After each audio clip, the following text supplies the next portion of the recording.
Good morning to everyone. Very welcome to our fifth and last board meeting in 2025.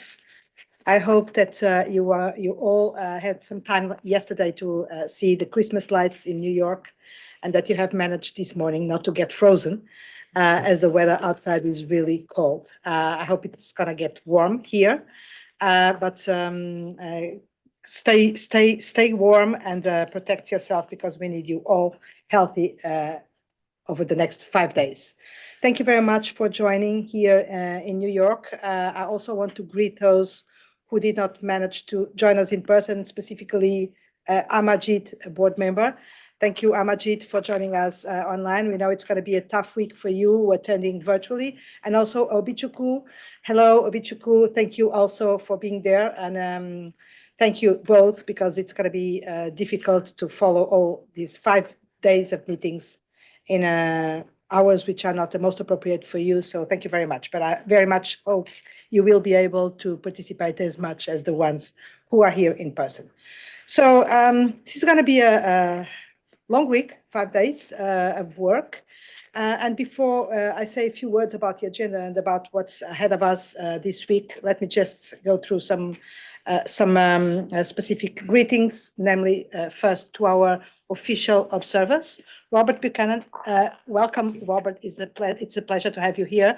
First, because it's been some time since we have had a PIOB board member attending these meetings in person, and secondly, because you have been with us with the boards for quite a long time. We know it's your last meeting, so it's particularly appreciated that you managed to be here with us. Thank you very much, and welcome. And Yohei Ito from Japan FSA, as usual, welcome, Yohei. So welcome to all of you, also to those who will be observing the meeting virtually and in person. And we have a few people here attending in person. Thank you very much for making the way here and to be interested in attending this board meeting, but also those who are attending virtually and that whose interest I very much welcome and appreciate.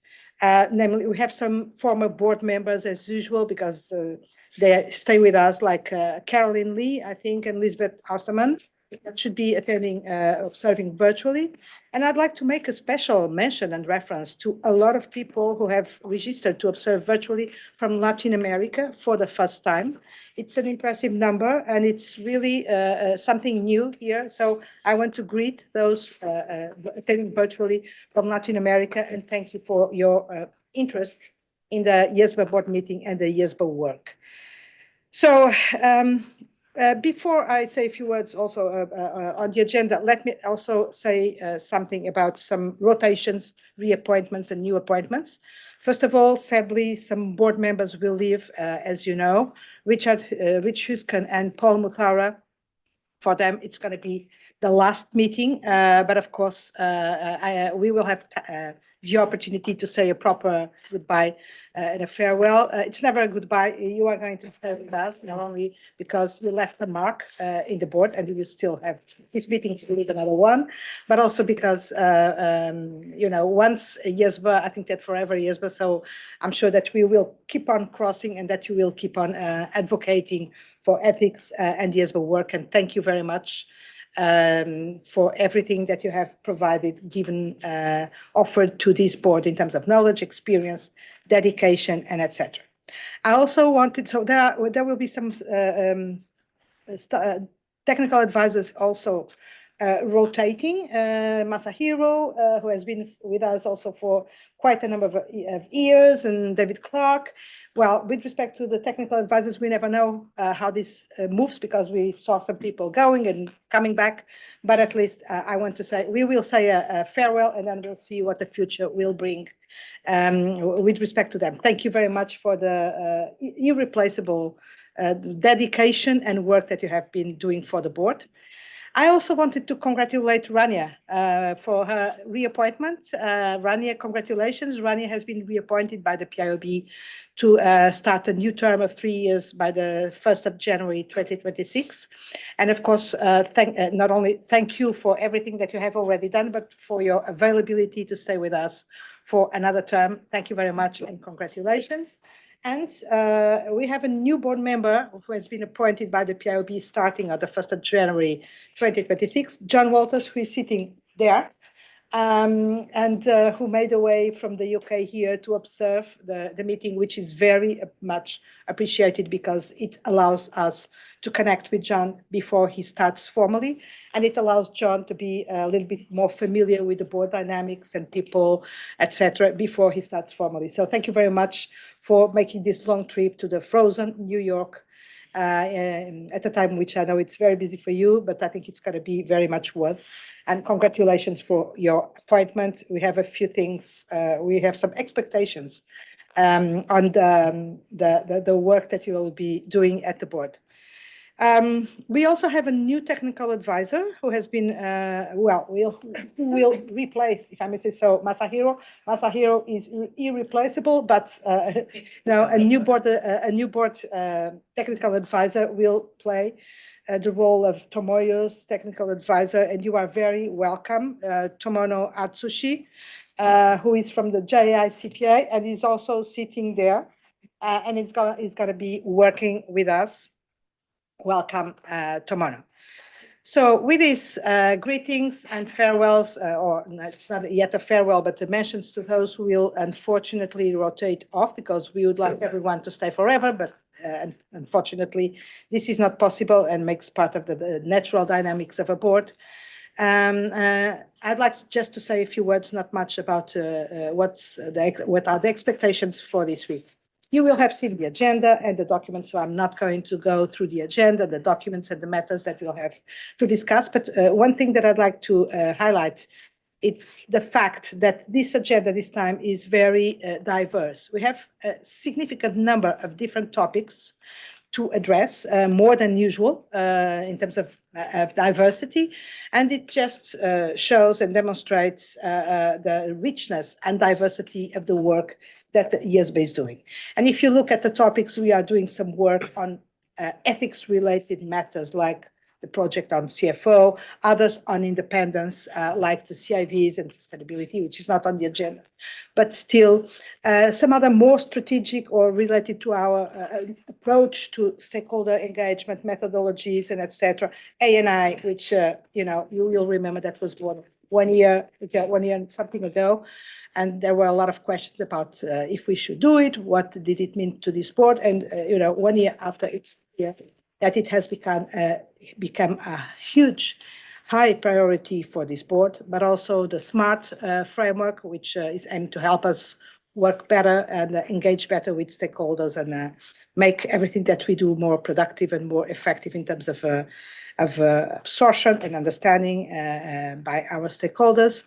And we have something broader, like by more holistically, which is the FCG, that relates with ethics and independence and about what needs to be done and how can we contribute to make sure that the firms work in ways that help driving ethical behavior and real adherence to independence requirements. And even some discussions around how to proceed on some unavoidable topics that probably need a little bit more of focus on our side, like technology, and within the IOC, the private equity investment, but also possibly other topics to which we need to pay some attention. So the common elements of all these topics, of these many topics that we'll have on our agenda, are that on the one hand, I'd say that almost all of them are very innovative in nature. They are not just more of the same of what we have been doing in the past, but at the same time, they clearly demonstrate the focus of this board on the public, on serving the public interest. All of them, and we could demonstrate it in a very clear way.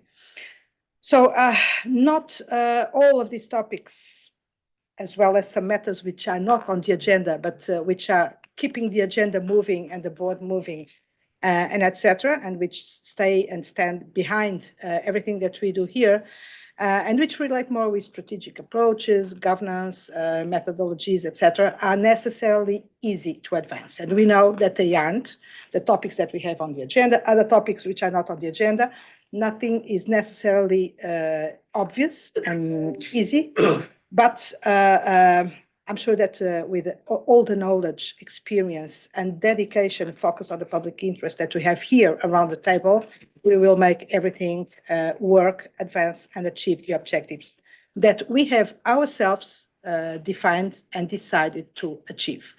So, and that's something that we should not forget. I'm fully confident that we have it all, experience, knowledge, wiseness, focus, etc. But also something else in addition, which I will never thank enough this board for, which is the possibility of counting on you as a group, a cohesive group. We have our discussions, we have our disagreements, fortunately, otherwise it would be very boring and probably useless. We have different perspectives, we come from different ideas, but all I can say is that I see this board as a real group, a group of people who are together rowing in the same direction and trying to achieve the same objectives through probably different ways, in different manners. But this is something that gives us more than just the sum of the parts. We are not just a board of 17 members. We are more than that, which is what we add to this, to which each one of you and us individually can bring to the board. So this happens, I would say, irrespective of each one's backgrounds, and that I would say that each one of you and us, the group as collectively, has only one agenda and not individual agendas, which is the agenda of this board, the agenda of the IESBA.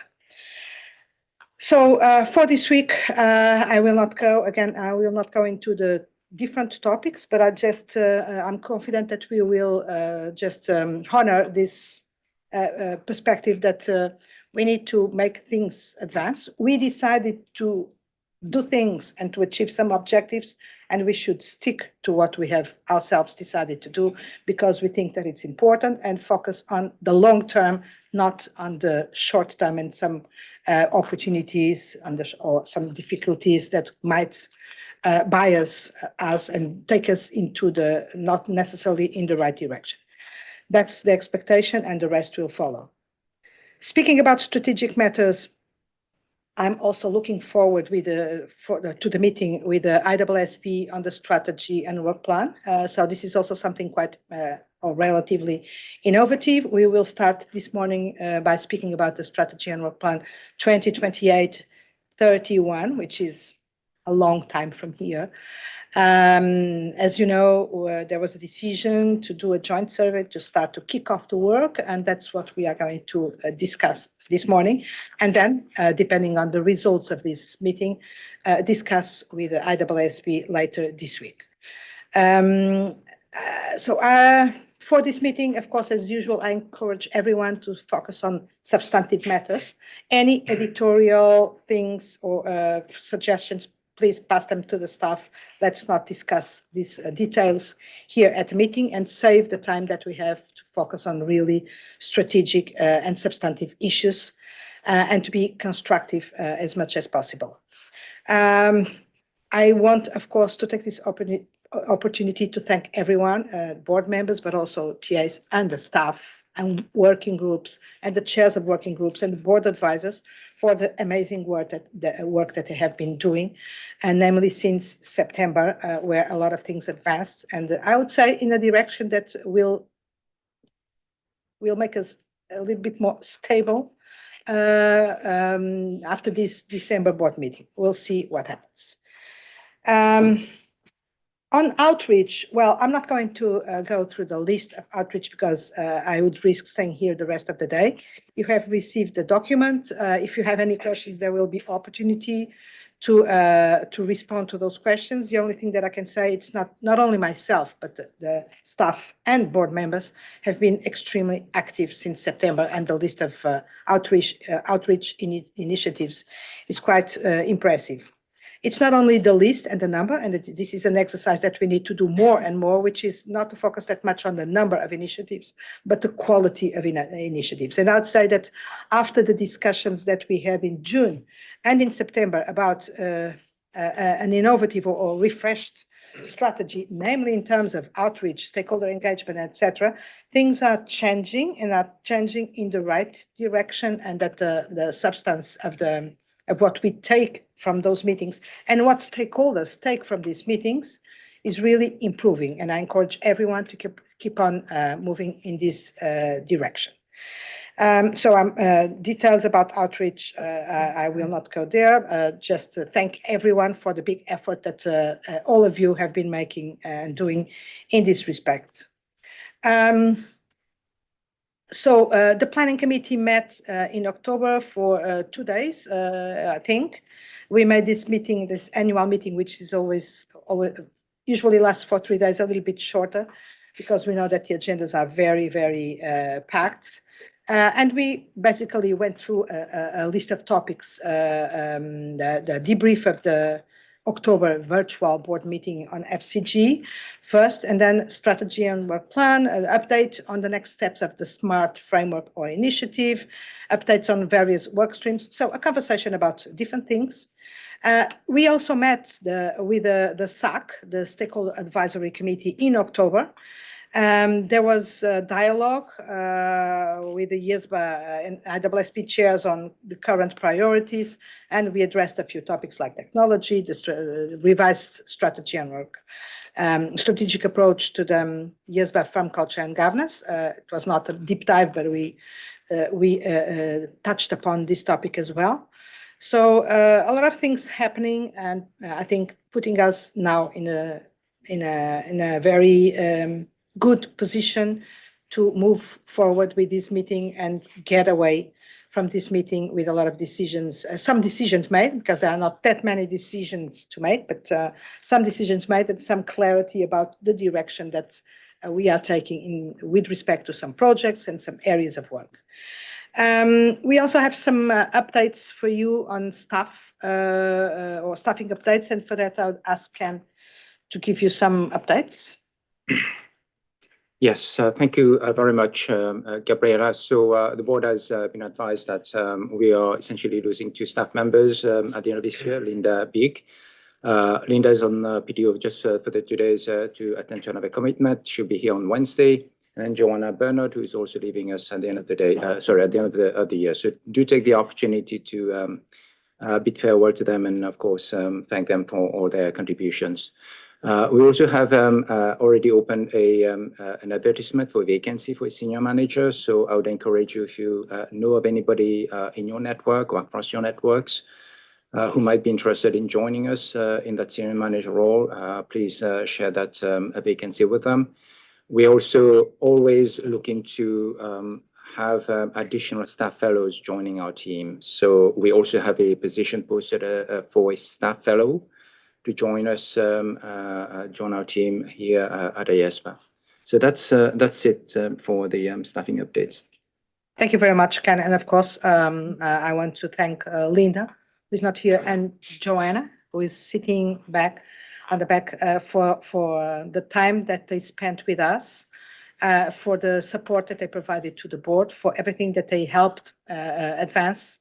It was very good to have you, and we are sorry to see you go, of course, but I'm sure that we will keep on crossing.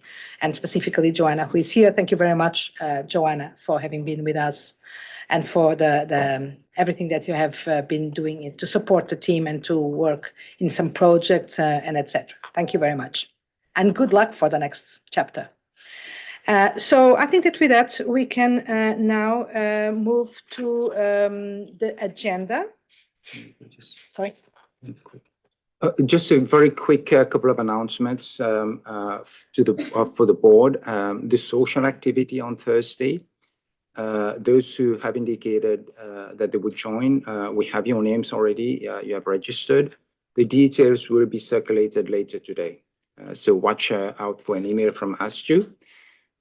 Secondly, I think some of you have some bags on the windowsill behind you. That's, I think, where the air conditioning vents are. So if you could just make sure that, just take your bags down, I think that would be great. And thirdly, we do need to vacate the meeting room here by 5:30 sharp. So we will finish the board meeting about 15 minutes earlier than scheduled, around 5:15. And I would ask all board participants to make sure that any sort of leftovers, your coffee cups, your detritus, etc., if you could just take them out to the pantry area. There are going to be trash bins, etc. If you can just make sure that you clean up your space before you go. But 5:30 sharp, we need to be out the office here. Yeah, thank you for reminding us, Ken. And of course, I cannot but thank AICPA once again for providing us this amazing room and space and facility to meet. It's always a big pleasure to be here. I was listening to someone saying, I will never have enough of this view. But it's very generous from AICPA, and I want to leave this note of gratitude for offering us this room. You know that IESBA is meeting on the same week, so we could not, both of us, meet at the office, and that's on a rotation basis. The IESBA and ourselves, we have been coming here to AICPA. So thank you, AICPA leadership and all those who have been working and work for to allow us to be here this week.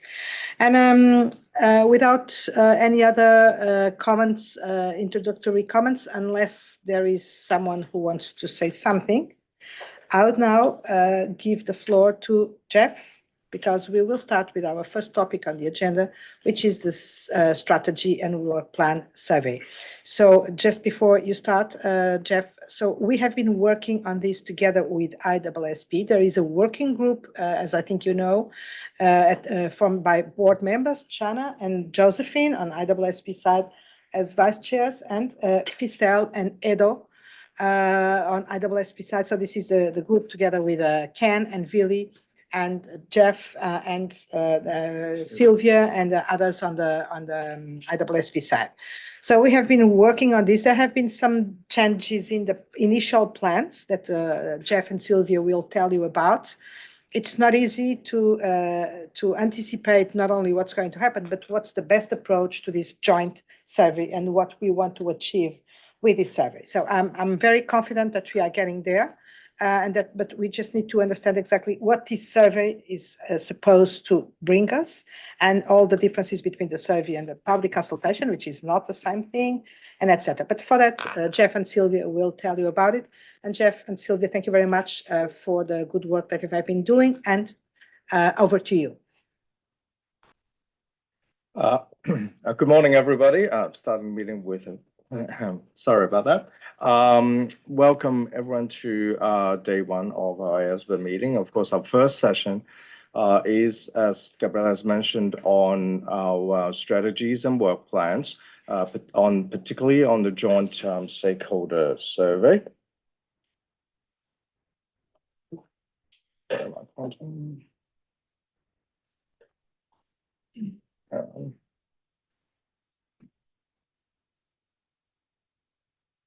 Oh, sorry, maybe I'll switch it up. Oh, there you go. Yeah.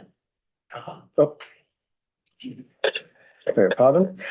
So the objective of our session, we want to discuss with the board in this next session two key things. Firstly, of course, is the draft joint stakeholder survey that you have received a copy of, and the key elements of the survey. And then towards the end, we want to speak with the board and get your feedback on the timing of the release as well, and also the comment period, as we normally do with many of our publications that require public consultation. Just to let you know, of course, similar to the previous session we had in September, the IAASB is also having the same session this morning. They have received the same agenda papers as well as questions. So as Gabriela has mentioned, we will take all the feedback back this afternoon and we'll start working on a revised version of the joint survey, and also getting your feedback on the release date and comment period. And we will come back on Wednesday afternoon at the IFAC offices for a joint session. So the two boards can agree on this joint survey. And Gabriela has mentioned the working group already. Then just to give you, before we go into the main part of the discussions and really get your feedback on the joint survey, just a brief update on the activities since the September board meeting. In developing these joint surveys, certainly the joint working group has met and discussed a draft version that developed by staff. But the two board chairs, both Gabriela and Tom, have been very involved in that whole process. And we've had many touch points with the two board chairs, with both Gabriela and Tom, just to make sure that we are on the right track and getting the draft that is very much in line with what both Gabriela and Tom are thinking, but also what the boards have been thinking as well.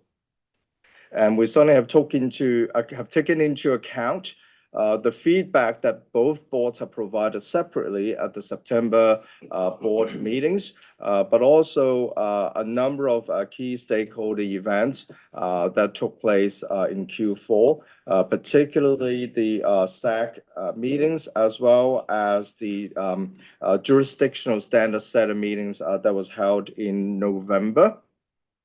So I think we have given you some sort of high-level summary of those two meetings, but I would say that certainly the participants in both meetings are generally supportive of the idea of conducting a joint survey for both boards as the first step in terms of gathering information in the development of our respective SWP. The JSS groups, and we had a joint meeting with them, both IESBA and IAASB JSS.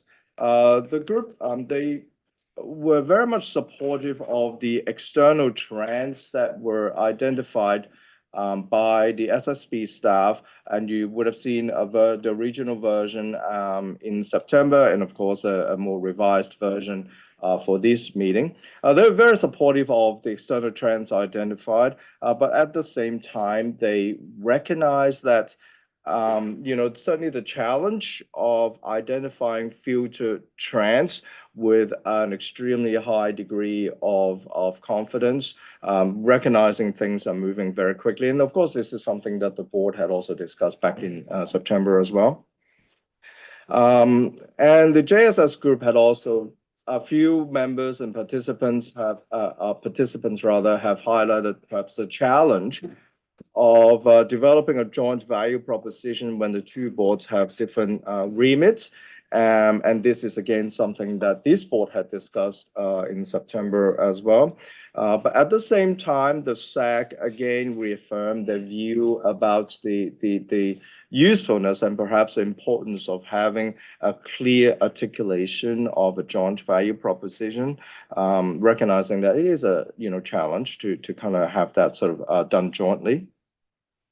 And of course, in addition to those meetings, both Gabriela and Tom have been involved in different outreaches, and as part of those outreaches, have also updated some of our key stakeholders in terms of what we're doing with the SWPs, and more particularly in terms of developing this joint survey. So before we start, to get your feedback on the survey itself, I might just pause it just quickly to see if board members have any comments or questions about the activities in Q4.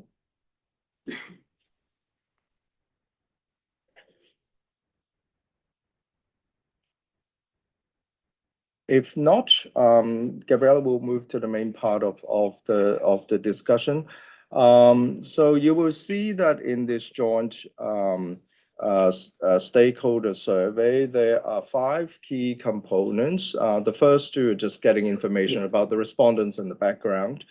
So the main questions really start from section 3, and that's what we want to get your input on. At this point, is on the SSB strategic positioning for 28 to 31. This is the first key question that we're asking our stakeholders. Essentially, the aim of this question is to get some general views on what the SSB should aspire to achieve and what success would look like for this next strategy period and their expectation. What does it mean for us to be successful? And the joint working group, as they develop this part, has agreed and purposely leave this part an open-ended question. And that's something that this board has also brought up is, maybe helpful to have some open-ended question as well. And so that's sort of, we wanted to start with this general, very broad question, just to, give them an opportunity to share with us what they think the two boards should do in terms of what it means, what success means. But I guess in developing this very open question, you will see that in the survey that we've also given some examples of what respondents could focus on, and it's in the survey, and they include things like, well, what does it mean to be successful in terms of the relevance, responsiveness, and impactful of our standards? What does it mean in terms of stakeholder engagement and interactions? What does it mean in terms of our ability or how to enhance the SSB's ability to serve the public interest? So the working group felt that the responses to this question will help the SSB better understand how stakeholders see our standard setting role, certainly in the next strategy period, what our role is within the broader financial and non-financial ecosystem. So I'm going to pause here and hand it back to Gabriela. And so we have a first question is your views and whether you agree with the inclusion of this question in the joint survey. Before I hand it back to Gabriela, if you do have any editorial suggestions to this question or to other parts of the survey, perhaps best if you could send to us sometime today, that would be great, because staff will start working on the next version for the Wednesday meeting. But I'll hand it back to Gabrielle to gather your input. Thank you. Thank you very much, Jeff. Yes, and the floor is open for any comments or questions. Let me just clarify. I think that Jeff already did it, but after all the discussions that we had about the possible joint value proposition that was included in the initial draft, we concluded that it was probably not the best option to include it in this survey, if ever. And the idea of this question, for this open question, is exactly to capture in a broader way which kind of responses, if I may say so, that stakeholders expect from both boards and where they would like to see us. David, please.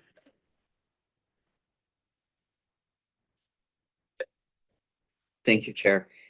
So I think the question's a really interesting one, and I think it's a little bit of a double-edged sword. On the one hand, you could see, or you could foresee, some stakeholders will see, just don't do any standard setting. We're kind of overwhelmed, which would be perhaps relevant from their perspective. But on the other hand, you could understand how some might sit back and say, well, I don't know what success would look like because I don't know what's going to happen over the next 6 years, because the world is changing so rapidly. So the idea of defining success 6 years in advance seems to me to be a really challenging ask. And I think we need to think very carefully about that, relatively speaking.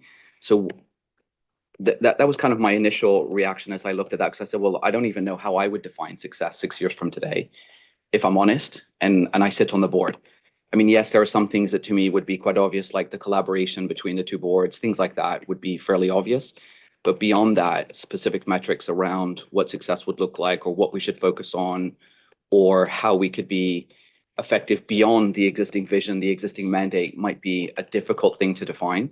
So I'm not sure that the responses we get would be entirely helpful. And that was my concern with the question. Thank you.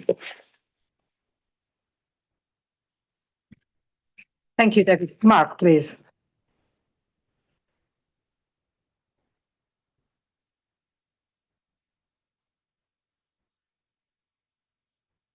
Yeah.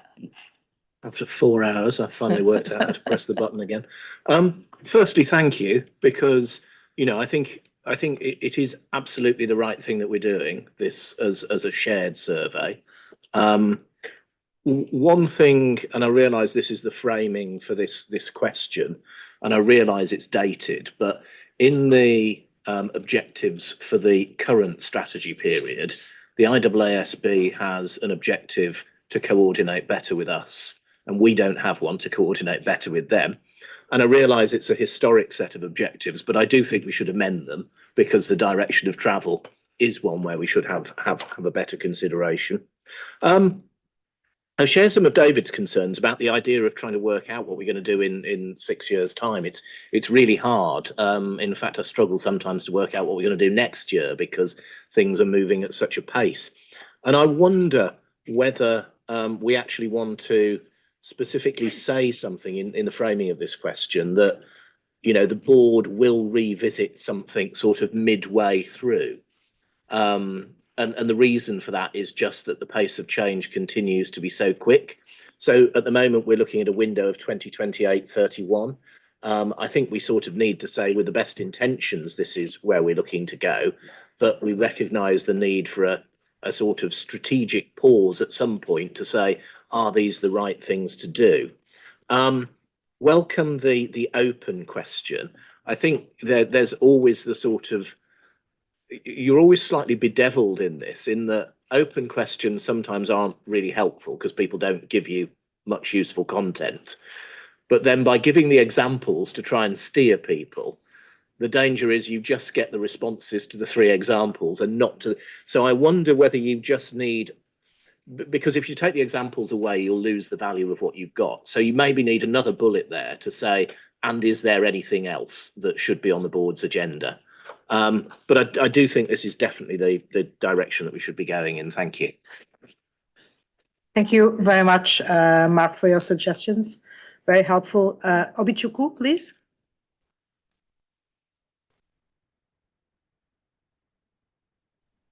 Thank you very much for the opportunity.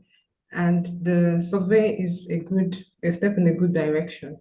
So my point, going straight to my point on the question number 4, I think, my own opinion, I think that the examples, number 1 example, point 1 example, and point 2 examples are almost driving to the same thing.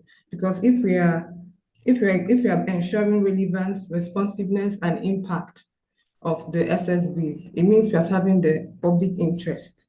So, just to give, so that there will be no repetition of answers. So I feel that they are actually addressing the same thing. So then, point number 2, to me, does not come across as an indicator of success.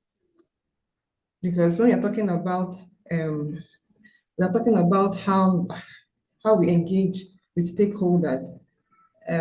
To me, I don't see it as an indicator of success, because when you want to measure your success, you check your mission and objectives. And if you look at the mission of IESBA, our mission is to serve the public interest by setting ethics standards as a cornerstone to ethical behavior in business and organizations and to the public trust. So I think to measure success, we have to bring in those 2 key points. Our standards, a cornerstone to public trust. Our standards, a cornerstone to ethical behavior in businesses. So if we're able to achieve that, I think that's success. So I think as examples to guide the respondents for question number 4, I think we should bring something that directly relates to our objectives and mission. Thank you very much. Thank you very much, Obichukwu. Amajid, please.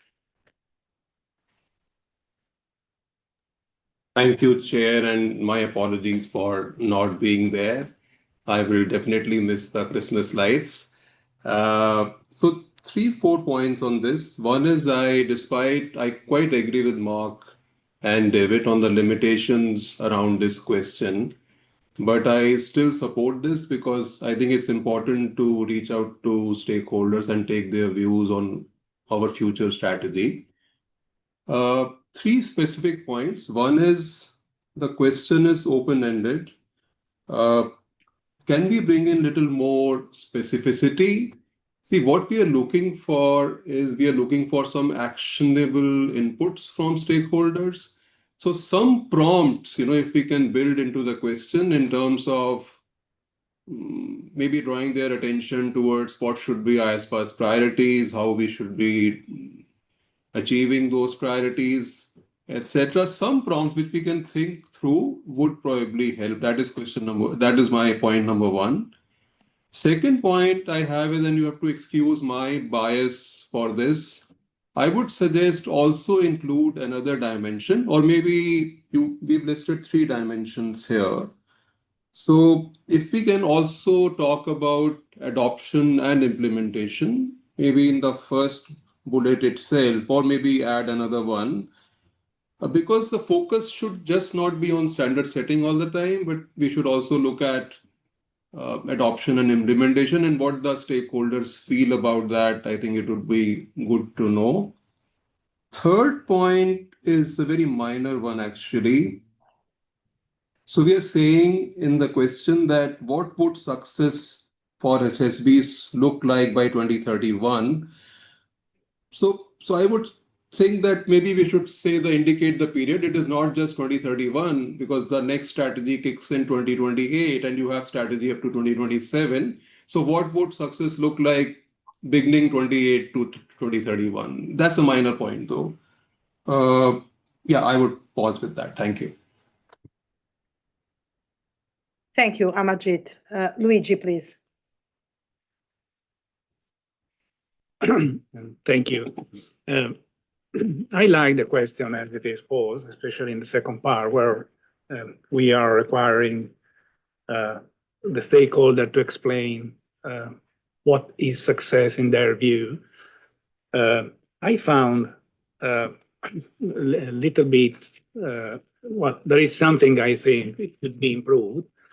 In particular, in the second objective, we are speaking about strengthening IESBA code of ethics or responding in other ways in areas beyond sustainability reporting and assurance.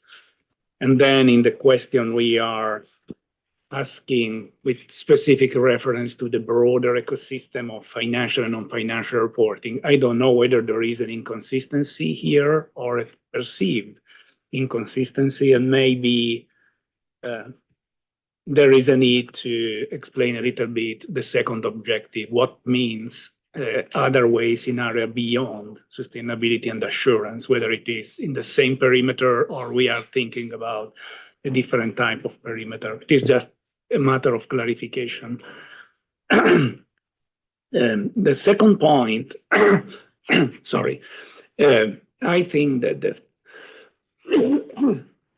the fourth objective, which is linked to adoption implementation or increased relevance of the code as interest to this board, should be placed also in the examples in these questions, and probably the rank of this objective is, well, probably higher than the fourth, because I believe that one element of success of our board would also be the increased relevance in terms of implementation across jurisdictions and full implementation across jurisdictions. So I think that this should be also an important area for the future strategic work plan. It is an objective, but probably it is an objective more important than we are considering so far. And therefore, even in the fourth question, should have a higher weight.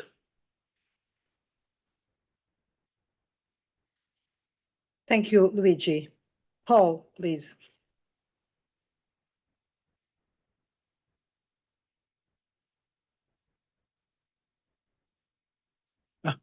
Thank you. Sorry about that. Maybe just a question. Somewhat building on the points made, that if we're starting with almost an acknowledgement that it'll be quite challenging to present a joint value proposition, how is there a challenge asking them to address the two SSBs collectively? Because we'll have differential success metrics. And can you address this collectively if we have different roles and different value propositions? Thank you, Paul. Maybe I can add something there. I think that the idea of making this question was exactly also to try to measure how difficult it is to get something. Before presenting a value proposition, which, by the way, we discussed and came to the conclusion that the survey was probably not the right place to put it, because this is a survey, this is not a consultation. Together with other questions about consulting on a value proposition, etc. But this more open question was exactly along the lines that you are mentioning, to understand if we can get somewhere with the help of stakeholders with respect to a value proposition. Somewhere, I mean, if you can come up with something which is meaningful enough. So it's a path, it's a journey, and this is supposed to be part of the journey.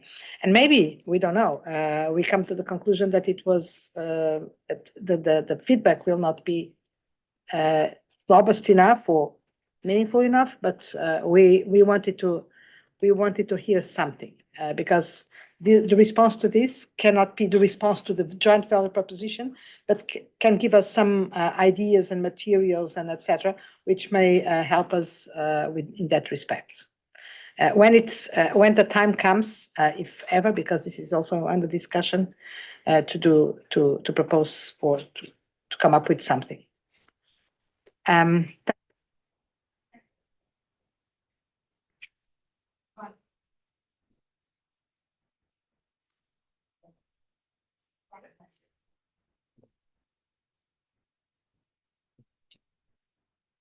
Sorry, Amajit, do you want to come back?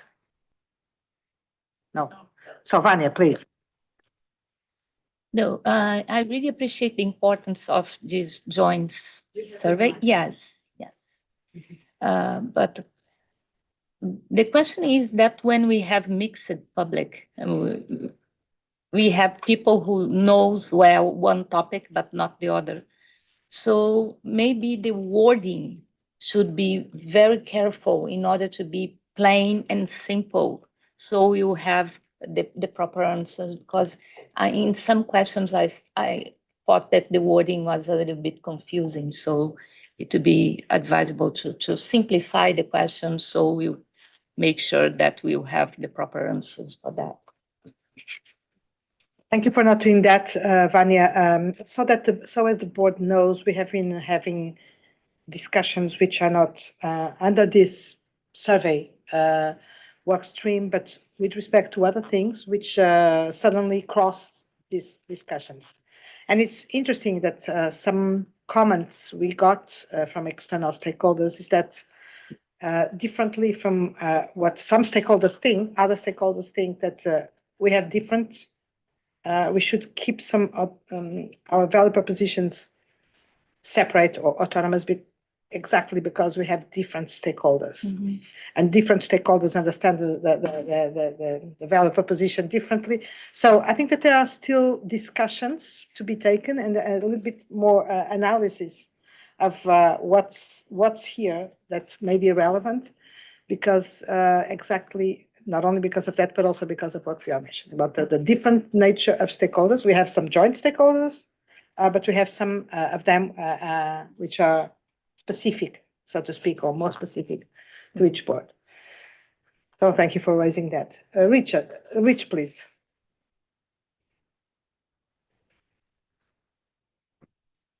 Thank you. I am pretty comfortable with the question as asked. I believe the question should be as open-ended as possible, and that we should avoid kind of including categories or things that might cause people just to have a narrow focus in their response. Although maybe, as Amarjeet suggested, there could be some suggestions of broad areas we'd like them to address in terms of the board's focus, but not necessarily the specific topics. I also, I agree with leaving out a value proposition. I really don't see why the survey is the place to put a value proposition in. And I don't think it fits in there, and nor is it relevant for what we're trying to obtain from the stakeholders. I guess Jeff, are we also going to have a chance to comment on section 4 of the document? Okay, then I'll hold that for later. Thank you.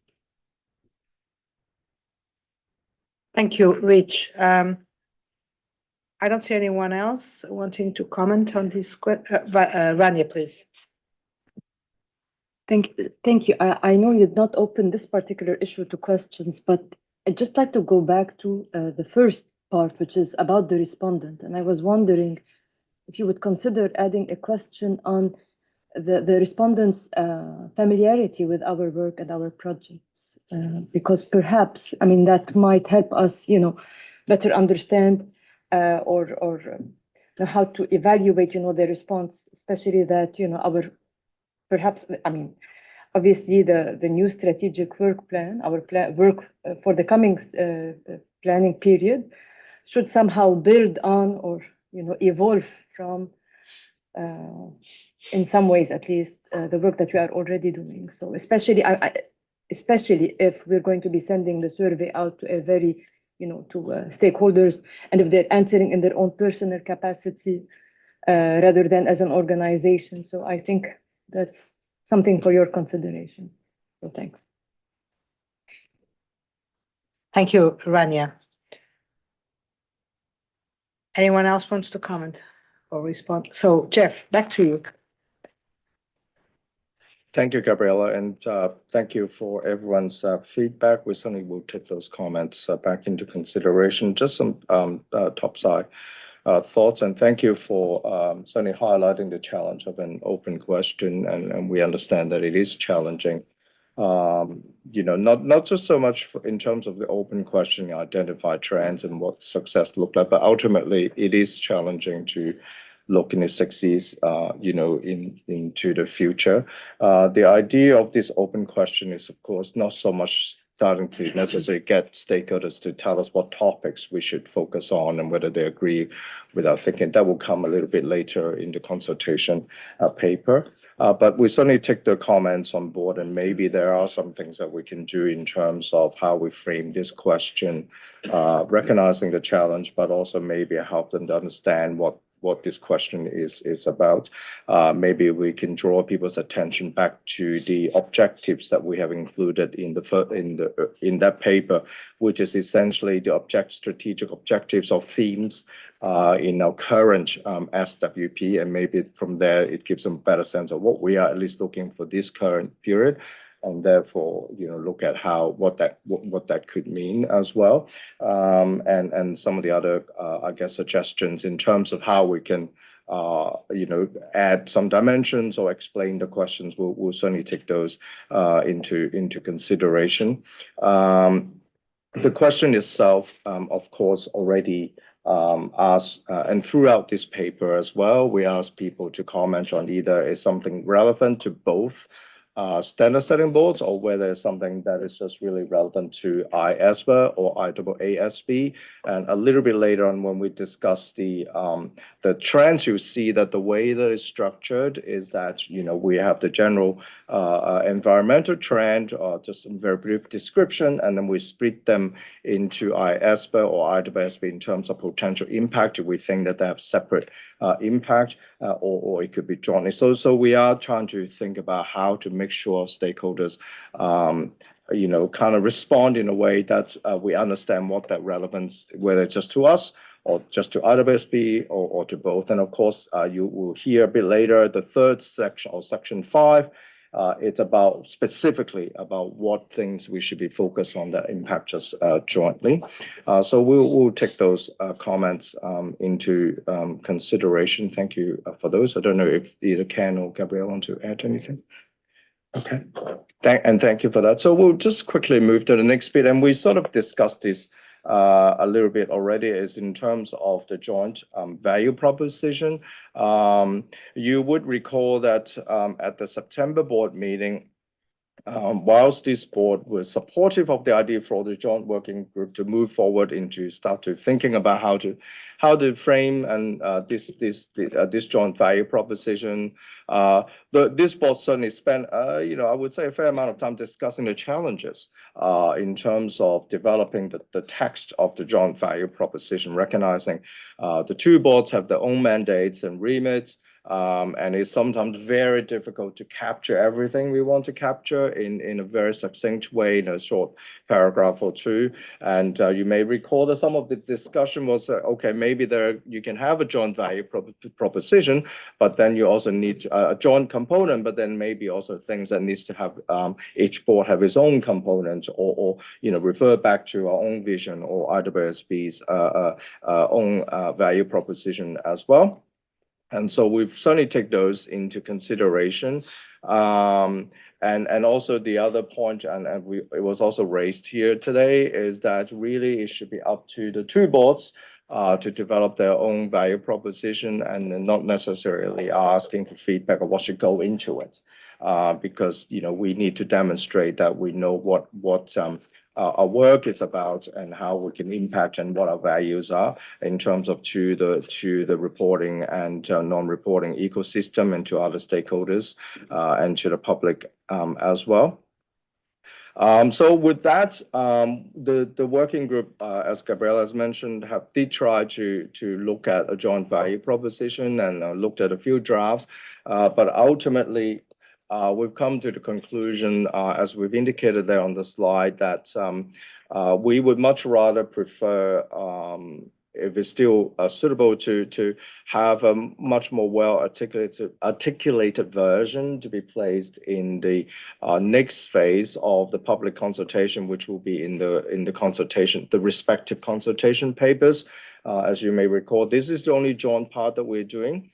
So we move into the consultation papers, and of course the SWPs themselves, they will be separate. But we felt that maybe that is a better place to include a joint value proposition. And again, the joint working group has taken on the feedback from this board, but also from other stakeholders about the need to reflect the nuances appropriate for each board, and therefore we need to really think this through.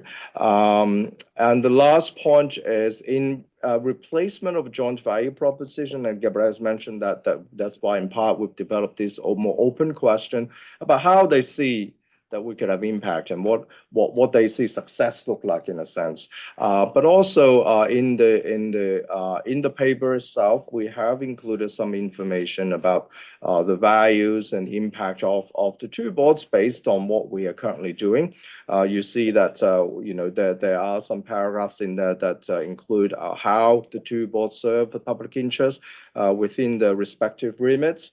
And also a very high level, I guess, sense of explanation of what our values, at least current values, to some of the different stakeholder groups, to the accounting, to the profession, investors and other users and regulators as well, just to give respondents a sense, particularly if they're not too familiar with our work, how our work placed in terms of maintaining public trust in the broader financial and non-financial ecosystem. But again, the decision is not to include a draft joint value proposition in this draft joint strategy survey.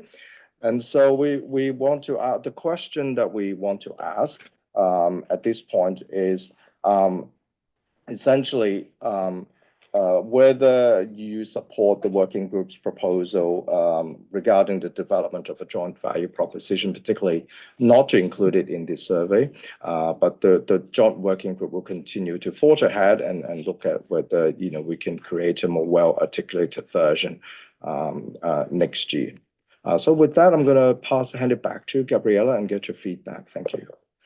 Thank you very much. So this is a little bit a continuation of the former question, and it's about removing the joint value proposition from this survey for the reasons that Jeff has already mentioned. We actually, the working group, the joint working group reflected on that and thought it was better not to include, not only because we need to better articulate, as Jeff said, this possible value proposition, but also because there were still open questions about the benefits, some questions, open questions about what this can do to the individual value proposition of each other. So we will go back to this topic. We'll keep it on the agenda, and there's an option and a probability, but not for now, and not in a survey, which would not apparently be the best option. So, Nancy, please. So I'll be very brief. Yes, I support this proposal, and hope that as we'll have future discussions on how we would manage this going forward. Thanks. Thank you very much. I will ask everyone to try to speak a little bit louder because there are complaints not only in the room that they cannot understand us, but also apparently online. So please try to speak a little bit louder. Thank you, Chair. I support as well the proposition not to include this question in the survey. I think it's board responsibility to articulate the value proposition. You can use input from the environment, the stakeholders, and then you look at your strategy and you make sure that your value proposition is in line with the strategy. And so it's our job. I mean, consultation, I'm happy to consult stakeholders whether they see that we are adding the value that we are saying we are adding, and maybe they will say, no, you're not doing that. But we need to be the owners of the value proposition. And the challenge is for both boards to come up with something joint that it's articulated, makes sense for IFIA and for the organization of the two boards together. Thank you, Hector. David, please. Thank you, Chair. I absolutely echo what Hector, I think, summarized really well. I would add one more perspective, which is there are certain stakeholder groups that are not common to the two boards. So they'll also have a very different definition of what value proposition is. And I can think of one obvious one, which is one we're working on at the moment, which is practitioners in terms of business practitioners. They will not be looking at the audit perspective other than caring how it might affect what they do. So they might be a lot less vocal in that side, but they'll be a whole lot more vocal when it comes to the ethics side. So I agree with Hector. I think the two boards need to set it. Yes, there'll be some commonality because there are some shared stakeholder groups and they'll see things, kind of along a whole umbrella and spectrum, but there will be others that won't. So we need to think very carefully about how we ensure the value proposition is inclusive from that perspective. Thank you. Thank you, David, for bringing that comment. I think that is something that going forward, we need to have clearer in our mind that the remit of this board is different from the remit from IESBA, that we cover a number of stakeholders and users of our standards, which is not exactly the same. Over time, there has been not a temptation, but a trend to focus on audit and auditors, which is, of course, more than relevant and important, but we should not forget that we have others to cover and that the remit, it's not the same. And sometimes there is a risk that we keep those stakeholders and those users in a little bit aside and a little bit less interested in what we do because they look and they say, well, this is about audit. It's nothing with me. China has been bringing this topic many times with me in our conversations. Even the numbers, the figures are very, express this very well because the number of, in terms of numbers, the audit is like 30% of the China, please. So I've been a bit of a dissenting voice on this joint value proposition because I can't see how you can do a joint value proposition with two different mandates unless it's at 40,000 feet or something. Unless you have a definition like the sustainability one that sort of goes on two different directions, depending on whether it's assurance and whether it's everyone else, because the CFOs or the members in business is 70% of the population. So if you do audit-centric joint value proposition, you're missing 70% of the population, and they are like the first line of defense. So unless you sort of put it at a very high level, saying public trust in financial and non-financial information, it's very hard to do a joint value proposition. I can see two value propositions, but I struggle with a joint one because we will leave out so much stakeholders from the IESBA side in trying to do it.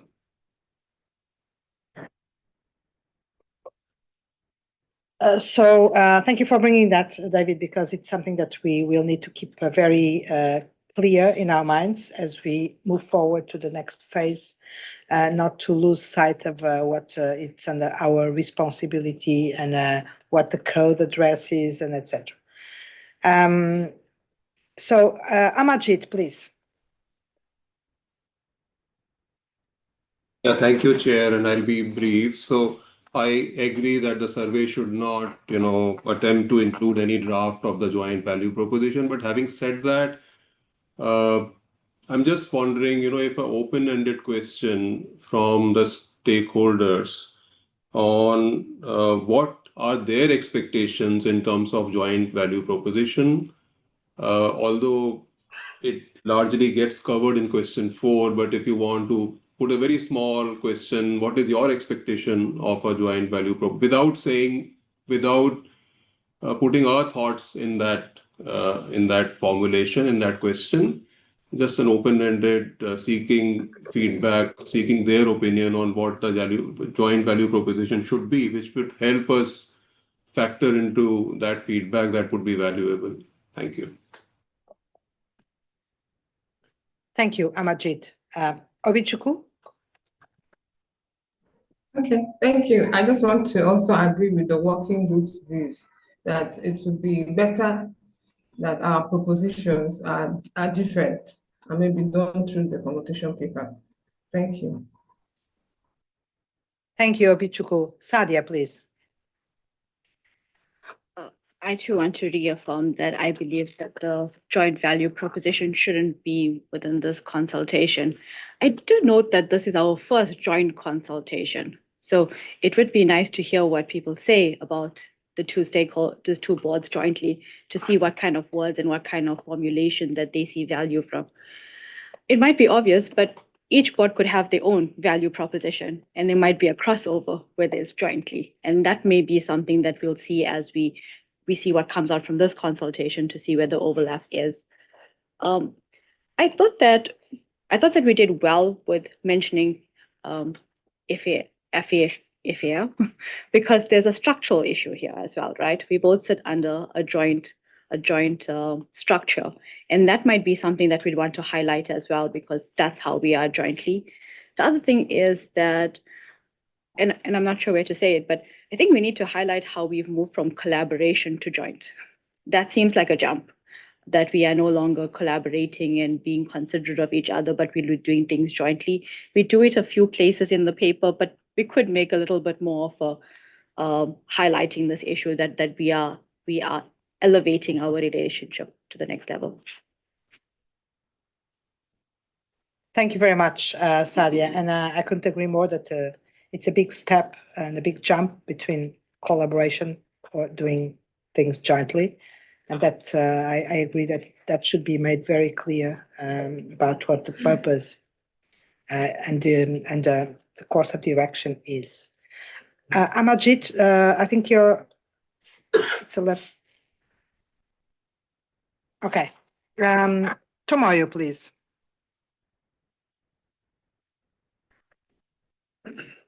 Thank you, Chair. I now understand why the proposal is to why this proposal now comes from. But we have to bear in mind that this has been a strong request at the Stakeholder Advisory Council, and this came up a number of times in that meeting that the IWSB and IESBA should have a common value proposition. And I assume why this is some of the reason is where the both boards needs to be aligned.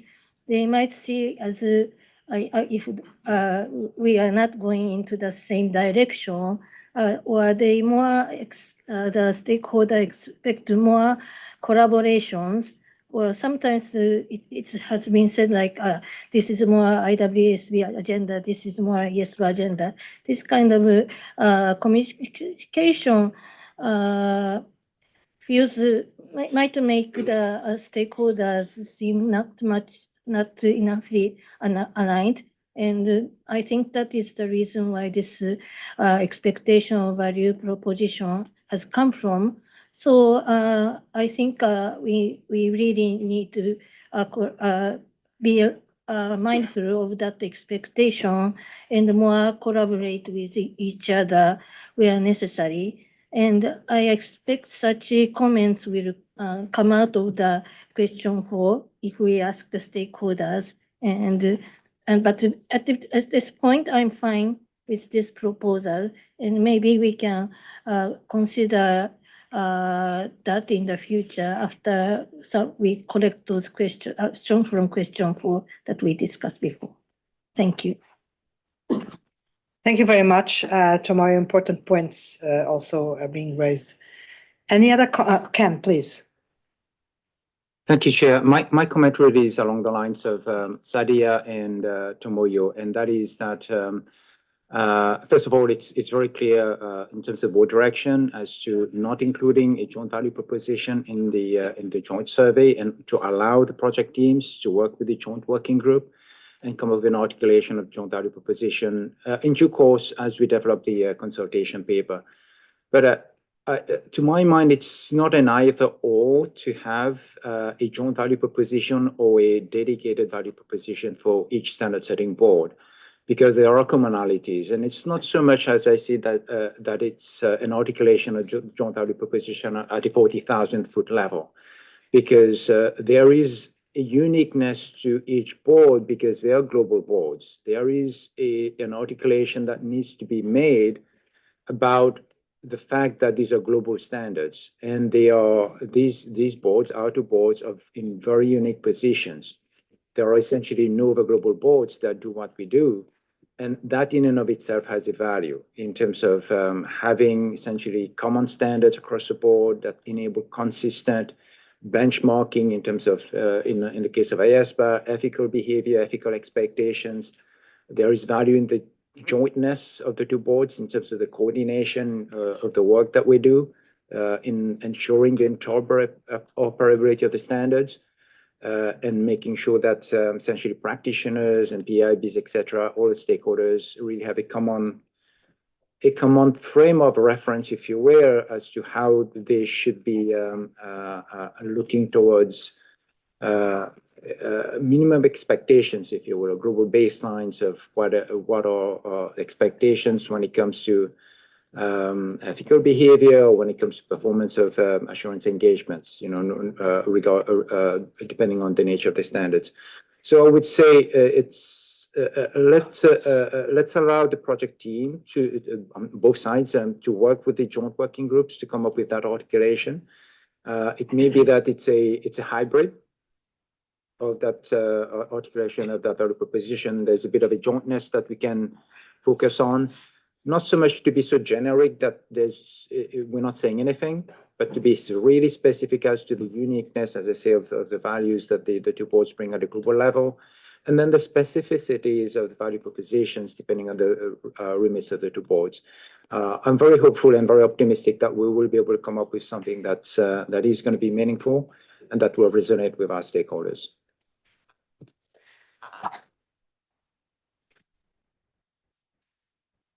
Thank you, Ken. I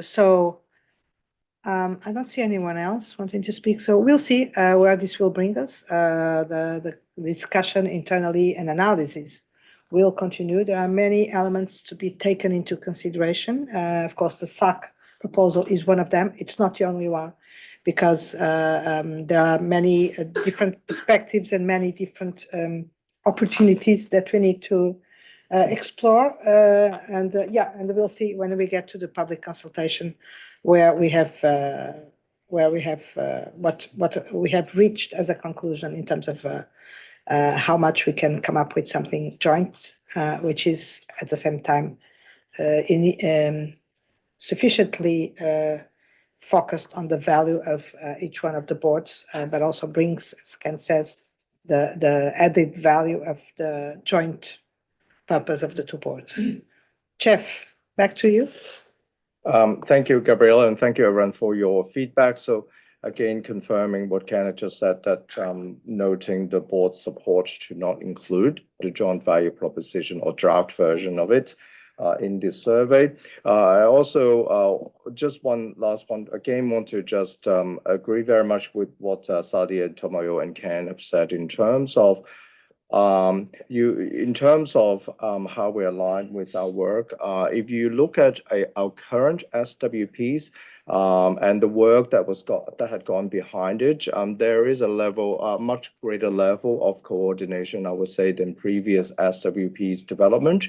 And we did try to align some of our thinking in terms of, it certainly look and feel similar in that sense, recognizing there is that level of alignment on our work activities and then people, how they see us, that they don't necessarily see us, whilst a different remit, our stakeholders don't necessarily see us as two separate entities that's doing their own thing.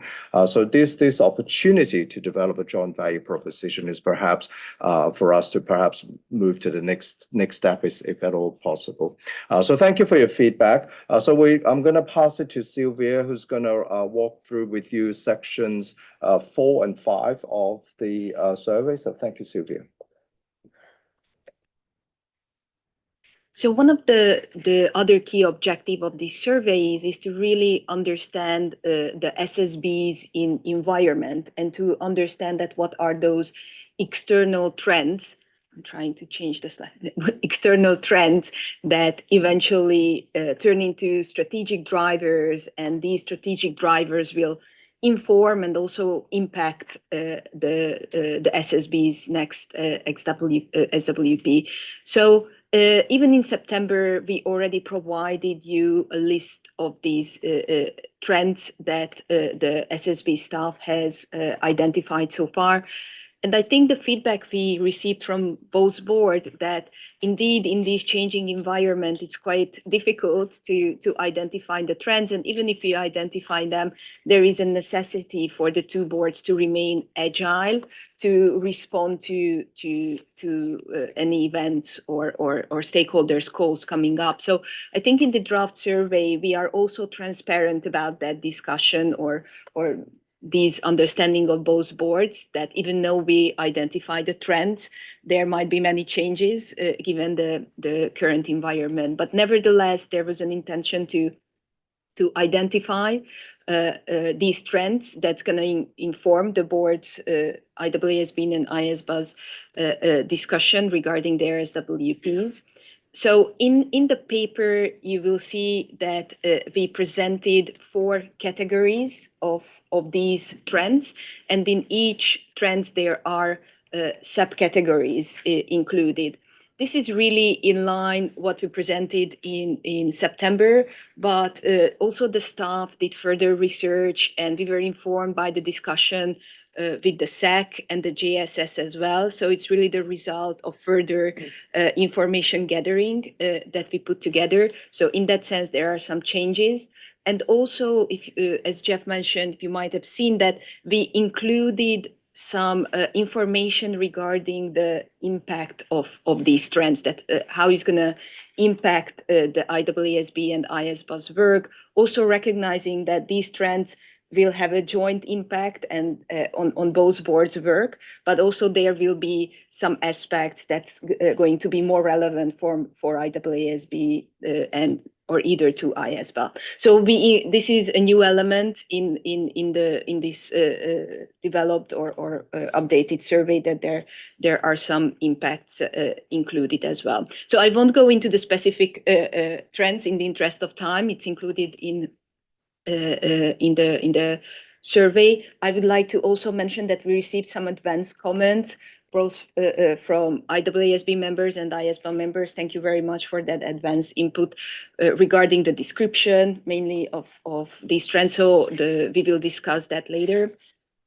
And regarding the questions, I think based on the discussion we had with both boards in September, what we would like to ask stakeholders to provide input regarding the trends we have identified in the survey. So rate each trend and identify the priority of the trends in a 1 to 6 scale.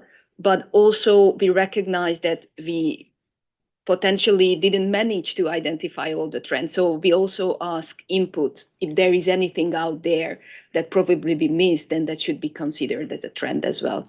So there are more questions in the survey towards the stakeholders. So I think I would just stop here.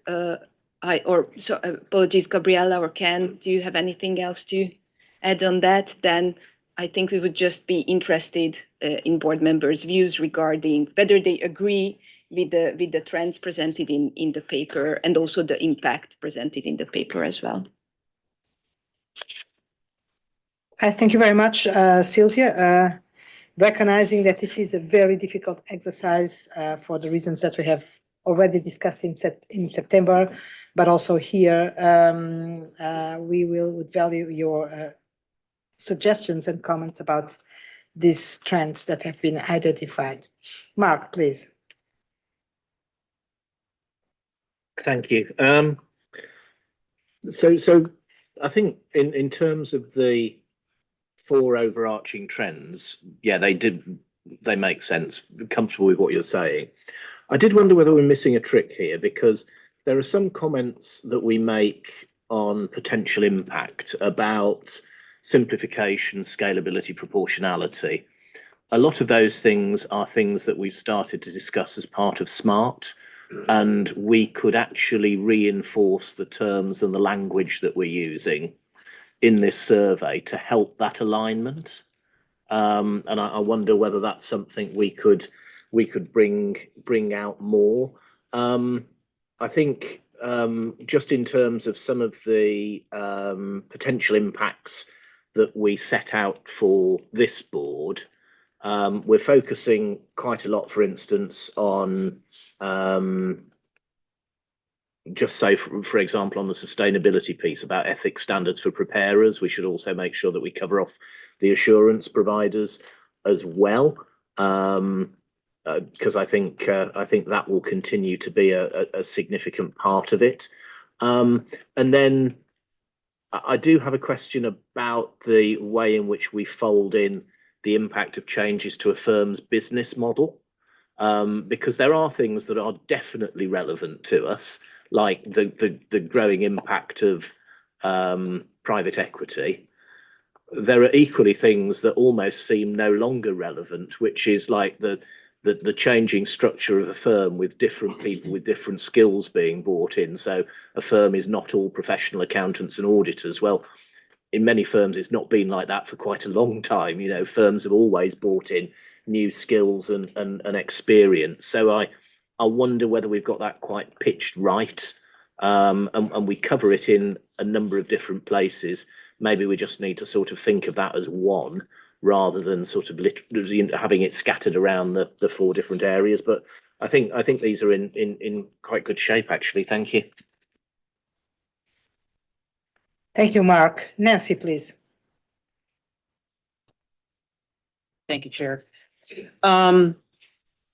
Overall, I want to acknowledge Mark's comments, and I think probably the views of everybody here is how hard this is to develop a survey tool like this that meets all the objectives, that's going to be clear to the recipients, particularly when you have such a diverse group of stakeholders that are going to be weighing in. I think that a really good job has been done on this, and I just want to acknowledge the challenges. Take my comments, I think, a little bit in that context of I might have done things differently. I don't know that necessarily means it's better. It's just might have been done differently. It seems to me on the trends, the first 2 trends seem to me truly emerging trends, things that we are just now on sort of the horizon of seeing, and I think are much more likely to be things that we will have to have some sort of responses to in the future. With the second two trends, and maybe pick on sustainability, select that one first. You know, we have been deeply involved in that. Does that mean it's not going to continue to be a trend? I probably will be. Will it be one of the more significant items in 28-31? Who knows? But just kind of keeping in mind that I don't think that's quite as unclear or emerging as perhaps the first two. The last one I had some challenges with. The same point that Mark brought up about having non-PAs and public accounting firms been around for decades. It's not new. You know, I think PE investment's another one of those that while it certainly is becoming very, very relevant right now, will it remain relevant in 28-31? I don't know. But what really struck me about D is, other than the PE aspect, is that it really doesn't seem to be a joint trend. It seemed when you looked at those items, they really fell more into ethics and independence matters as opposed to audit and assurance matters. So with all of that, and going back to perhaps my initial comments and how hard this is to do, I don't have any objections to this. I do think, though, that the most important thing that we want to elicit from this is what we don't know and what stakeholders are viewing that we haven't thought about. So just, you know, contextually as we look at this, is making sure that we're really focusing on not an echo chamber of coming back and telling us what we maybe already believe is to be true, but those things that we haven't thought about and that really should be on the horizon. Thank you. Thank you very much, Nancy. Sunam, please.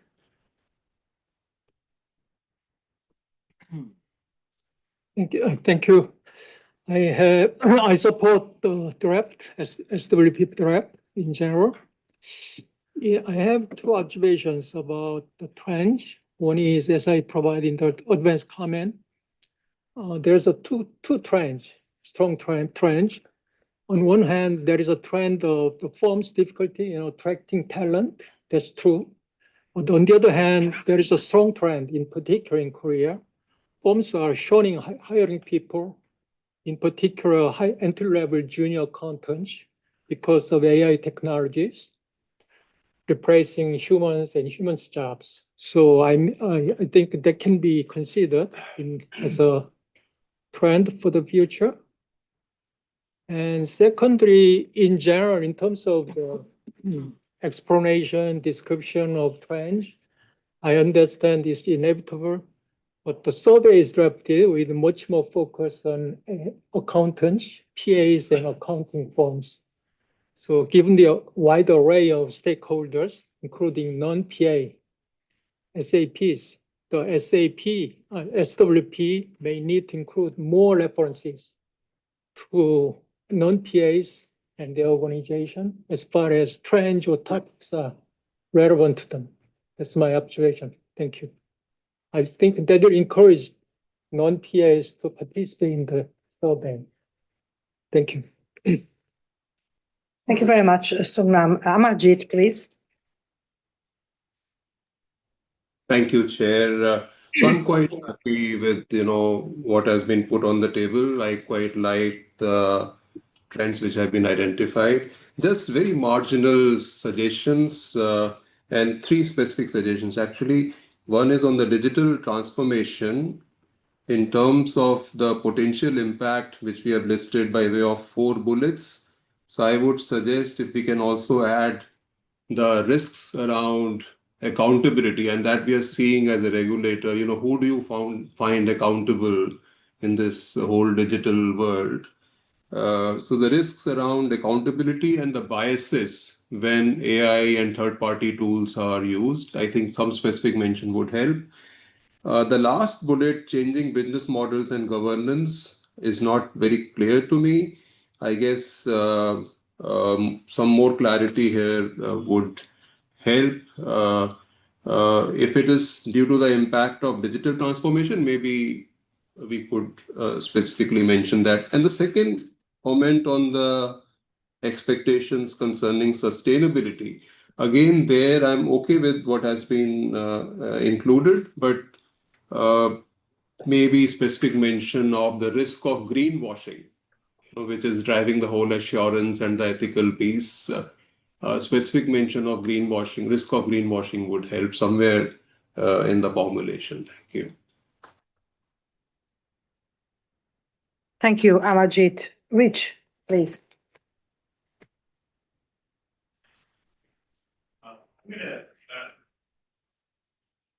I'm sorry. I may be going to come at this a little differently. Again, I agree with Nancy's point very much about asking questions that get them to the respondents to think about things that perhaps we don't have on our list. I also think the 4 trends are generally okay.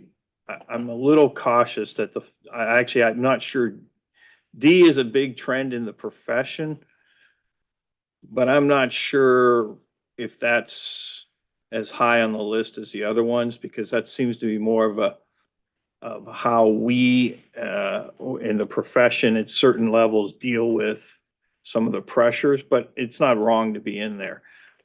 But I would say, this is where I'm going to be a little off from everybody else. I don't think we should put the impact section in this document at all. I think we should leave that out, because I think the more we put in there, the more we lead people just to respond on the things that are in there and not address what they really think are the issues, the way Nancy has articulated it. Maybe there's a middle ground that we scale those back a little, or we do a better job of saying, we're not asking you just to comment on these potential impacts. We're asking you to address what you think the standard setting boards need to address in the 3-year strategic work plan horizon. So that's my high level. I gave the team some specific comments on the document, and I won't get into that here, but. Okay, Rich, interesting perspective and well noted. I think it was Yohai, the next one. Thank you, Chair. So, as for sustainability, practices for sustainability assurance are still premature, and additional challenges are likely to arise as new regulations and introduced across jurisdictions. Since addressing these issues will require substantial resources, priority should be given to in the development of future programs. And I hope the IESBA to continue focusing on application support activities to build sufficient understanding and confidence among stakeholders in a global standard for the ethics and independence of sustainability assurance. This will help prevent fragmentation of the standards through the creation of country-specific requirements guidances. And in this context, on the page 9 of Agenda 2A, the item questions around the need to develop further guidance on standards related to sustainability assurance is listed only under potential impact on IWSB considerations. I believe IESBA should also recognize this as potential impact. This is my first point. And another point is that I appreciate the recognition of increased private equity investment as a key consideration in environmental trends, including the potential impact of ethics and independence. I hope that IESBA will continue to address these issues with its current FCG project. Thank you. Thank you very much, Yohai. Hector. Thank you, Chair. Very briefly, I appreciate the work done on these topics. I agree with most of them, and I have small comments on the second section, changes in geopolitical and regulatory landscape. I think that we are sort of very diplomatically downplaying the first two, regulatory changes and risk of fragmentation. We are being very soft in what we're saying, when I think the scenario is more severe than what we are presenting.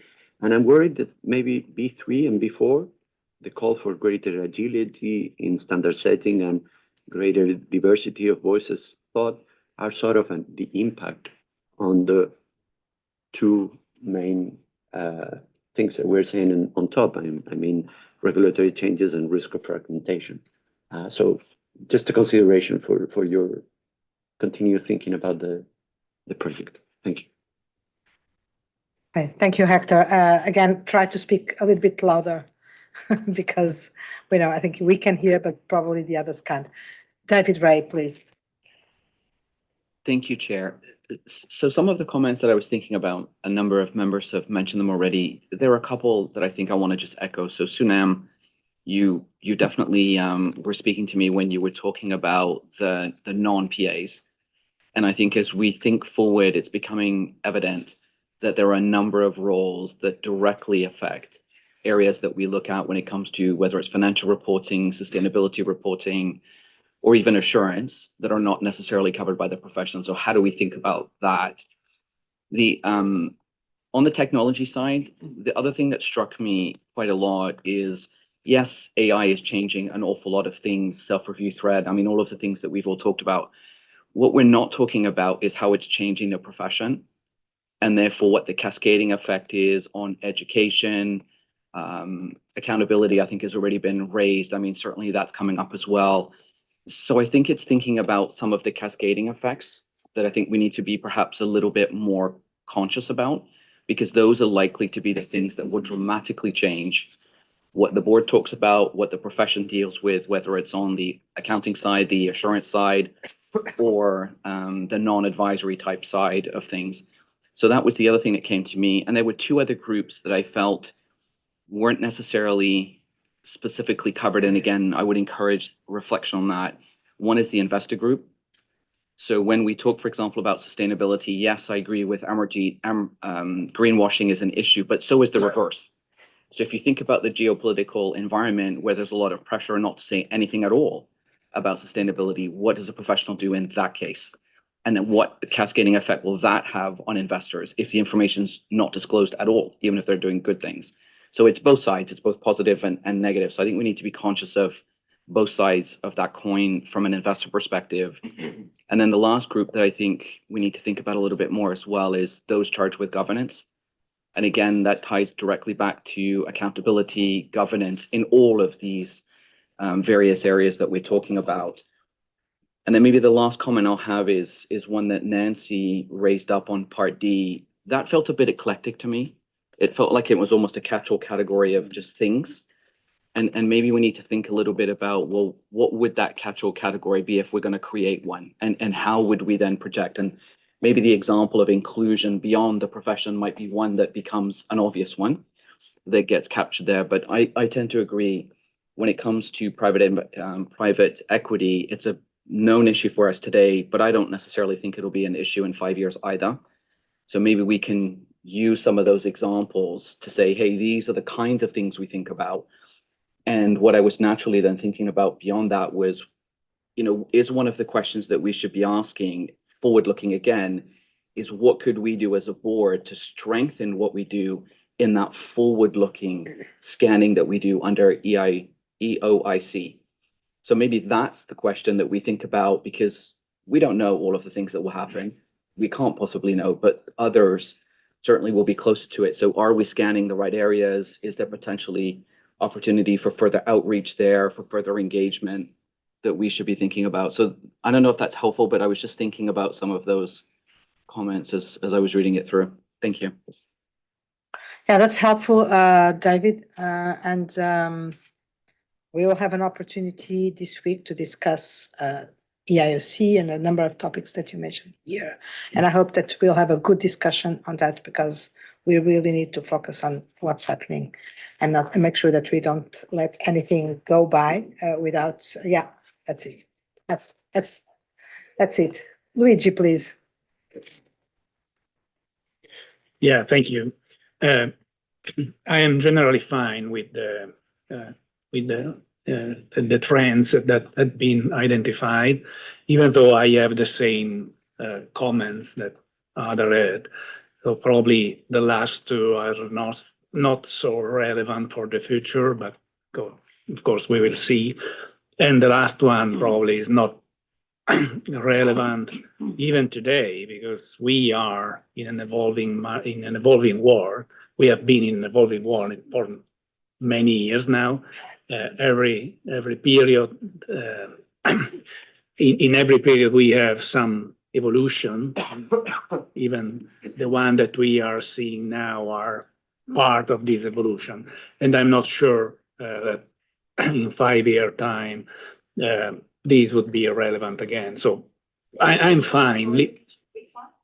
The fourth one, the change in our organization models, because it is a lasting changing over the years. So it is relevant now. It was relevant in the past.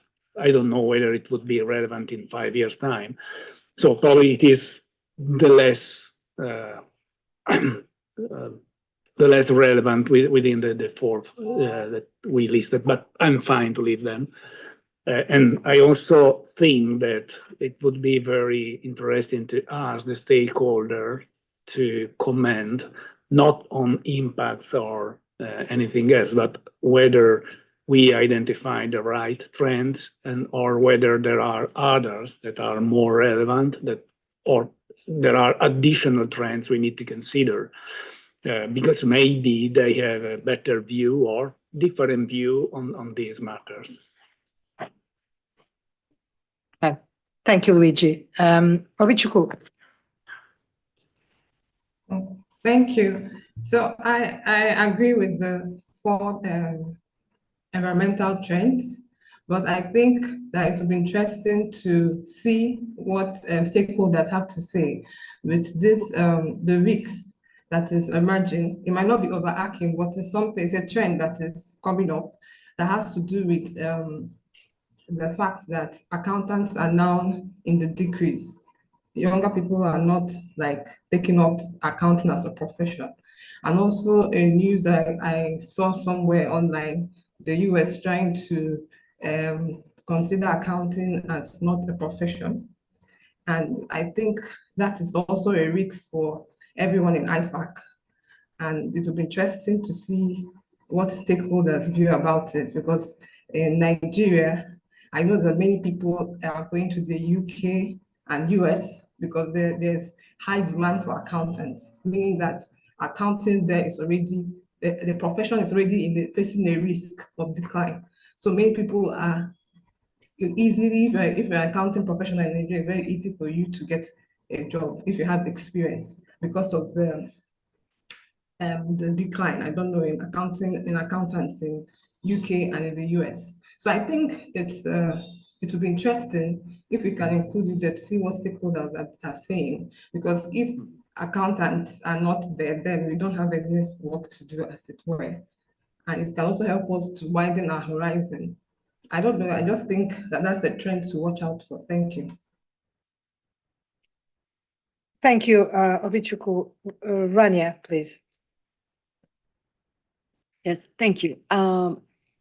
So I think, I mean, I'd like to echo what Nancy said at the beginning. I think, I mean, I may have done things slightly differently, but I'm fine with the direction that the working group has taken, and I'm fine with the trends. And as long as you have that question in there that says, are there any other trends? But my thoughts are, and perhaps also in line with what's been said around the table, that should we perhaps also have a question about the potential impacts? Because, I mean, my question is, are there any other impacts? Obviously, from what's been said, there are some impacts that we have not considered. I'm not sure that we can actually put in an exhaustive list of impacts. So, I mean, we should keep that in mind. But are there any other impacts, important ones that we should be considering? Are there priorities among impacts? I mean, are some impacts more important than others? So, I mean, the impacts, threats, etc., opportunities, even perhaps, and I guess what I'm trying to say is, my question is, would different impacts or different threats pertaining to those trends impact our work ultimately differently?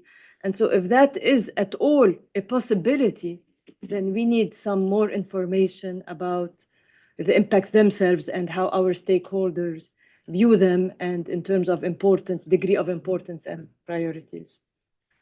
So yeah, I'll stop there. Rania, thank you. Let me just make sure that I understood. So there was a proposal from Rich not to include impacts. Yeah. Your proposal is that we don't include ourselves, but we ask stakeholders about the impacts. Is that it? No, my proposal, okay, so there are different ways of approaching it. I guess my main comment is our focus in terms of trying to seeking input from our stakeholders should not only be on the overarching trends and the priorities among them, but also on their impact. So whether you want to include the impacts and then ask them, are there any other impacts, or perhaps exclude the impacts, but then ask them what they think the important impacts of those trends are. Yeah, That's what yeah. I mean, I think you can take it both ways. It's the approach of the working group. I think both approaches have their merit, but it's not enough to just focus on the overarching trends. I think we need to drill down a bit deeper to really get value from the survey. Okay, thanks for clarifying. Paul, please. I think maybe just building on David's point, just the green hushing is 10 times worse than sometimes the green hushing is worse than greenwashing. We especially start looking at the realities around transparency and comparability. If we're really trying to set standards and direction, and people are actively watering down, it's a crisis. And how do we bring that out? Just the way you brought it out, I think we need to be much more focused around the green hushing risk with the shift in geopolitical and regulatory realities. Thanks. Okay, good point, Paul. Chana, please. Thanks, Chair. I want to go back to the point Luigi made about D4. I think Luigi is right. Like this outsourcing things, this is old. And I'm wondering whether we should delete that out of territory and centralized workforces. We delete that, and then we think about, how AI is currently transforming the workforces, and put something in the digital transformation about the workforces that are changing, because this is like 15 years old, the outsourcing and centralized workforces.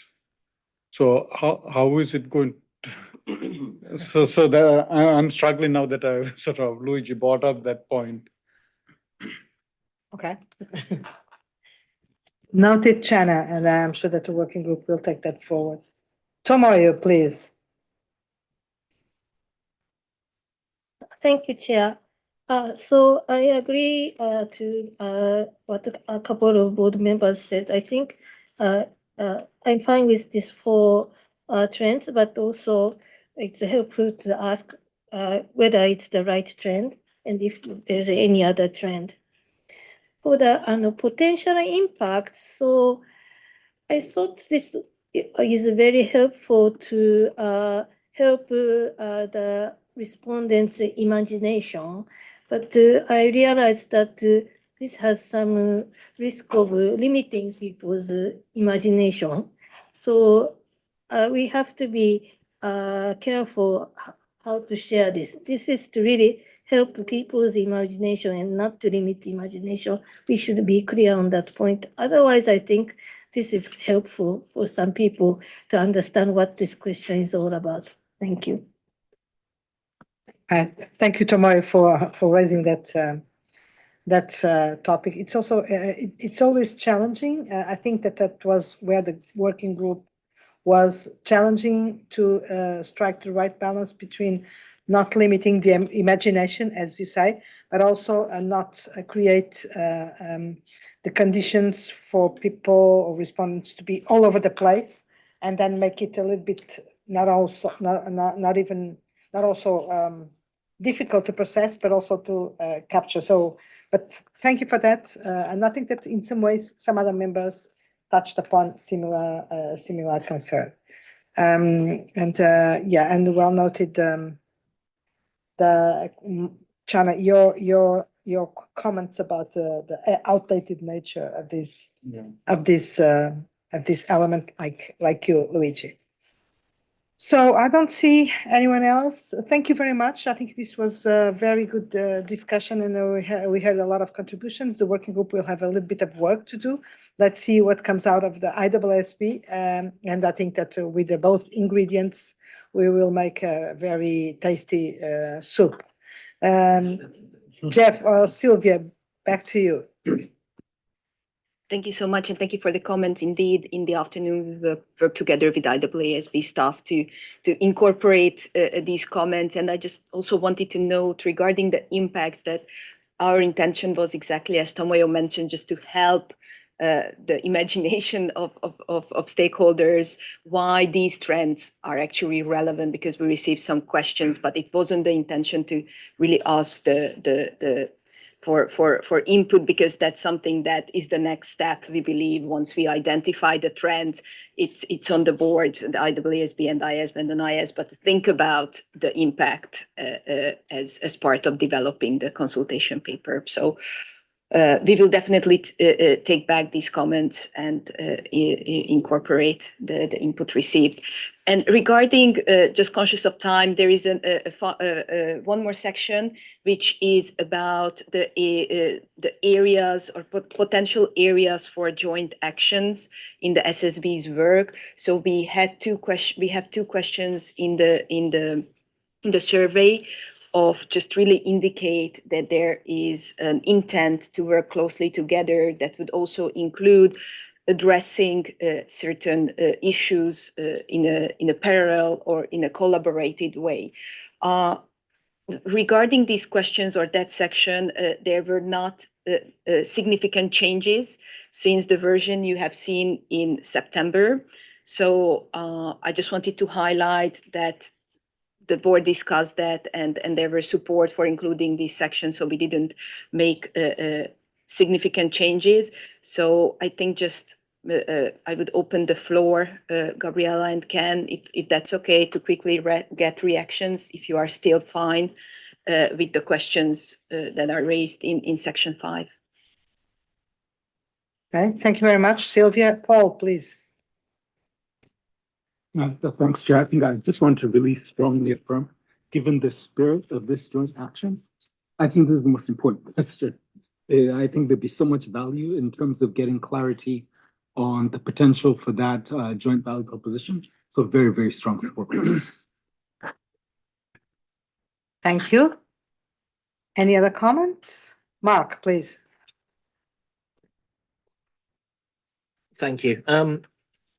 So again, supportive of the questions that are in there.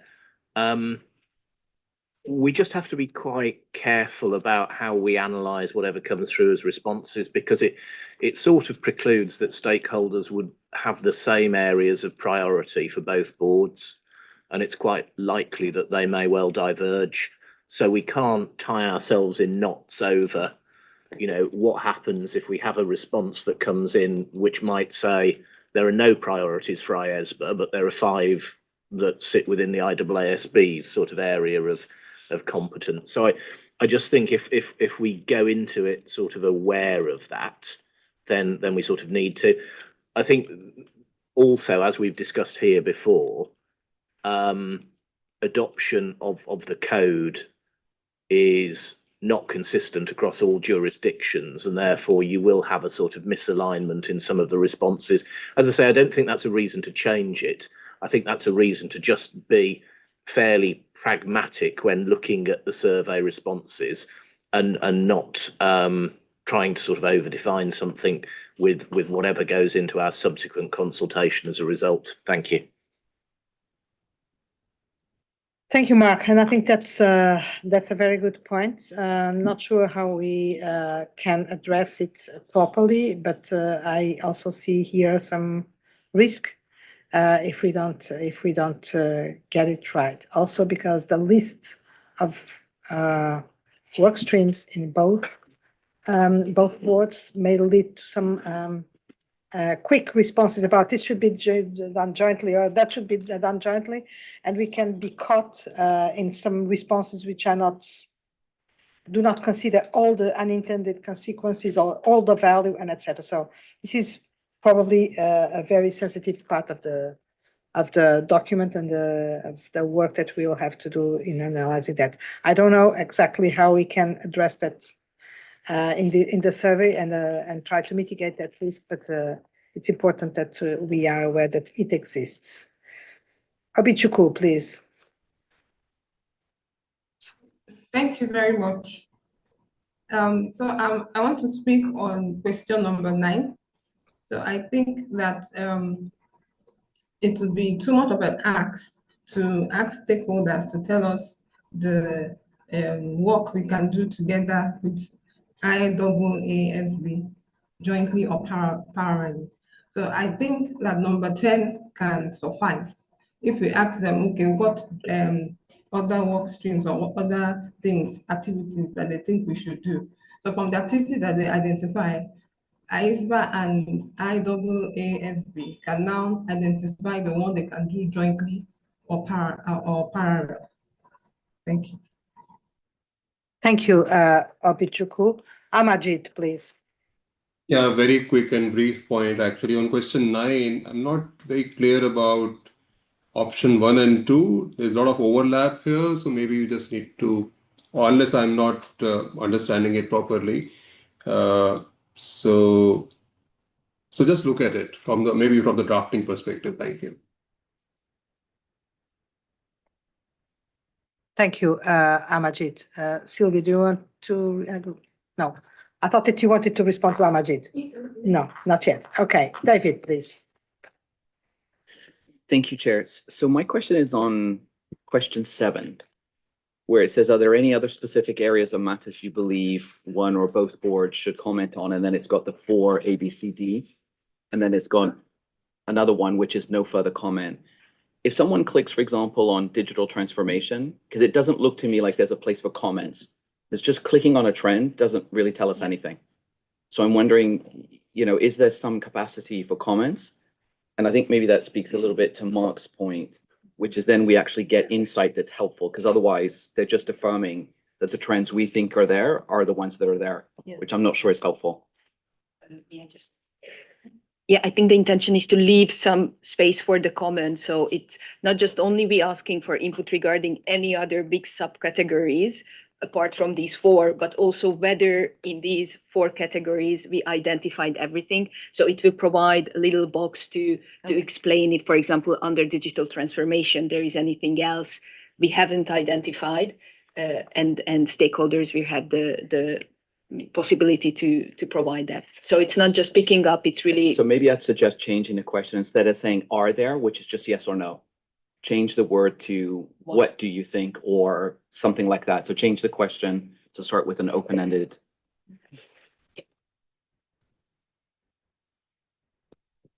Thank you, David. Rania, please. Thank you. So I just to pick up on what Obichuku said, I agree with her. I think the phrasing of question 9 is a bit too specific. I would rather keep it like something a bit broader and asking our stakeholders, do you see that, joint efforts or joint initiatives would enhance the impact of our work? And if so, what kind of joint initiatives would you like to see from us? But I think that asking the question so specifically is sort of, asking them to spoon feed us what we're supposed to do. I'd rather, get their inputs and then us distill, the answers and then figure out what are the types of joint initiatives we can work on. That's one. Second, I'd just like to go back for a second on to section 4 and picking up on one of the comments that Amarjit made earlier. So my question is to the working group is that, okay, let's say our stakeholders have identified the trends, the impacts, all this, but then, how are we going to interpret the inputs are the inputs basically supposed to gear us towards, the development of standards or NAM, or could they possibly also have an impact on adoption and implementation? Is that nuance somehow like picked up in the survey? I didn't feel it was, or do you not want to, or perhaps intentionally you don't want that nuance to be within the survey? But I think that it is important to be mindful that some of the trends perhaps our stakeholders would need from us a different type of response or a different type of action or initiative, and perhaps we should also give them some room, since we've embarked on the survey, to give them some room to indicate to us how they would like us to address those issues. Thank you. Thank you, Rania. Well, I'll leave it for the project, for the working group to respond. This is a very relevant comment. Still, we need to find, again, the right balance between what is a survey and what's a public consultation. So, and that's something that the working group has been discussing extensively, because we don't want to consult. We want to gather information and some proposals. I'm not saying that it should be out, but that's something to be considered. Thank you very much. Amajit, I think that you want to come back again? Yeah, very quickly, Chair. So this is on question 8, which talks about the environmental trends, which are not covered in the list that we provide. So I would suggest if you also can add here, in case somebody has a list which is separate from the ones which are already identified, we also ask them to prioritize. Just like we are seeking prioritization in response to question 6. So for question 8, also similar prioritizations for the factors which have been identified by the respondent. Thank you. Right. Thank you very much, Amajit. And I'm gonna give the floor back to Sylvia. Thank you very much for all the comments. And yeah, some of the comments you mentioned, for example, regarding the prioritization, that came up in advanced comments as well. So we will definitely consider these, how we can make it 100% clear that what is the ask from the stakeholders.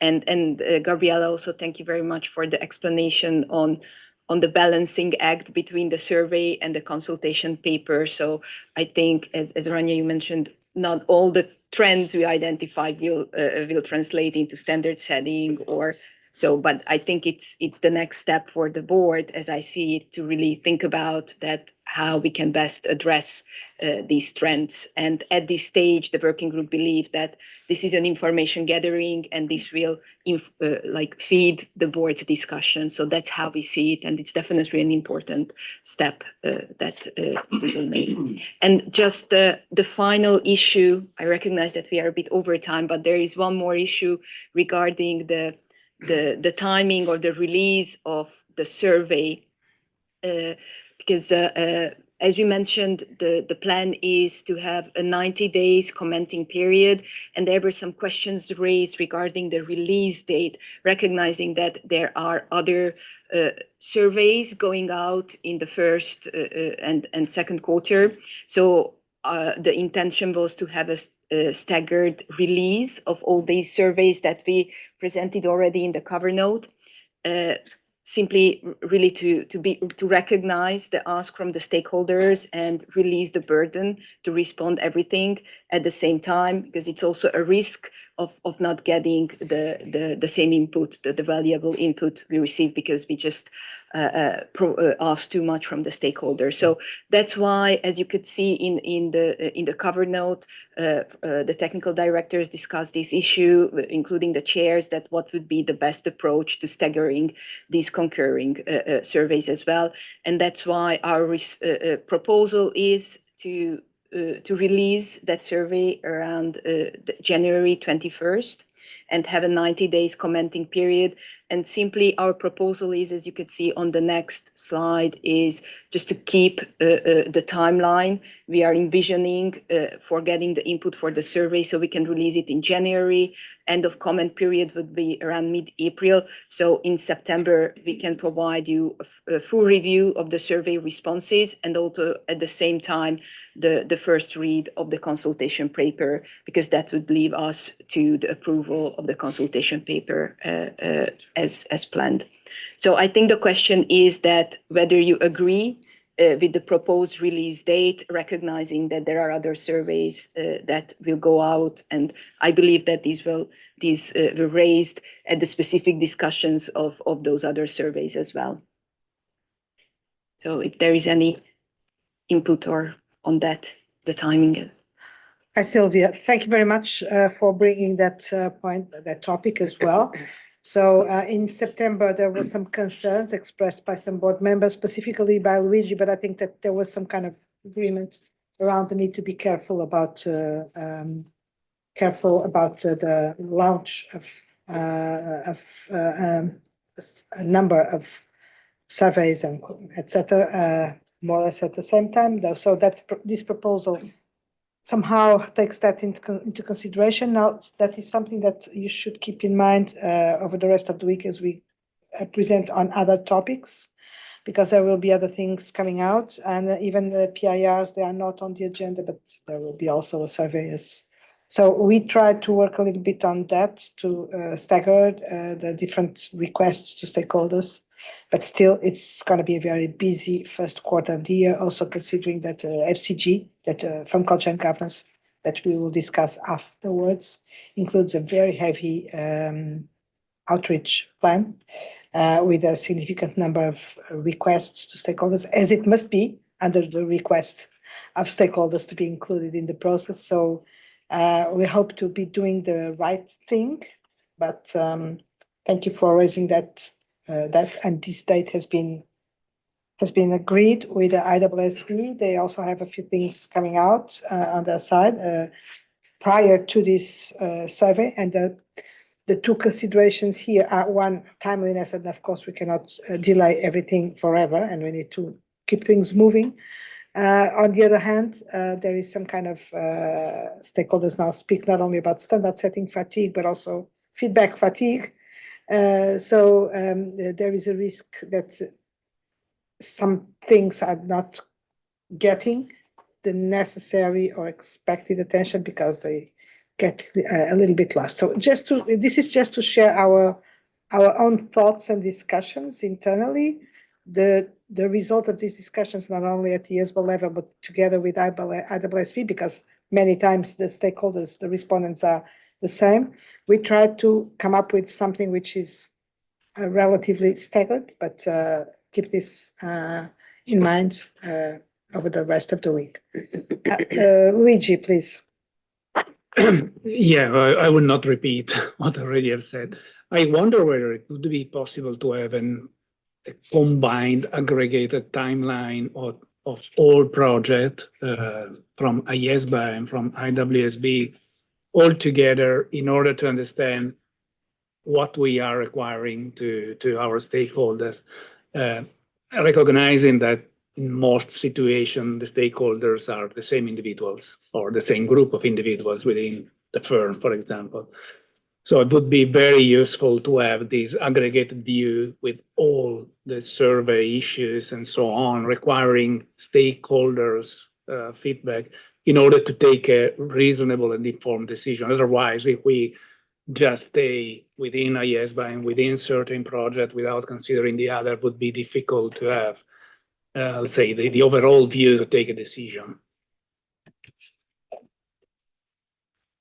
Luigi, yes, I think of course it's possible because it exists. So we will see the best way to provide you with that information in a consolidated basis so that you can take a look and see what's going to come out each month, week, etc.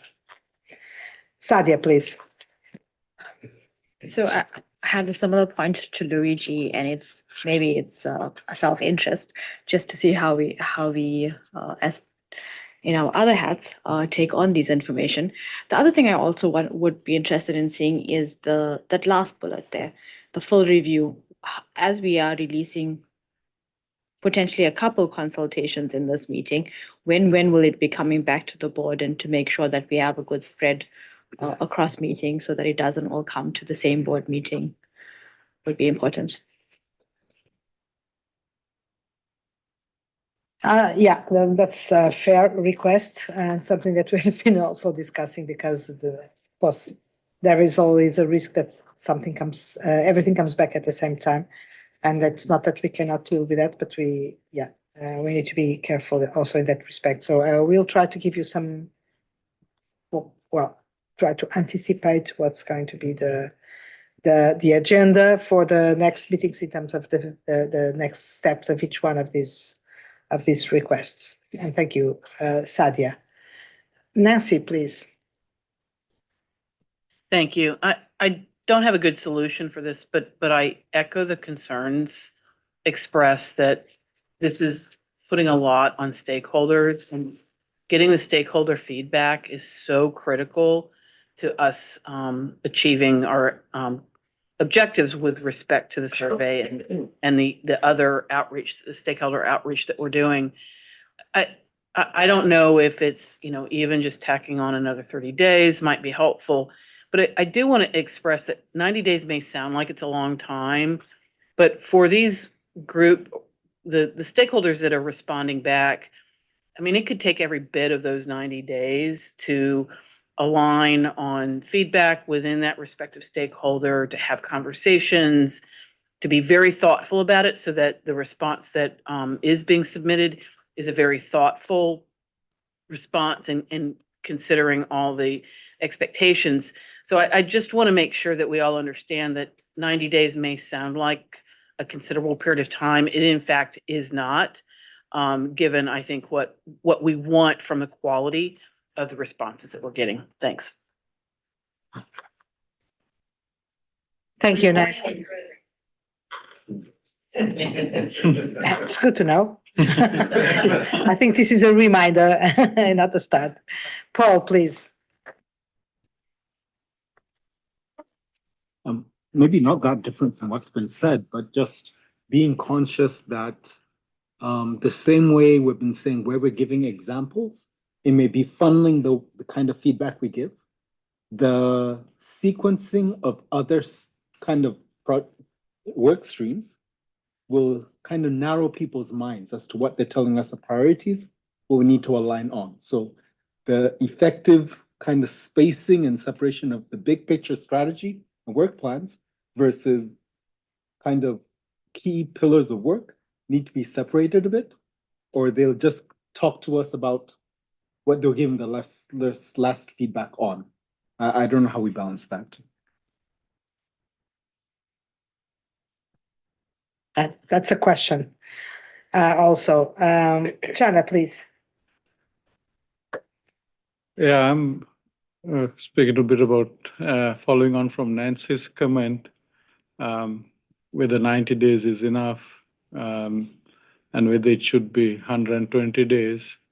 Also considering, December year ends in some countries would mean that they would be pretty busy up until middle of April, I would think.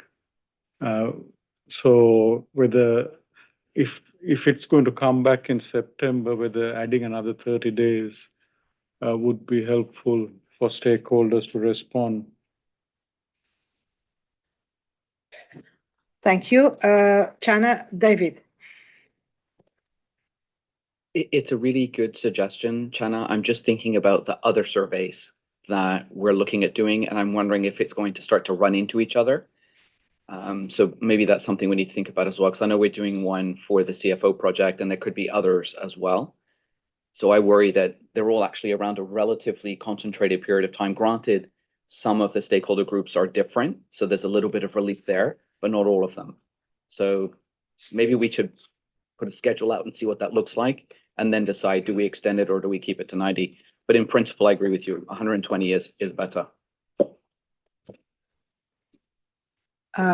Okay, David, Ken, please. Yes, thank you, Chair. I think the project teams will take the feedback back to the kitchen, so to speak, and we will look at the scheduling of different surveys. I'm just mindful that no matter how we look at it, and through whichever angles, a number of those surveys essentially will struggle a very significant period of time in common. And one survey might end 30 days ahead of another one. But inevitably, they will be coming to the board pretty much in short order, one after the other. So that's going to be a bit unavoidable, and unless the board decides to really stretch the surveys over a period of 9 months or even longer, which I think is going to call into question, what's the sense of urgency of this board in terms of addressing some of these issues, etc. I'm also mindful that a number of these surveys won't necessarily address the same stakeholders. So, for example, the CFO surveys won't necessarily be looked at by the firms with a level of scrutiny, perhaps that's a survey on the strategy, for example, would attract in terms of level of attention. So we also have to be mindful of the different stakeholders, but also within the firms themselves. The feedback we've heard internally within the working group is, even in the firms, there are different people looking at different topics, and they're not necessarily the same people who address the same issues. So we will need to coordinate no matter what with our colleagues on IESBA to also take into account the feedback they're receiving on their side, and really try to be as balanced as we can, in stretching out the comment periods and so forth, so that we, given the constraints and what we have to operate within in terms of that time window, that we can come up with a kind of an optimized schedule of releases, etc. Right. So we'll come back to that, and certainly we have, to Luigi's request earlier, we do have a consolidated schedule which we've not shared with the board because it's essentially kind of very much in the detail, but I'm more than happy to share that with the board later this week when we come back with the revised survey. So yeah, thank you. Thank you for sharing all these ideas and concerns. Yes, I know, but with respect to the respondents, Ken, yes, you're right. They are sometimes not the same, but for instance, with respect to CFO, I would expect they would give this strategy annual plan exactly the same attention as the firms will do. That at least we should have that expectation and create the conditions for them to be not to be more distracted than they usually are with respect to this kind of thing. So there is a lot of considerations here that we need to take into account when deciding what to do. But for now, the proposal that is on the table is this one. And you'll see the cadence of requests and surveys and etc. They will come out from the IESBA and IESB, and then we may rediscuss as councils later this week when we discuss it jointly with the IESB. And it's probably a topic that we should pick to discuss jointly. Tomayo, please. Thank you, Chair. I wonder how the online joint survey will look like. The expectation is to get to many responses and from a variety of stakeholders.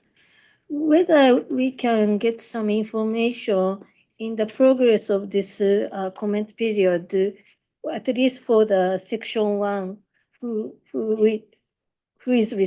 how many responses so far we got and who are the respondents, and then in this outreach activities, maybe we can encourage where we are missing some responses.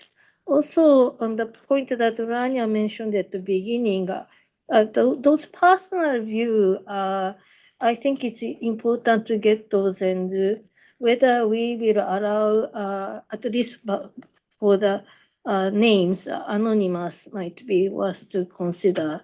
At least we need the rest of the answers, where they come from, where they belong, but whether we can keep allow anonymous for personal review might be worth to get to active responses. Thank you. Tomoyo, I see the benefits that you are foreseeing and considering, but in principle, respondents should be able to be accountable for what they suggest, and they should not be afraid or feel constrained to come with whatever question or whatever suggestions they do. I think it can be a little bit risky to leave it anonymous because it can come, well, and then it's going to be very difficult to understand where the respondents are coming from. But anyway, I see your point. Ken, please. Yes, thank you, Chair. Just really to respond to Tomoyo, precisely in response to a question that PIB has asked in the past, all the responses will be on the public record. Once we receive the survey from the respondents, or everything will be made available publicly on our websites under the boards. But respondents will have the ability to request that their submissions not be disclosed publicly. So they will still have to indicate on behalf of which organizations or who they are that they are submitting a response. But if they really wish to maintain confidentiality or really making sure that the response really response is strictly confidential, we can do that, and we will of course share the responses with the board on an anonymized basis to respect their particular wishes, but otherwise they will have that ability to still share their views, but with the board respecting their request for confidentiality. Okay, Christelle, please. Thank you. I was wondering, linked to the objective of having a better feedback to our stakeholders, if there was any intent to use AI to exploit the answers, to generate some valuable information to the stakeholders, meaning at this stage you're answering, there's such and such statistics, and your answers here are their position in a sort of, so that they have an eventually immediate feedback, which is not the value of the whole because the survey is not finished, okay? And then at the end also, helping for the staff for having a good synthesis, a valuable synthesis on the link between the result of the survey and the consultation papers. Thank you, Christelle. I think that I would have some comments, but not for now. And I'll defer to the working group to respond what your plans are. I think that in general, we sometimes do it already with some questions. Now, the challenges are exactly the same that everyone is facing, the firms themselves, which is to make sure that the use of AI does not undermine the quality of the information and the results. There are some challenges, but still, I'm not going to give any response in that respect. I'll ask the project team to respond where you are in this respect. And any other comment or response you want to give, because I'm mindful of time and I think that we need to very quickly close this session. Sylvia, Jeff, please. Just quickly on the survey, that we are planning to use an online survey platform that other project teams are using as well for their online survey. So we need to see what are our possibilities regarding these advanced immediate input. So I think this is something that we will take back to IESBA as well. But I think we need to, so there are some limitations given the survey platform that what we can come up with in that sense, but we will definitely take back these comments. And I would just turn to Jeff if there's anything else too. Thank you very much, Sylvia. And before we wrap up, Robert, please. Thank Any you. comments? Thank you, Chair, and hello to everyone. It's lovely to be back with the board again in person. It's very helpful discussion this morning. It shows the challenges of taking this joint survey approach, but I think it has reinforced the benefit of doing so. And so it's very pleasing to hear this board supporting that approach. Of course, we will see what the IESB feedback is, and there'll be the joint session on Wednesday. I just also found very fascinating the discussion about the joint value proposition. And I think all that I would say is to encourage the board to continue to explore that. I think it is premature to try to do something now in the survey. I think that's my personal reaction to it. Go out with the questions and with the open-ended question as well. But there's certainly enough material in the discussion this morning to start thinking about what that joint value proposition might say, incorporating some of the points that Ken mentioned, but also then the overlap points in terms of what the boards actually do as opposed to what they actually are. So I just encourage you on that. So thank you very much. It's been a good start to the meeting. Thank you so much, Robert. With this, I think that we can close the session now. Thank you very much to all board members for the valuable contributions and feedback provided. I just wanted to note that this session lasted for 2 hours, while the IESB session was scheduled for 15 minutes. So I'm curious to see how we'll mix the two. But it's also this diversity that we manage to, and we learn to do things together. We will close now. I think this is an important step. There are some open questions for the board, for the project team, for the working group to work upon, and others that we will see probably some answers and developments at the board level in the near future, not only with respect to schedules, but also with respect to a few things that apparently still need to be processed and decided. So thank you so much. We are 10 minutes late, so I'll shorten the break a little bit. We should reconvene at 11:35. Let's meet at 11:45. Okay. 10 minutes late. Okay. No, it's no, because it's already 1 minute after, so I'm shortening it for I think it's good that we stop. So 11:45, 45 minutes after the hour, we'll be back. Okay.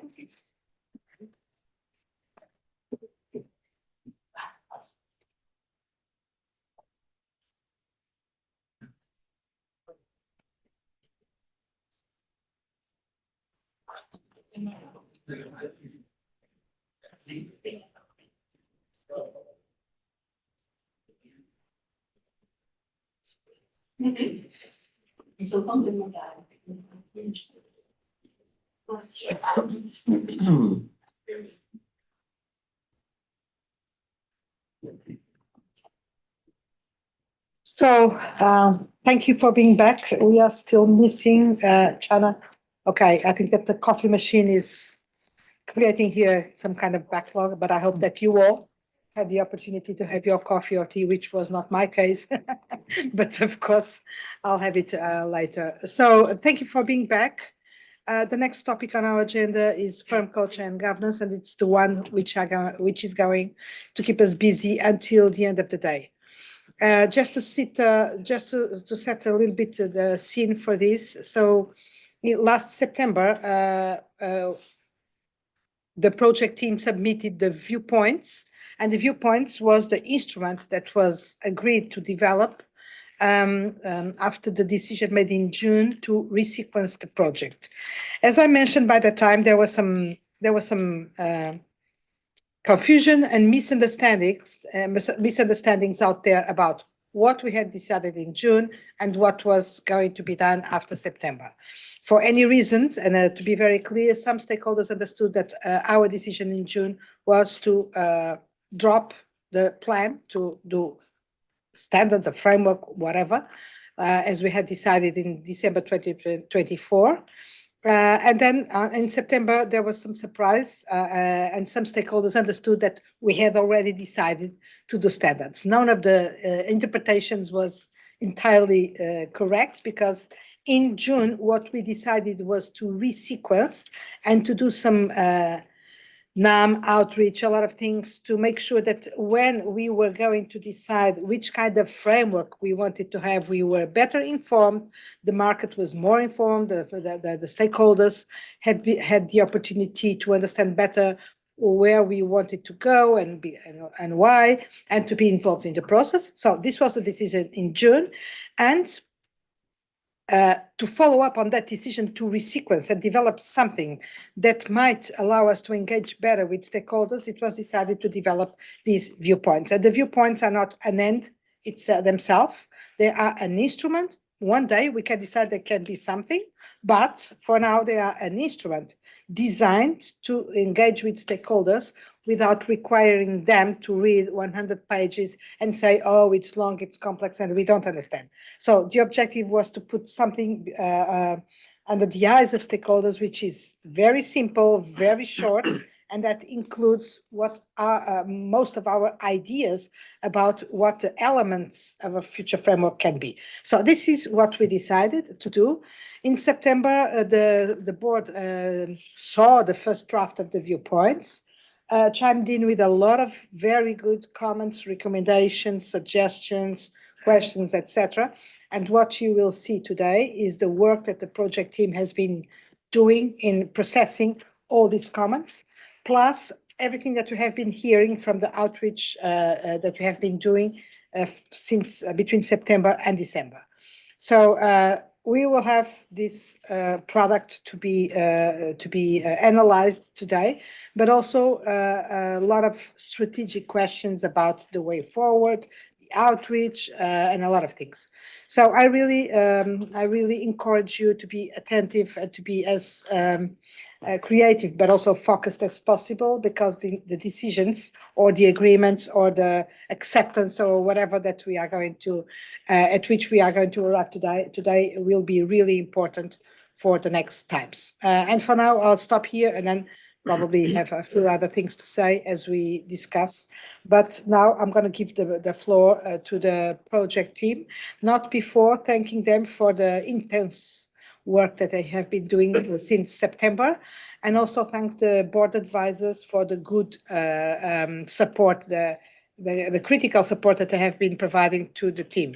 This has been a collective effort on a project which has been proving to be challenging, but still necessary, and around which we got together in different times as a board, agreeing that there is something that we need to provide, we need to deliver, and we need to offer to the firms. Jeff, Laura, Joanne, thank you very much in advance for your presentation, and the floor is yours.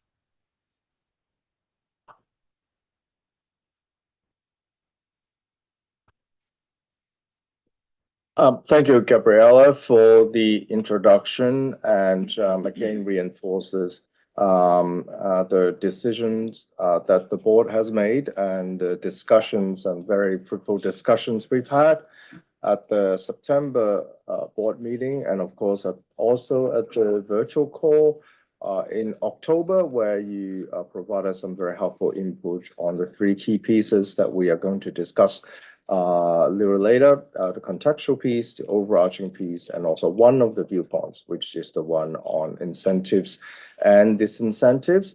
So again, as Gabriela has mentioned, this is a staff-driven project, and the project team members, other than myself, Laura and Joanne, And also a special thank you to our board advisors, Chana and Rich, who have provided some very useful input. And of course, with this project, and the input also from Gabriella and Ken as well. So as Gabriella has mentioned, it's very much a joint effort in developing the papers that we have today. And of course, particularly with the ISKM1 linkages paper, that we have also worked quite closely with our IEESB colleagues. So there's a few things we want to walk through with you today as you look at the agenda, but I'll go to the next slide, which will give you a sense of the things we want to cover with you the next 2 days. And again, coming back on Friday, a fifth day. The first 2 days, and in just a moment, we are going to walk through to get your feedback on the contextual piece. Of course, you have provided some helpful feedback in October, as I mentioned. And then we're going to walk through to the overarching piece. And then we're going to go through the individual viewpoints, those 8 viewpoints, those 8 sets of viewpoints on the FCG elements. As we walk through these viewpoints one by one, we will give you a sense of some of the key feedback that we have received in September or October, and perhaps just draw your attention to some of the key changes, and then we'll open the floor for your feedback. After that, what we will do is we will also discuss with you some of the you will notice that in the contextual piece, we're talking about stakeholder outreach, and we're going to talk to them perhaps about the approach to developing the framework, of course, which is what we had agreed, the board has agreed in June this year.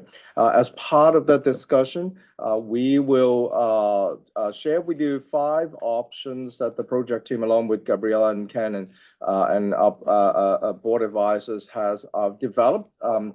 Just allows us to then have a more fruitful discussion with our stakeholders going forward in terms of the development of the framework and in terms of helping the project team to develop the recommendations. So we will speak to you about that, and then after that, we will talk to you about the linkages, the paper that we have developed in the linkages with ISKM1 and between that and our draft IESBA viewpoints.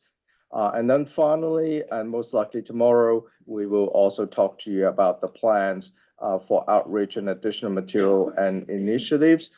This last one is in agenda item 3E, but since we've circulated the paper, the project team has the benefits of looking at this internally. And so we come up with something a little bit more integrated, and hopefully it makes more sense to everyone. And it's essentially, it's all what we have in that paper, it's all in there, but we'll just kind of consolidate information and making it more integrated in terms of our approach to outreach and additional material and initiatives for Q1 and Q2 2026.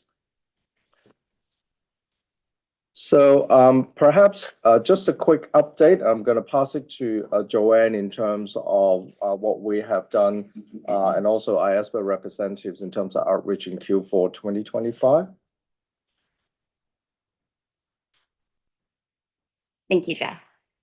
As Jeff and Gabriella alluded to, we have a lot of material that we'd like to get your views on over the next 2 days. But first, we'd like to give you a quick overview of the stakeholder engagement as well as our collaboration with IEESB. So this slide provides a summary of our Q4 stakeholder outreach. The key takeaways for each of these meetings are included in the appendix to agenda item 3. And we also discussed the takeaways from the IOSCO C1 and SAC meetings at the virtual board meeting in October. So I'll just be brief and just highlight a few points and invite board members who joined these meetings as well, if they'd like to add their perspectives.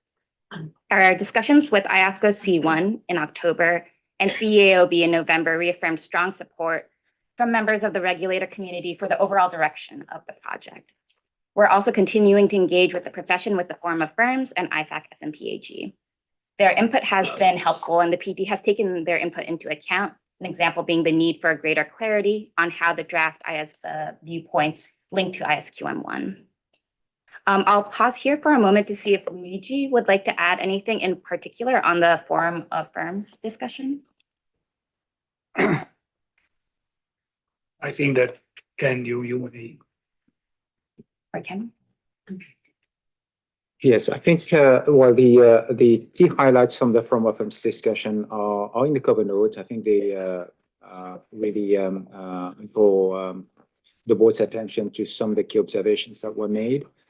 I think there was support for the direction of travel in terms of the resequencing of the work streams and what the board is intending to achieve.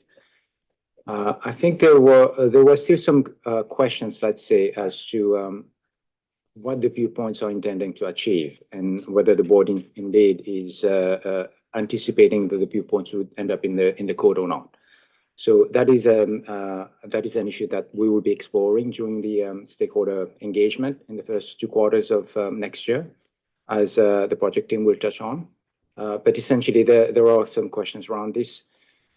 There was an observation as to whether we're making the connection between the viewpoints to what might be root causes of some of the unethical behavior, cases of unethical behavior that we've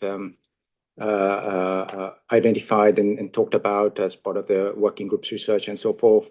So making that connection was an area of attention that we were asked to think about.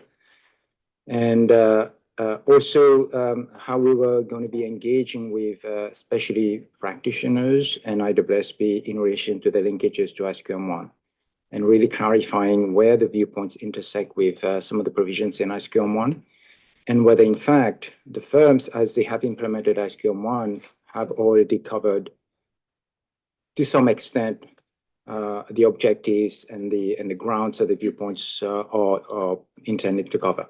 Right, so clarification around the areas of overlap was sort of an area of emphasis and importance for the Forum of Firms.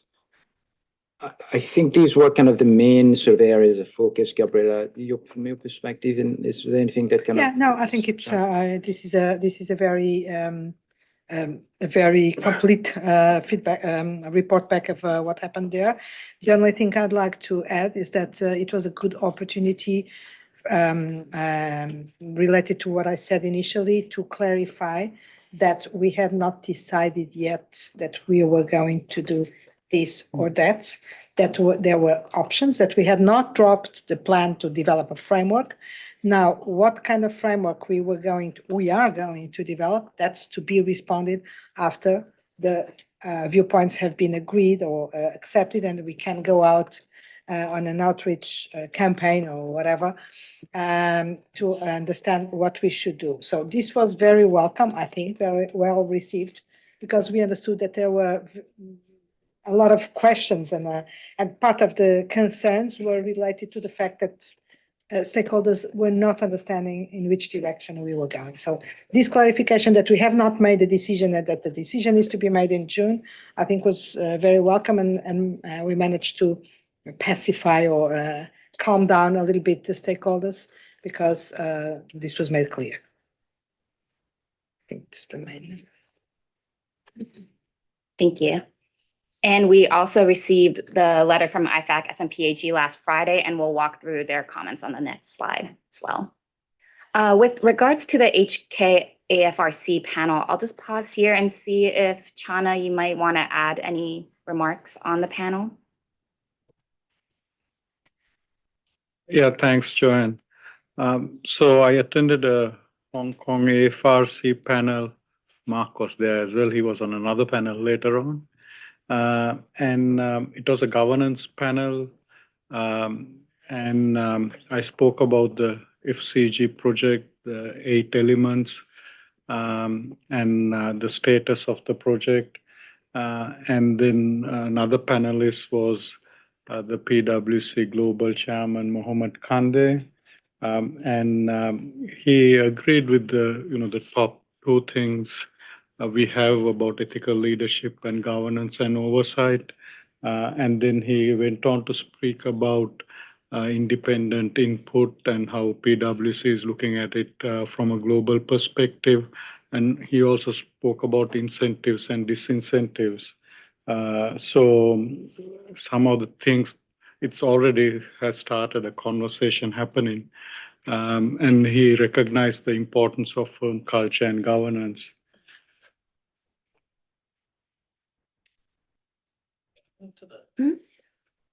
Just really to come in support of Shannon's position there, like my takeaway from the event as a whole and the regulatory discussion that followed the next day is that there was very broad agreement and support for something in the firm culture and governance space, and it was recognized that this was a real priority area in terms of driving high quality ethical outcomes. I expect there will be ongoing discussion with stakeholders about, how we land that and how we do it. But I think it was quite pleasing to see that broadly there was this sort of coalescing around the fact that this was the right space to operate in. And certainly it wasn't just something that was coming from a sort of regulatory perspective. It was something that the firms were also strongly pulling at as well, about the recognition of the importance of high quality ethical behaviour as part of that equation. So I was actually very positively encouraged by the discussions that were taking place. And just before we move on to the next slide, I'll just pause and see if Gabriella would like to add anything about the overall stakeholder Q4 outreach. Thank you, Joanne. I'm not going to go into details about different outreach initiatives where we address the topic, but certainly what Mark just mentioned is I have a similar perception, not only from what the report back from the Hong Kong event, but more generally that the regulatory community is starting to be very interested on the topic, and we have some very clear evidence of that. Just a conference last week, one-day conference about the topic organized by a regulator, but with the profession involved, with I think that the Big Four, or at least some of them were there. So from the outreach, from the general outreach, I think that also the firms and the profession is starting to show some interest and some adherence to at least part the perspective that something that this is important at least, and that maybe there is something to be done. Now, what is to be done, that is still to be discussed, and there are probably different perspectives that we will need to consider and balance and etc. But after these 3 months, it's probably my takeaway, something similar to what Mark said, and it's important that we don't think that it's only a regulatory thing, because what we see is the profession and the regulators and other investors discussing things together, and this is, I think, a very important step wherever we are going to bring this project, right? Okay, that's it. Yeah.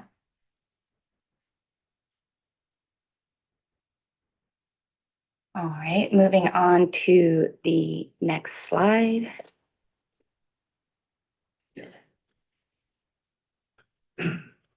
There we go. This slide outlines the key points from the IFAC SMPAG letter that the PT received last Friday.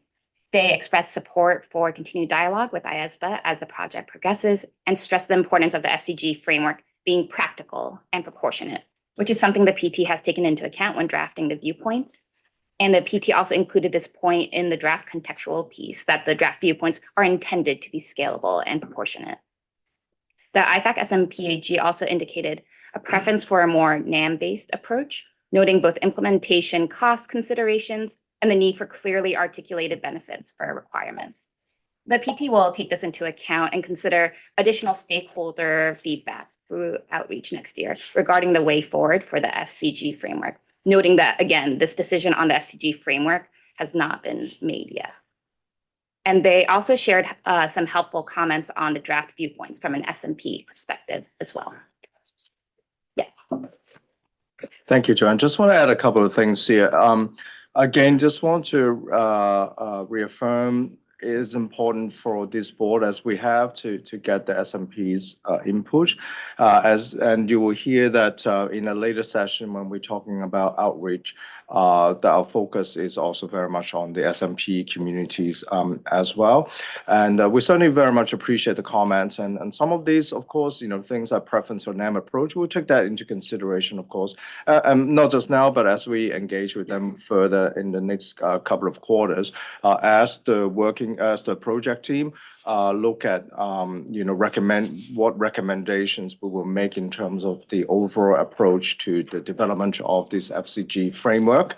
And in terms of the feedback on the viewpoints, it's important that, again, that we recognize that these viewpoints are not final in the sense that they are final stand or final name in that sense, but they are simply tools that we're going to use. So for us to have further engagement with our stakeholders in the next 2 quarters.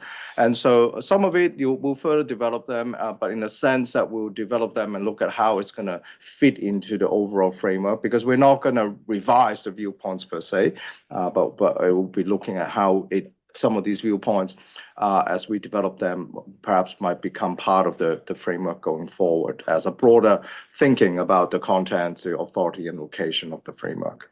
Thanks, Joy.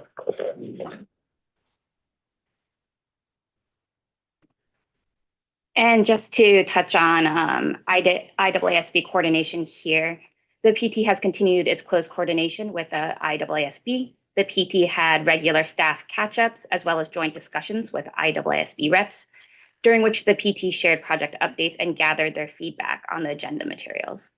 In particular, the PT developed the ISQM1 linkages paper in coordination with the IASB reps and also considered their feedback for the other FCG agenda materials as well. And the PT will also deliver a project update to IASB this Wednesday during their board session. And finally, I'd like to just note a couple points from the PIOB's October Public Interest Issues Letter. This has already been circulated as Agenda Item 1C, so I'll just focus on the highlights here. The PIOB expressed their continued support for the FCG project, the project scope, and for resequencing, and encouraged IESBA to pursue an enforceable framework. They emphasized the importance of clear communication around the terminology and how the viewpoints will ultimately translate into the framework.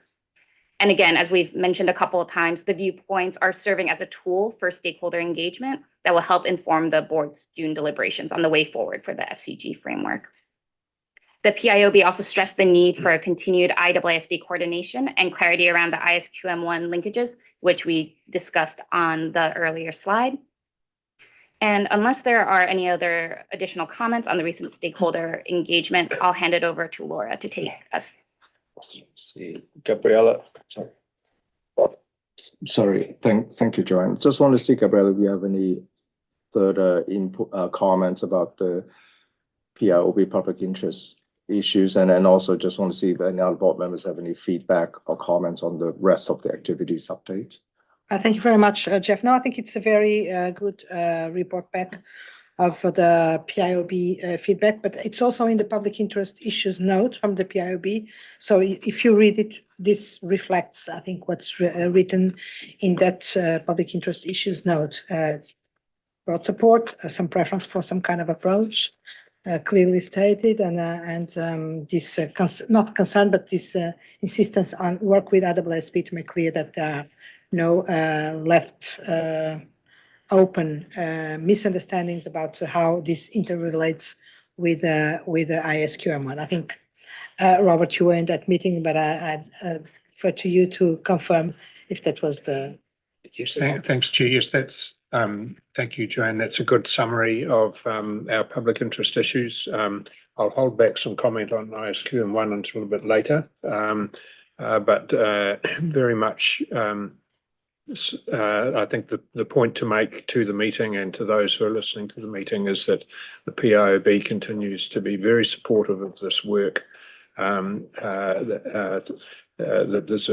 very much in the public interest that this work be done, and noting also just the importance of communication and ensuring that there's a clear common understanding.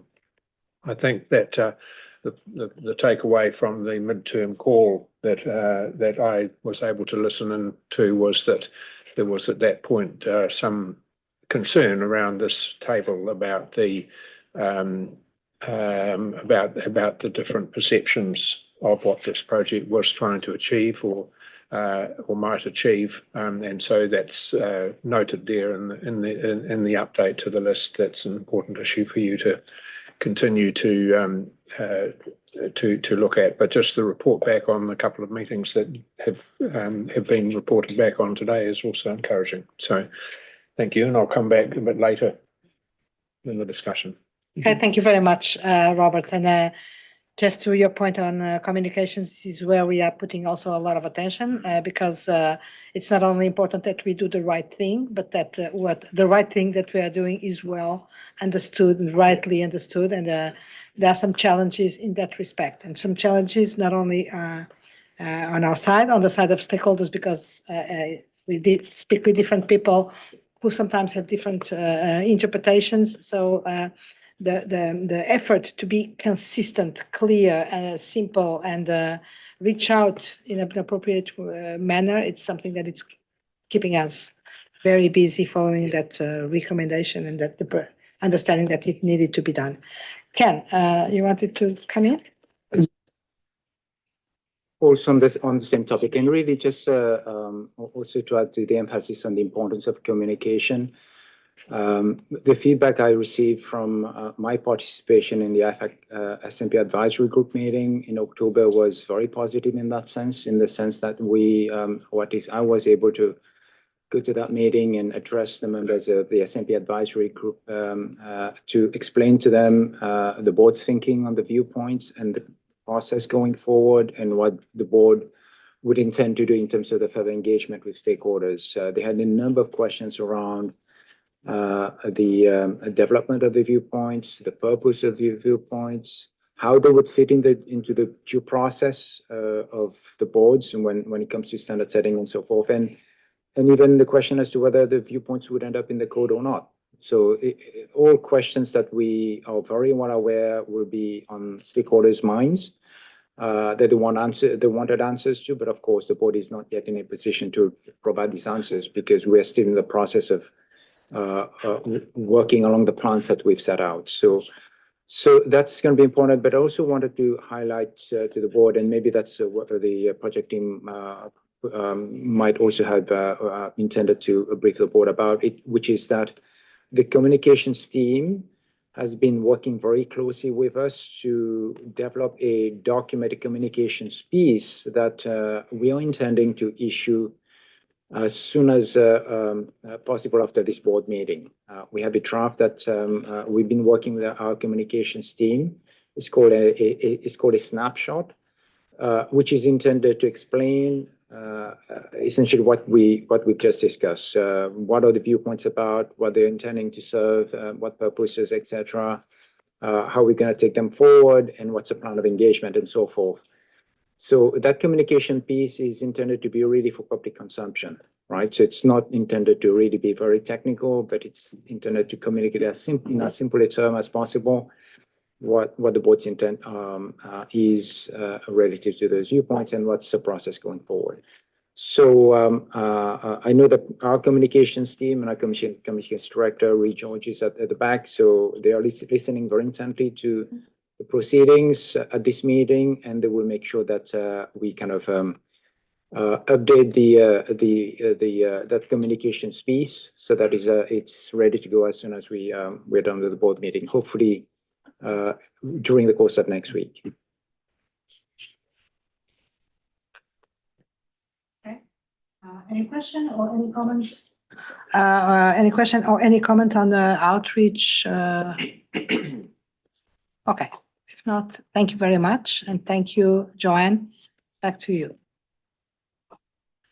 Thank you. We'll now go through the three main papers that we will ask again to the board on Friday to agree on.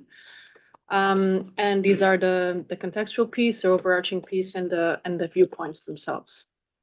And so starting with the draft contextual piece, and as you may recall, this was a paper that the board thought it was important to develop, in addition to the viewpoints and the overarching paper, to explain a bit of the background of the viewpoints, where did the viewpoints come from, what do we intend to do with them, their nature, how they were drafted, etc.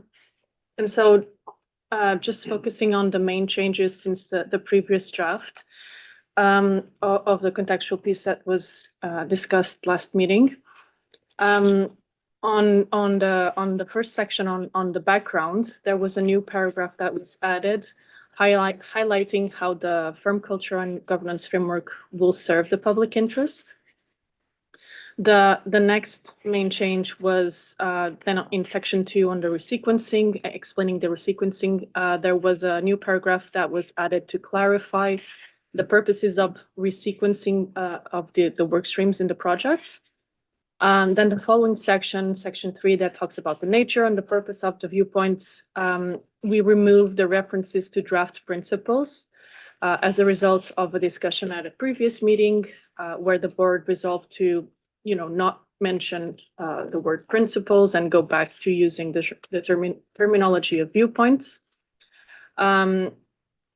We also explained that the IESBA will explore with stakeholders which of the viewpoints could evolve into draft principles or guidance to eventually form the framework.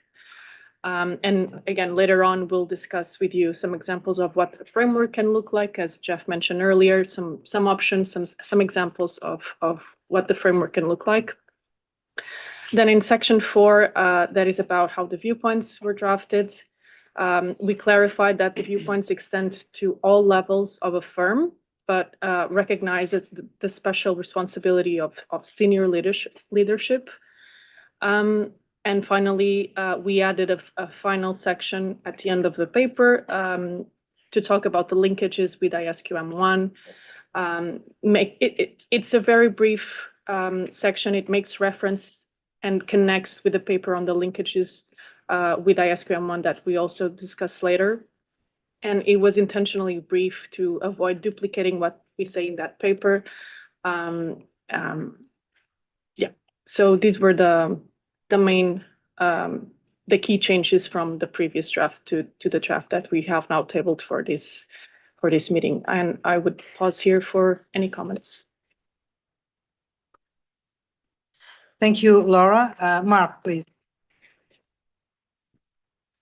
Thank you. I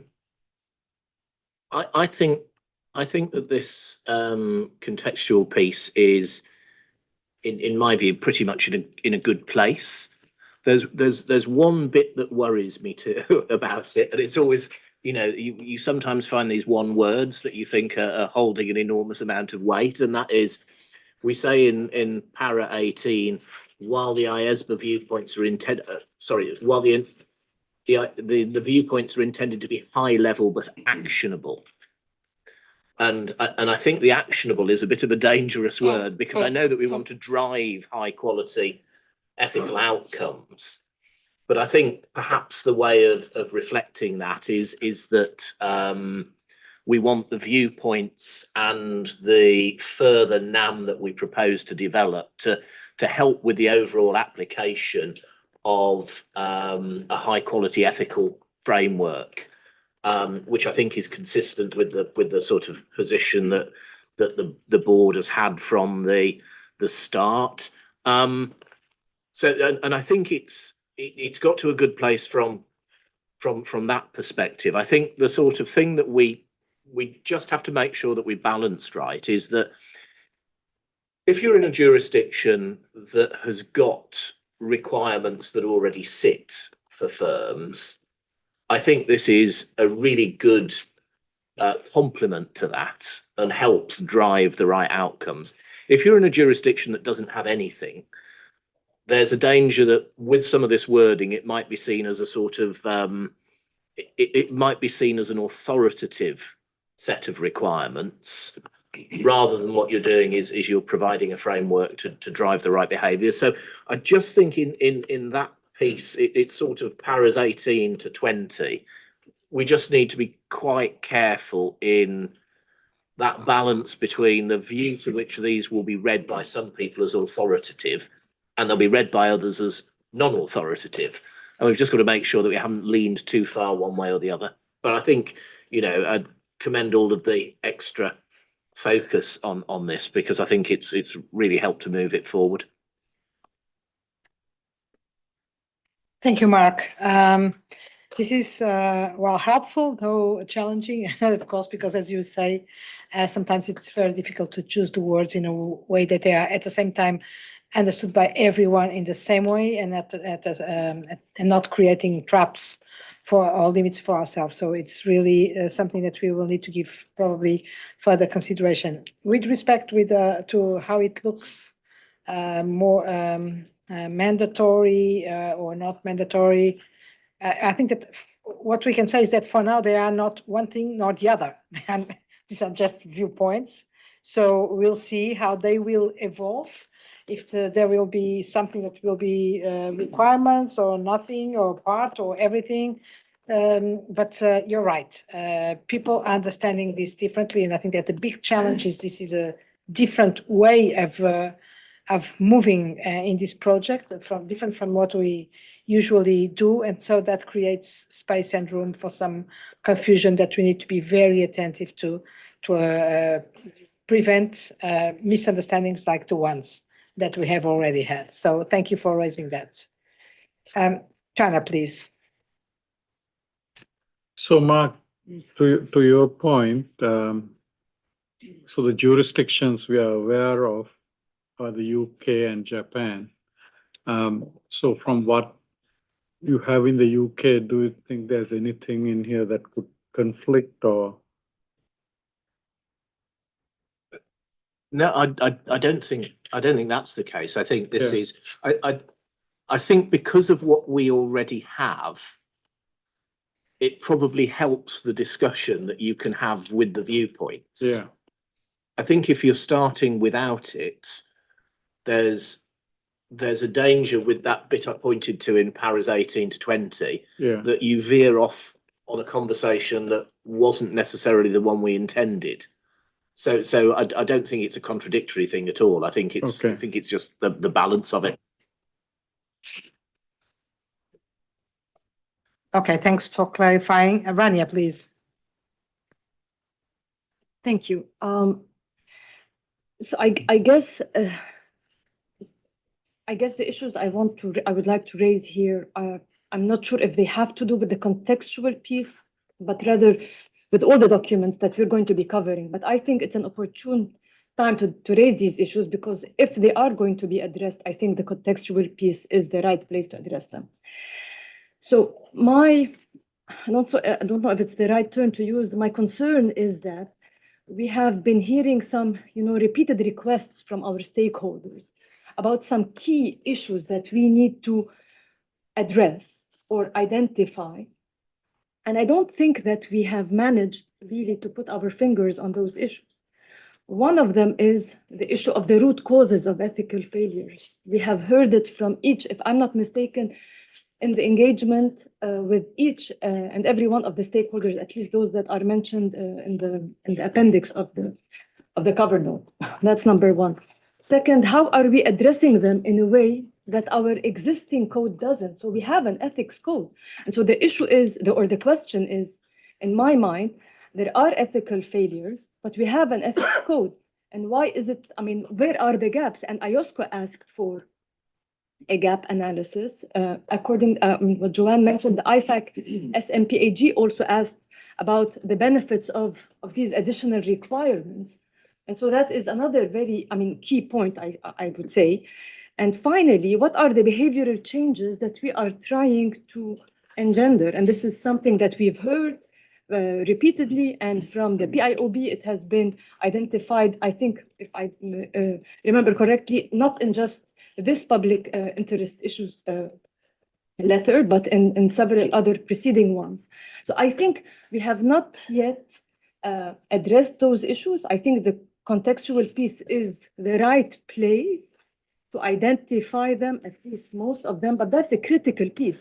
I understand that, and I can appreciate that we are going to be using those viewpoints as a tool to engage with our stakeholders over the next 2 quarters. But I think as we go out to that, stakeholder outreach and engagement, I think that at least we need to have a working hypothesis on those key issues. I mean, what are the key issues? What are something like a conversation starter? What are our views on those key issues? And the conversation starts there. In my mind, the technical details are secondary. We can iron them out later, but those are the key issues. We need to have at least a draft response on those, each of those items. Thanks. Thank you, Rania. I'll probably say something about that, but I'll hear first from the board members. And Chana, I think that you wanted to respond. Yeah, I think the root causes are there. It's if you look at the incentives, right? So some of the examples we have seen around the world, it's misaligned incentives that drove that behavior, either to generate revenue, profits, whatever it is. And then another one is, independent input, because where there is, independent input, sometimes there's better outcomes. So the causes are like the insular nature of the partnerships, and when there's no one external coming and questioning, is that right? So I think, I don't know, Ken, whether the contextual piece could add some detail, but I think the 8 elements are effectively addressing some of those root causes, and maybe we need to bring it out. I definitely agree, sir. So I'm all for, and I'm in full support of the 8 elements, because I believe that they definitely address the ethical failures. I think we have been asked repeatedly to bring the root causes of the ethical failures out, say it, express them explicitly. And then we can say, so that's the problem, and that's how those 8 elements are targeting the problem. I think it makes for a much more logical flow of ideas and a much more conceptually appealing document and paper for our stakeholders, to accept, to take in, to see the relevance of those components. Ken, do you want to? Yeah, it's really in response to Rania's point about the root causes, and what we've heard from some of the stakeholders we've engaged with is a word of caution to our board to draw conclusions or observations without a full understanding of all the facts and circumstances. And a number of those cases of unethical behavior that we've seen in the headlines and so forth have been subject to regulatory action, litigation, and so forth, and we're not privy to all the details. And therefore, hence, in effect, a caution to the board not to jump to conclusions in really pinpointing specific root causes.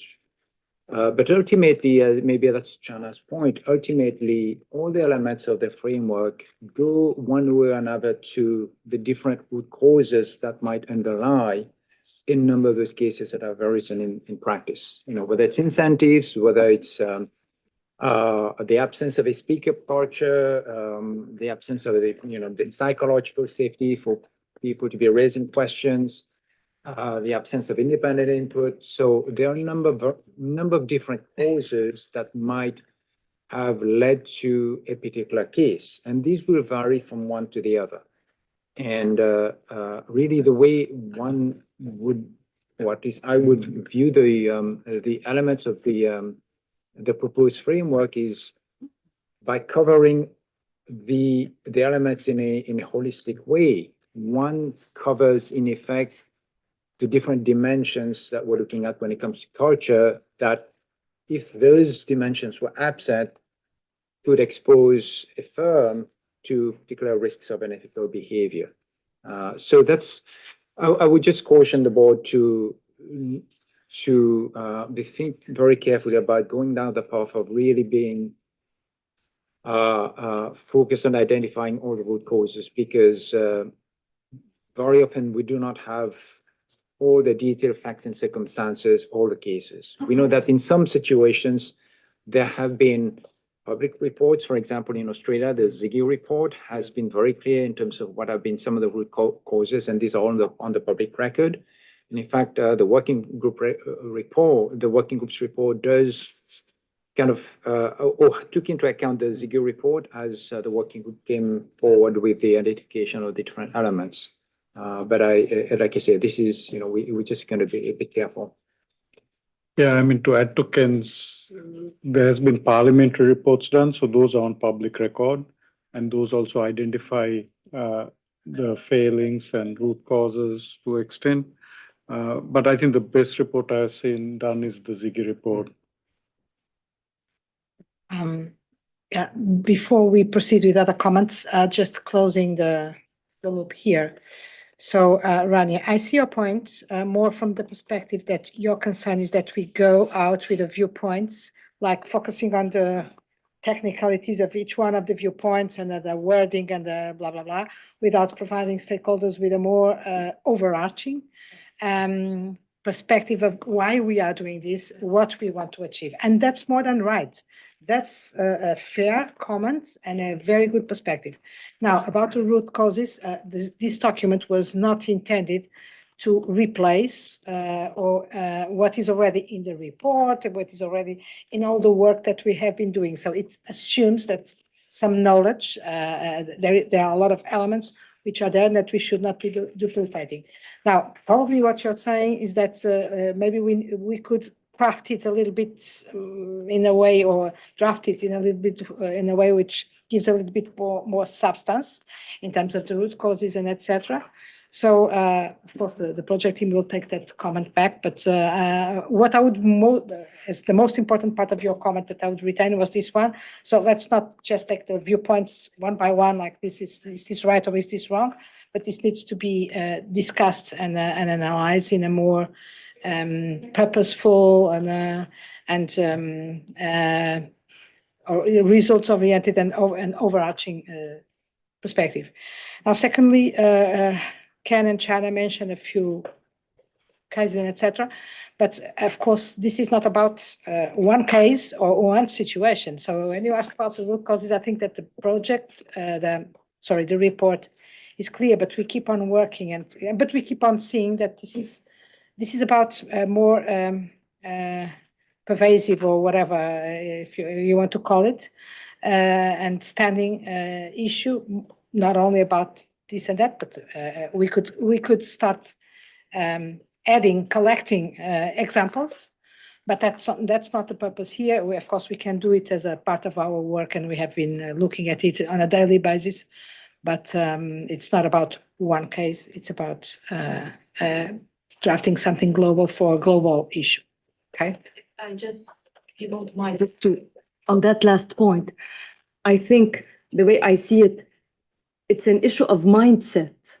If you distill all those root causes, whether we can, I would say we probably cannot develop an exhaustive list of what are the root causes. But if you distill it down to a mindset of perhaps short-termist focus on profit incentives or whatever, perhaps maybe that's a very simplistic way of putting it, but something along those lines. And perhaps what we want to, the behavioral change that we're trying to see is this change in mindset, I would say, towards one that is oriented towards an alignment where you actually see ethical practices as, a driver of profits for a profit-seeking company. I mean, that's perhaps, maybe we can discuss this a bit later moving forward, but as you said, it's just a mindset issue that we can distill, maybe give examples, but then, and that's the behavioral shift we'd like to see. Thank you. I see the purpose. This document is not supposed to add or duplicate what we have already had. But just to give a snapshot, snapshot, gonna be a different pictures of why we are doing what we are doing. Thank you, Rania. Nancy, please. Thank you. I just want to maybe go back to some earlier comments, Gabrielle, that you made, and I think I'm adding to Mark's comment. I just want to clarify. I mean, I think I know what our intent here is with the viewpoints, but I would just like to get it clarified, is that whatever we're agreeing on as a board this week, is the intent that this remains a draft document that doesn't really hold any particular status, so that we're reaching out to use that to further engagement, which will then drive future non-authoritative material and or standard setting? Or is this taking on status of at least non-authoritative material?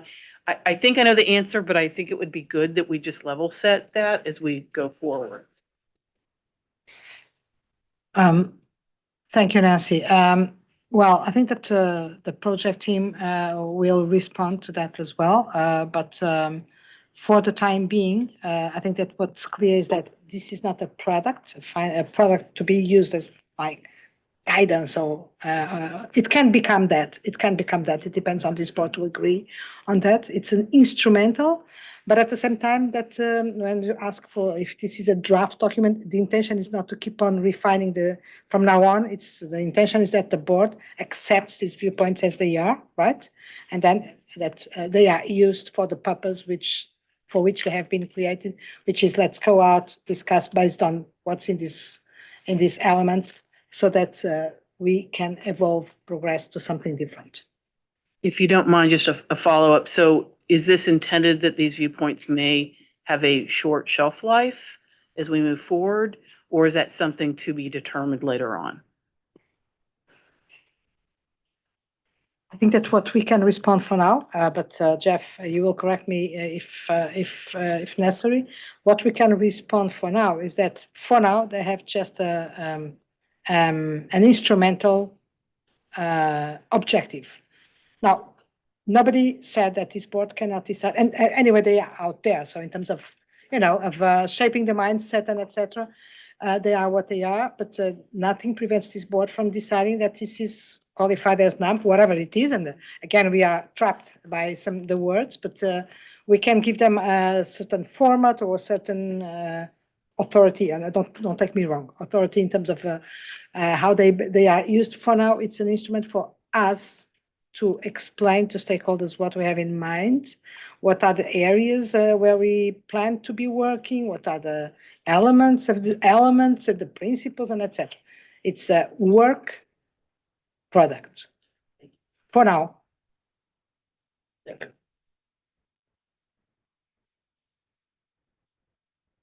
So, Sungnam. Thank you. Yeah. I support the draft conceptual piece. I have one observation. It may be similar to what Rania said. We have heard a lot of questions from stakeholders, such as why our board proposes an FCC framework and how it differs from ISQM1. So I think the same question will be repeatedly raised during the outreach next year. To answer such questions, first of all, I think it's good to prepare or put together an analysis of root causes involving interaction with ethical failures involving accounting firms at a high level, and also based on what's been disclosed publicly. And then the analysis will be mapped to the draft viewpoints.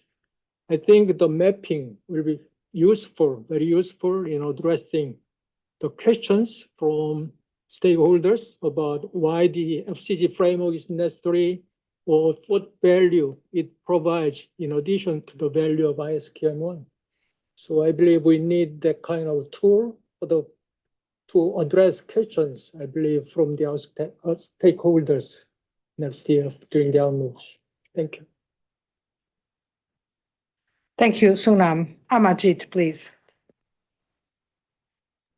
Thank you, Chair, and I'll be honest, I'm struggling a little bit here. But first let me count the positives. So I've been seeing this project ever since I joined the board almost 2 years back. A lot of good work has happened. Extensive consultation roundtables have also been done. And we've discovered what we are calling the viewpoint, some key elements, which are the missing links as we see in the regulatory framework that is available.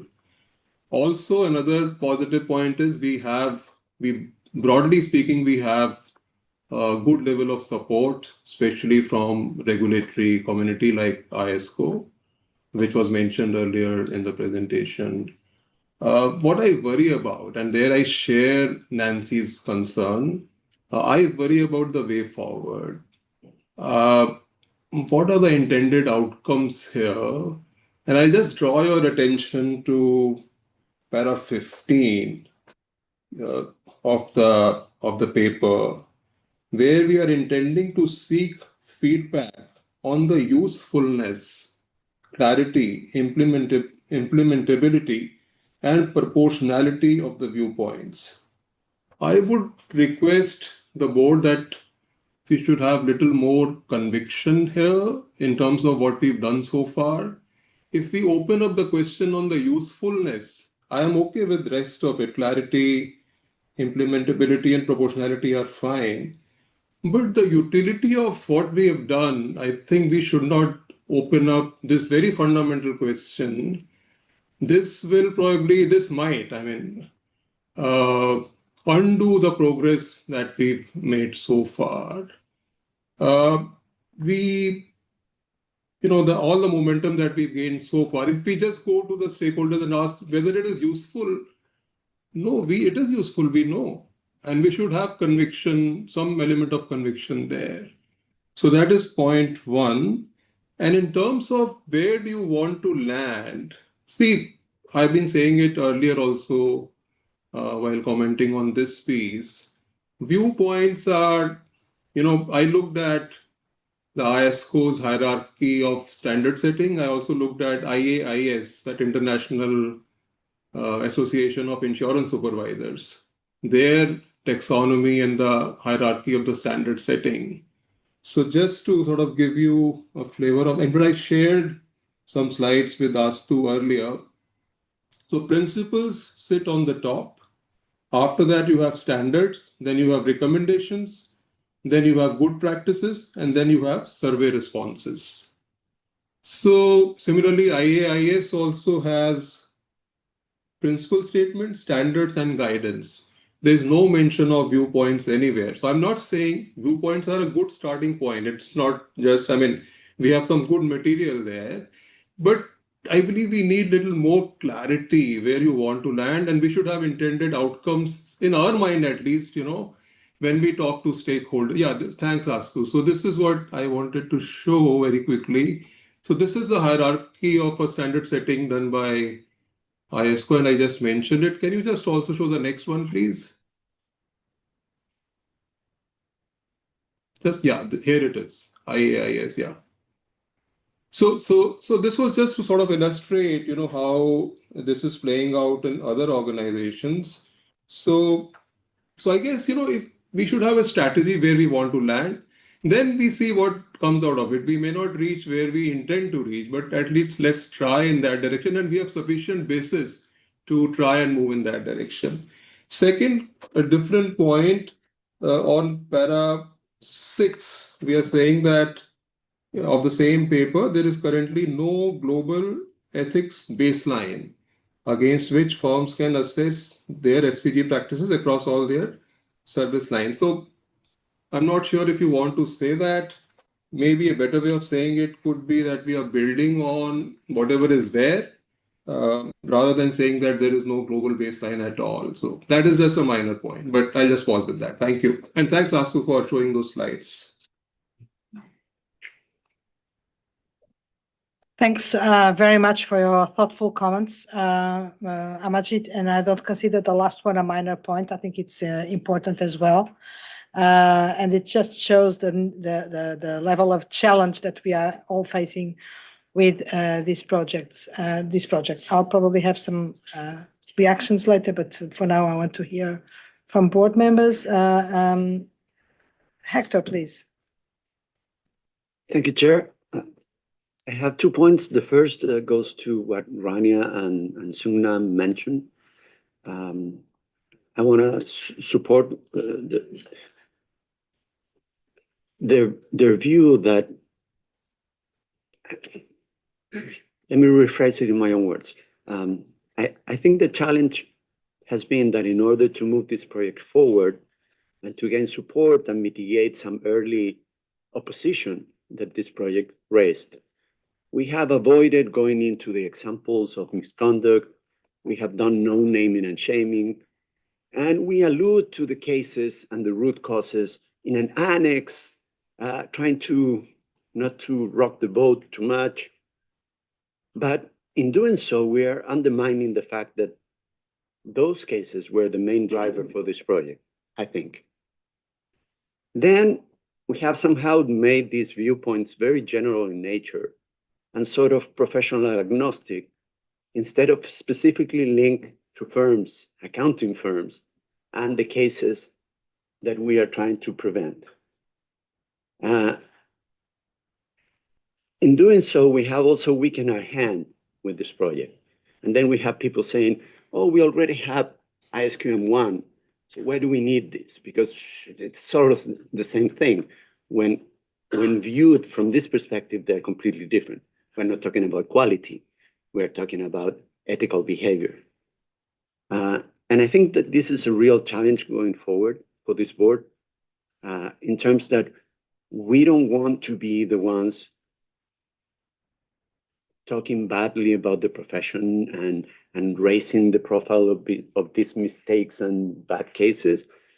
But if we don't address these as the issue that we are supposed to be addressing with this framework, we are not doing us and this project a favor. So we have sort of downplayed this card, and I think we're paying the bill for that. People say, why do we need this? We already have ISQM1, and what is the link between this and the root causes? And I think there is something like that going on here, and we need to rethink in the next steps. My second point, going to what Nancy and Amajid mentioned, and this challenge of what the viewpoints are. If I can get my Christmas present ahead of time, I would like to see these viewpoints as topics for future NAM to be developed specifically in the context of firms on these topics that could help us to address the topics, to discuss them in detail. And if this work in the future deserves to become a standard, then it will be the supporting documentation for the development of standards or requirements in the code. So to me, I would like to see them as a list of topics to be conducting specific research for the context of audit firms. Because now they look very much professional agnostic. And I don't think that's what we are trying to address here. Thank you. So Hector, I think that, well, to your last comment, and I'm not coming, but just to make sure, I think that your last comment is that you'd like to see it more specifically tailored for accounting firms' reality and not that much. I invite you to look at the comparison between ISQM1 and the viewpoints, and you will see that the viewpoints almost don't have any reference to the activities, to the engagements, to the roles of firms in the description. It's about leadership, but it's general leadership. If you go to ISQM1, it talks about the context in which firms operate. So it's way more tailored to the reality of somebody working in a firm. I think our viewpoints are more linked to general culture and governance, as it could be applied to a law firm, it could be applied to a hospital. That's my view. Maybe I'm wrong, but that's the way I see it. Okay, Hector, thank you. Vanya, please.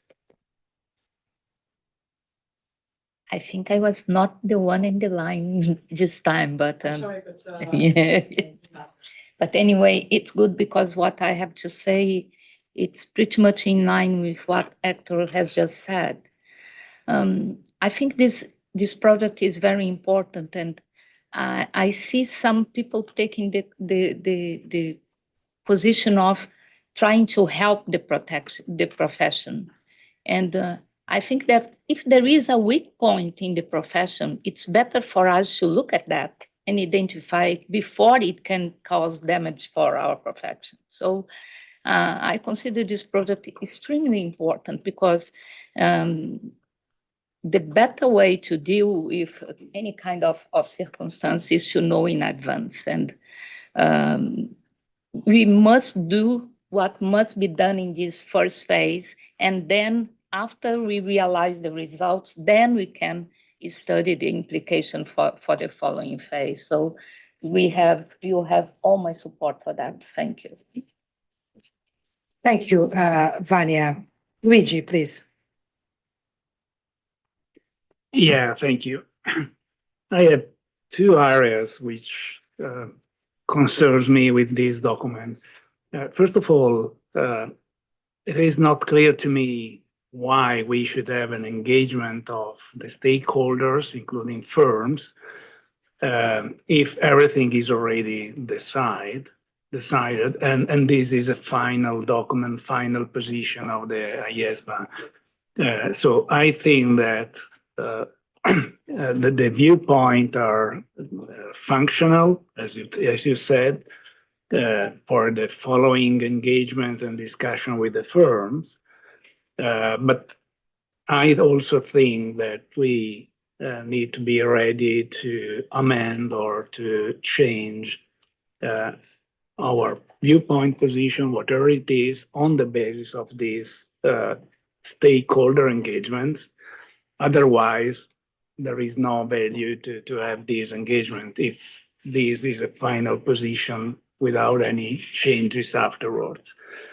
The second point is that in the document, there are certain terms like service lines, which are not defined in the code. So I can imagine what these mean.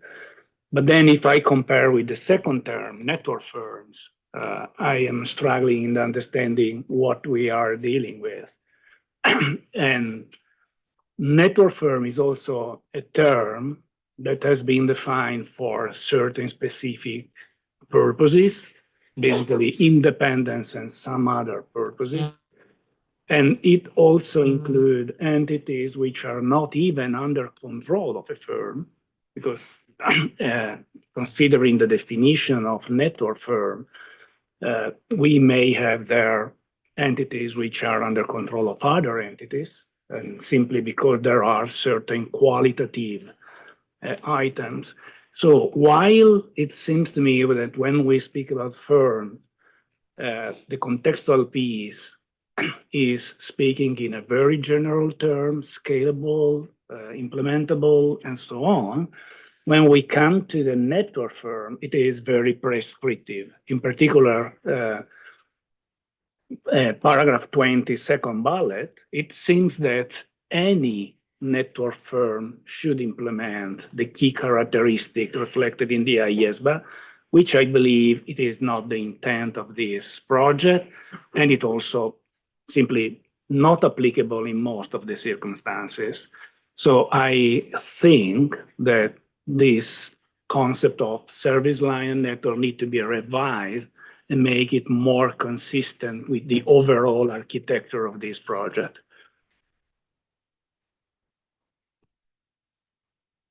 Thank you, Luigi. I'll probably come back to your point, but Chana. So Luigi, so with the network firms, what you're trying to say is that maybe because some network firms might not have control, they might be just be branding together in a certain jurisdiction. You're sort of saying it will be difficult for that firm to, look at these viewpoints. Is that what you're trying? No, I'm not saying it is difficult. Yeah. I'm saying that the scalable approach and the reasonable way to implement should be applied to service line that I assume is meaning inside the firm, but even to the network. So basically, if you go through paragraph 20, second bullet, if you read it for the network, it seems that it is prescriptive. Every network firm need to apply the key characteristics, which is not in the intent of the document. If it is Yeah. scalable, this means that you may decide how to implement this within a firm and why not in the network firm. So probably this is to be clarified because there are inconsistencies in the document. So I understand your point about the network firm. What I don't fully understand the point about service lines. You want us to define the service lines? It is not defined the code. So Yeah. I can imagine Yeah. what the service line is, but it is not a defined term. So why should it be a defined term? Because a firm might have many service lines. No, I'm just saying that service line, I assume, Yeah. may be within a firm, Yeah. but someone else could assume that it is something else. So Okay. what I'm saying is probably it is better to define or to try to be precise in giving a perimeter Yeah. in these two. Well, the second is That very it's a clear. service The line first within the one- firm. Just Yeah. to clarify, what is the purpose? Okay.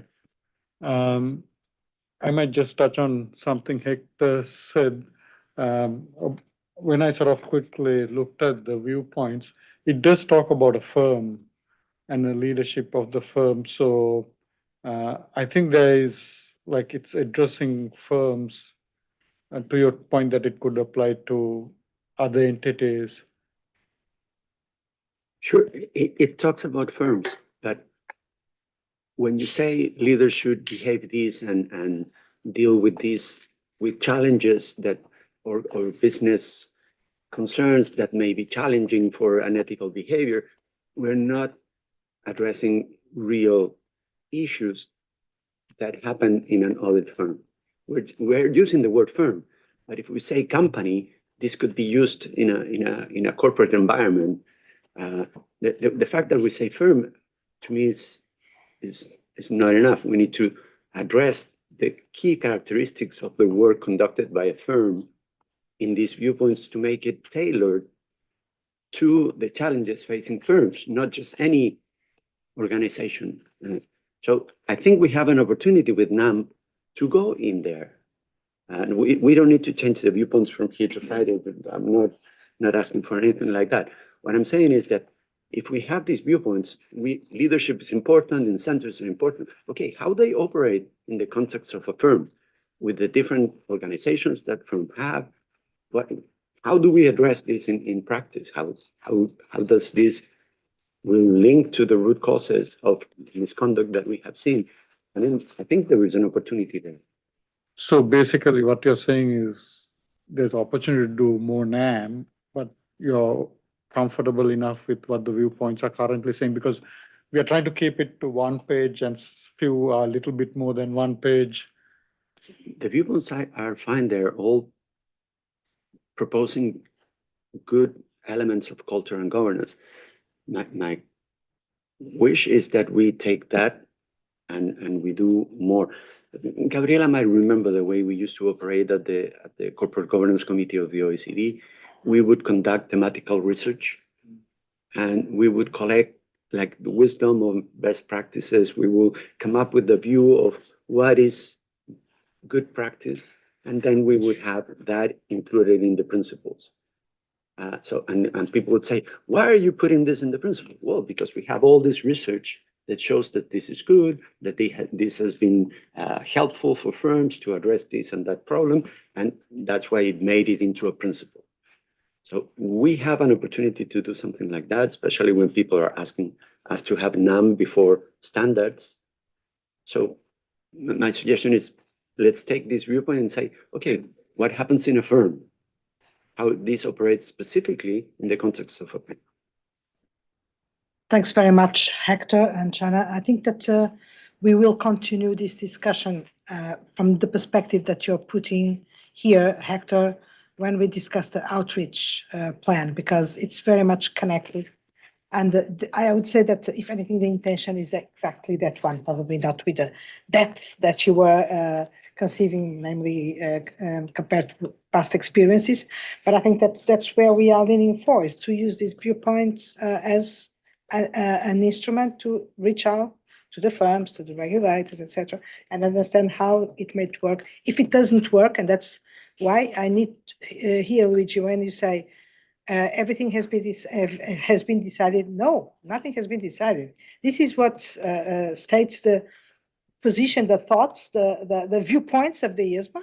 But then we will test if all of them are proceed, if all of them can be used in some ways in the way that they are conceived. So it's exactly this kind of work, and that we don't think that we need to do much more on the viewpoints. What we need to do is, with the viewpoints, then come to some conclusions with respect to the framework.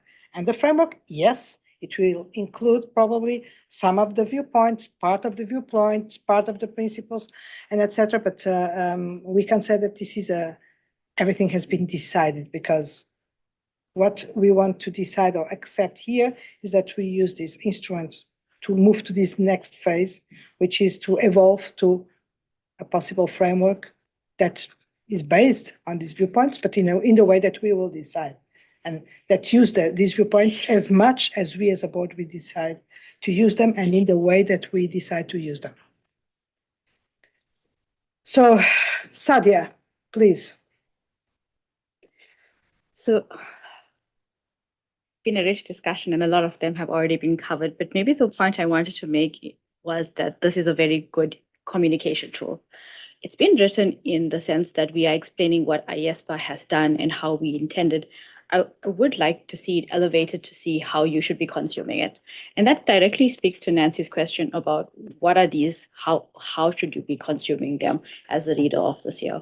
And that question still hasn't been answered in any of those papers directly. As you read these papers, this is what you should be considering.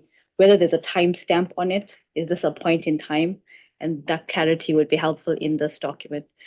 This document will also be elevated into some help with visuals and things like that, because this would become the one that you would be using as your stakeholder outreach material. I think it's complete, except for that the question that Nancy mentioned about the expectation that was not there. The word I was missing was, it talks about the viewpoints, it's missing the overarching piece. So if we have it complete, then it seems like it's a good cover or wrapper for the entire project. And I'm sure those type of editorials will come to light as we consume all the documents. And maybe even the outreach piece can also be something that can be brought in to this wrapper that goes through it. I can't help but touch on what Hector said about the ISQM versus the viewpoints. And I think that that's one of the communication things we're going to have to be clear on. ISQM went through a full standard setting process. That's why it's that lengthy and that detailed.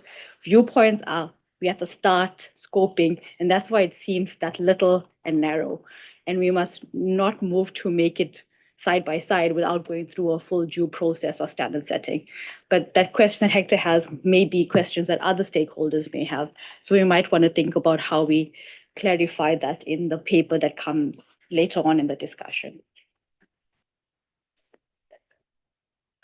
Thank you very much, Sadia. Obichukwu, please. Thank you very much. So I just want to also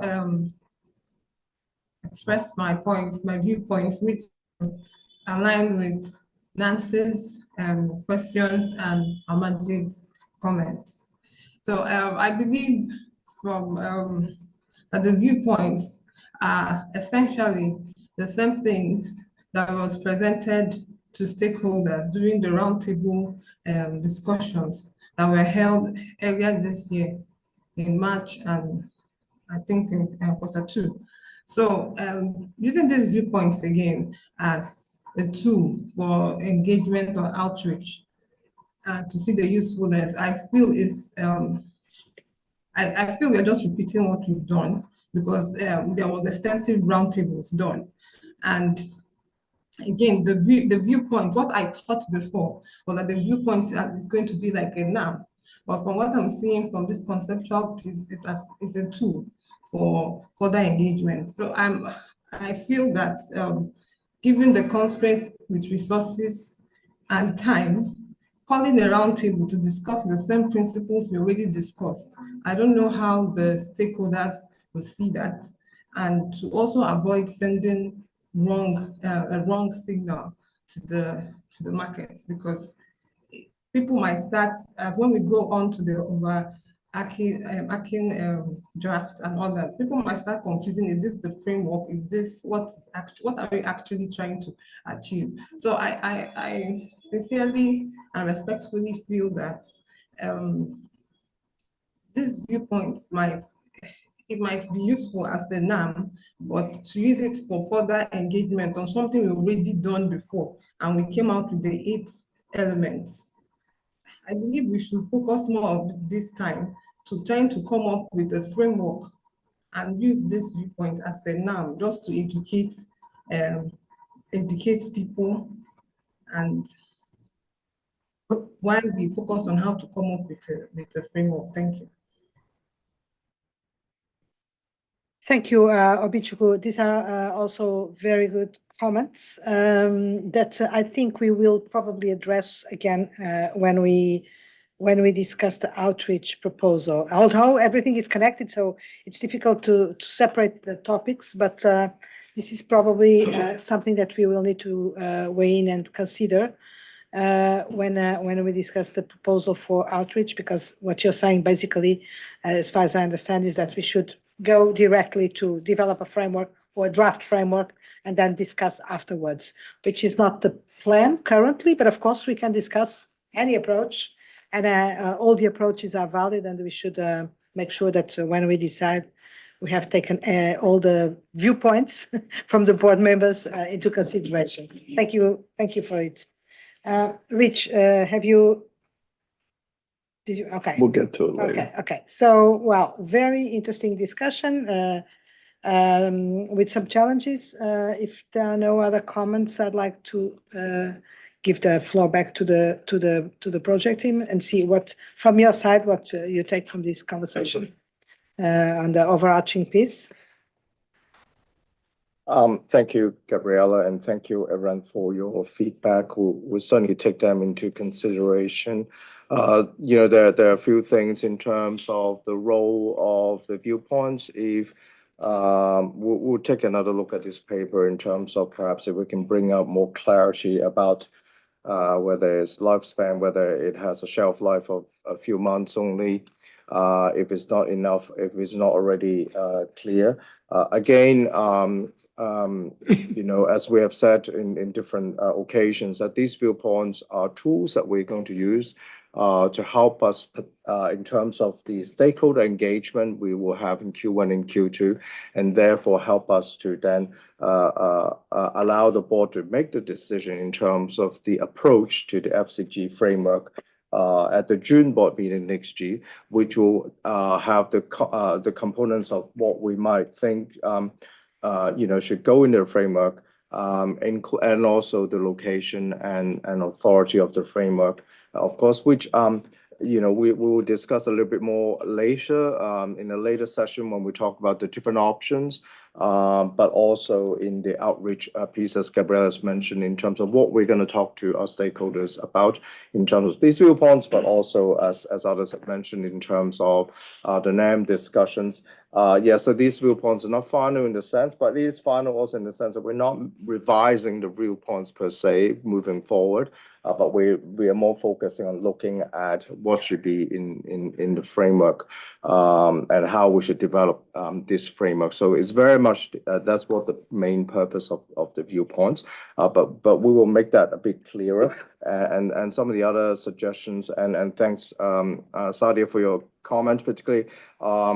Yes, we'll try to make it as clear as possible, but maybe we can make it clear in this paper as well.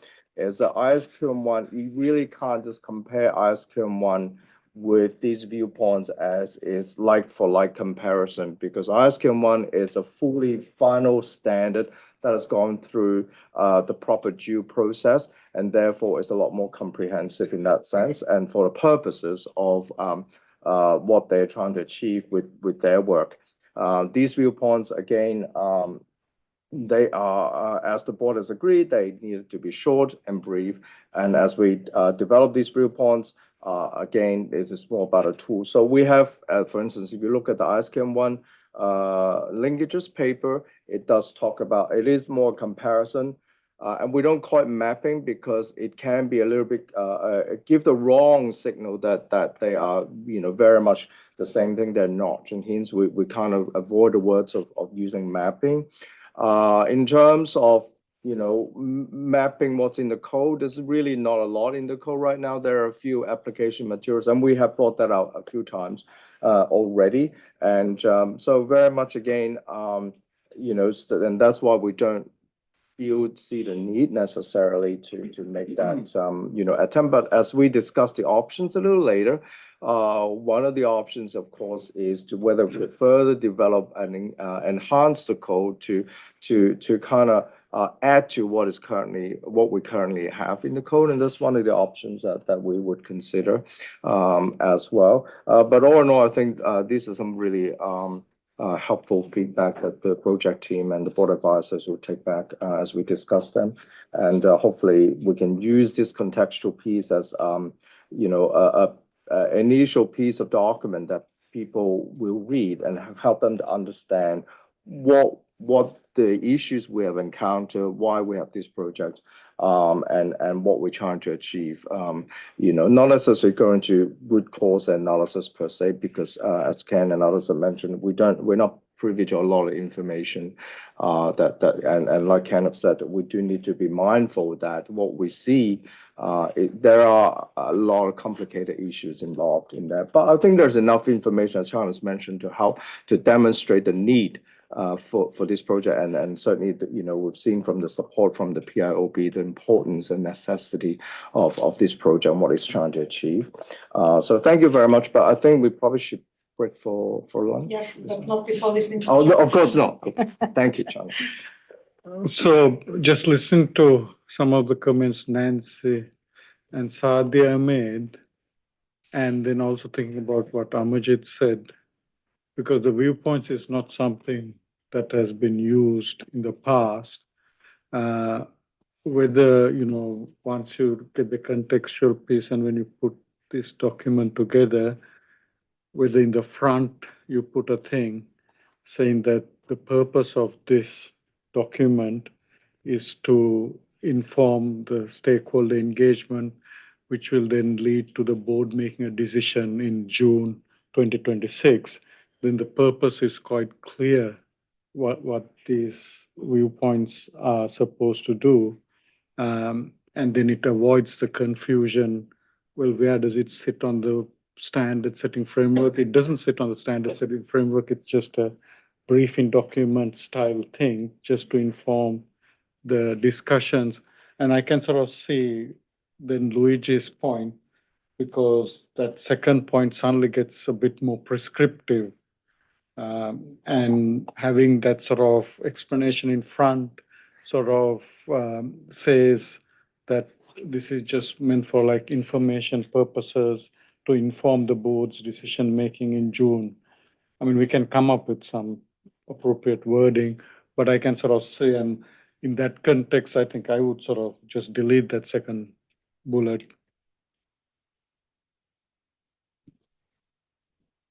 Okay, thank you very much, Chana, and thank you all for the very good comments provided and a lot of food for thought here, but we will break now, as Jeff was suggesting. We are 15 minutes late. Maybe we can keep the hour, come back at 1. Do you think it's enough? Yeah. Okay, so we'll come back at 1. Not 2. Oh, sorry, Okay, 2, sorry. We'll come back at 2 and, well, hope everyone will have time to have the lunch.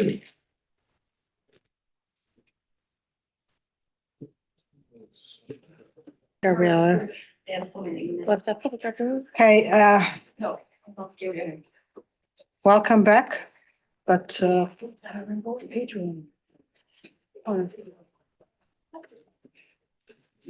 we're still missing some people.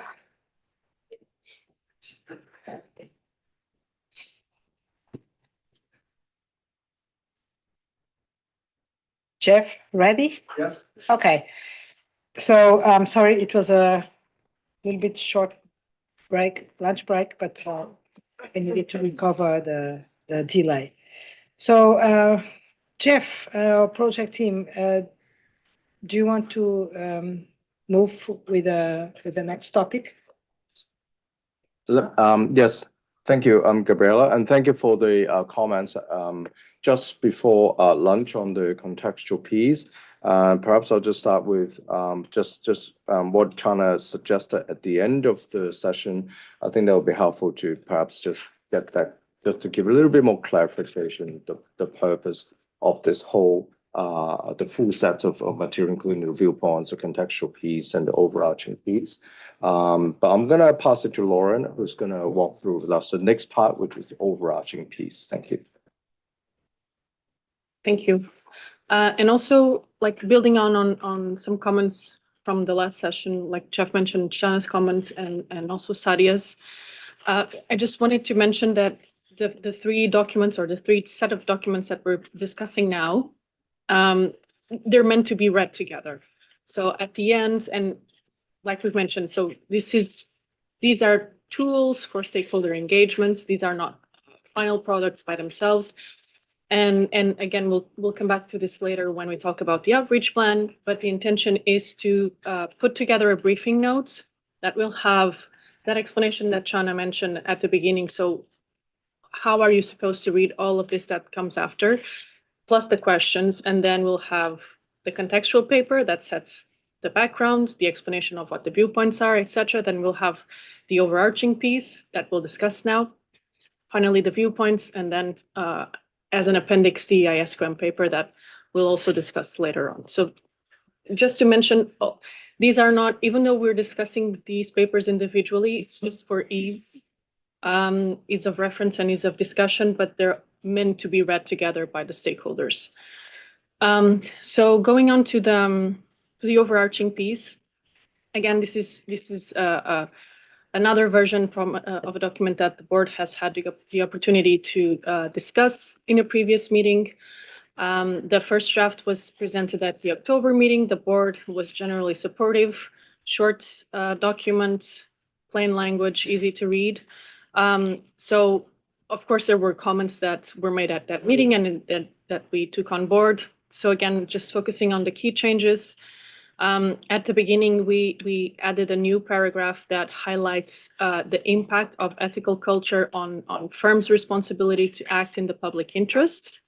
And we added also some examples of risks of unethical behavior. So maybe it ties together, or it ties to the comments that we've heard in the previous session related to the root causes and what kind of issues are we trying to address with this project and these papers. In addition, we also in this paper more clearly highlighted the role of leadership, and especially in enabling oversight and governance. And so this way we reinforced the connectivity between these 2 elements out of the 8. And then we also added a new paragraph at the end that highlights sole practitioner considerations, also as a proportionality aspect. And I would pause here for comments. Thank you, Laura. Comments from board members? Questions? Obichukwu, please. Thank you very much. And thank you, the project team, the working group. So my comments is on point number 4, where it reads that these elements complement and reinforce each other, taking together the form and ethics framework that helps leadership, blah, blah, blah. So my point there is that if now we need to be careful with the wordings so that someone will not misconstrue it to mean that this is the framework. So just to how to couch that wording so that it will not be misunderstood in any means that what we are presenting now is the framework. Then in point number 8,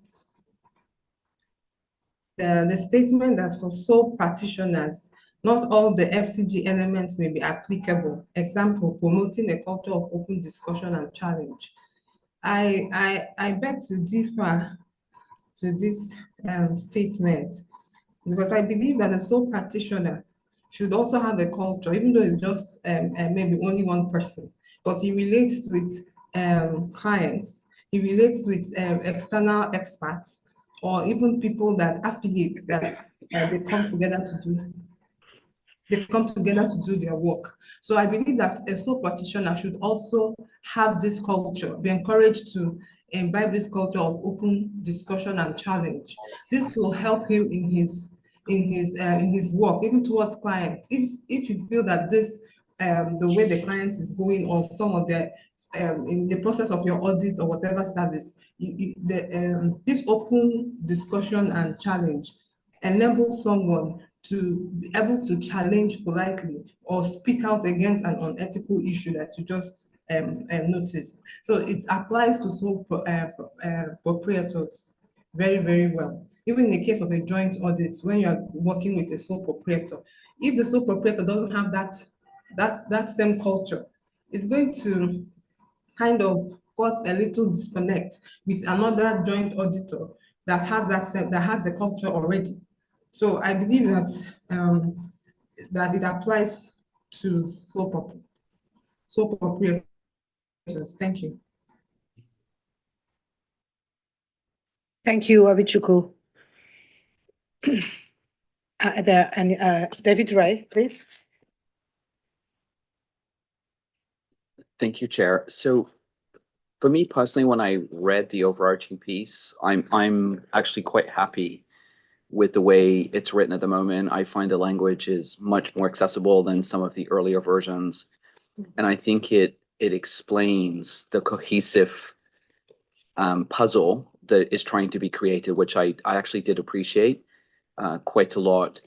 The one suggestion I would have for you in terms of thinking through how you might weave this into one of the 8 is this idea of when we talk about, for example, tone at the top, one of the things that is really important, and certainly we see it in the context of practice, but frankly, when I say practice, I mean the CFO world, but it applies equally, in my view, to any ethical culture, is this idea of togetherness, where you've got a support system around you, and that support system is what helps you through this environment as well. So it's not just a tone at the top issue, but it's how it permeates through. And basically, I think someone referred to it in one of our board meetings as safety in numbers, because it reinforces this idea of an ethical culture just becomes a norm and not something that's extraordinary in terms of its impact. So I would just encourage thinking through how we might weave in this idea as part of the tone at the top, because that was the only thing I think that to me would augment what you've already done. And it's good work. I really like the way you're going with it. Thank you, David. So there are no other comments, as I can see. So also, sorry, Rania, may I ask you to put, when you put it up here, because sometimes I don't see. Thank you. So I'm not sure if this is the right time for me to raise this point, but I have a concern about a term that was used in this document twice, if my count is correct, and then through the next document recurrently. And even the following document, which is the linkages to the IESBA, to the ISQM1. And this term or phrase actually is prioritizing ethical values. In some places, we say prioritize ethical values above all else, above all other considerations. So this notion is recurrent through our documents. And I believe that, I worry that this could unintentionally suggest that ethical values are a standalone, overriding objective. And in my mind, it is an idea that is very difficult for a profit-seeking company or organization to actually operationalize. I also worry that it suggests that it might imply that the IESBA is coming from or drafting those viewpoints from a rather utopian standpoint. So in my mind, you really cannot ask a profit-seeking organization to prioritize ethics above all else, because that, I believe, it is contradictory to the fiduciary duties of the leadership. It will compromise them in the context of competitive markets. It might actually perhaps even expose them legally. So I think what you could ask them, on the other hand, is, you have to treat ethics as like setting a non-negotiable boundary, and then within those boundaries, a commercial optimization becomes legitimate.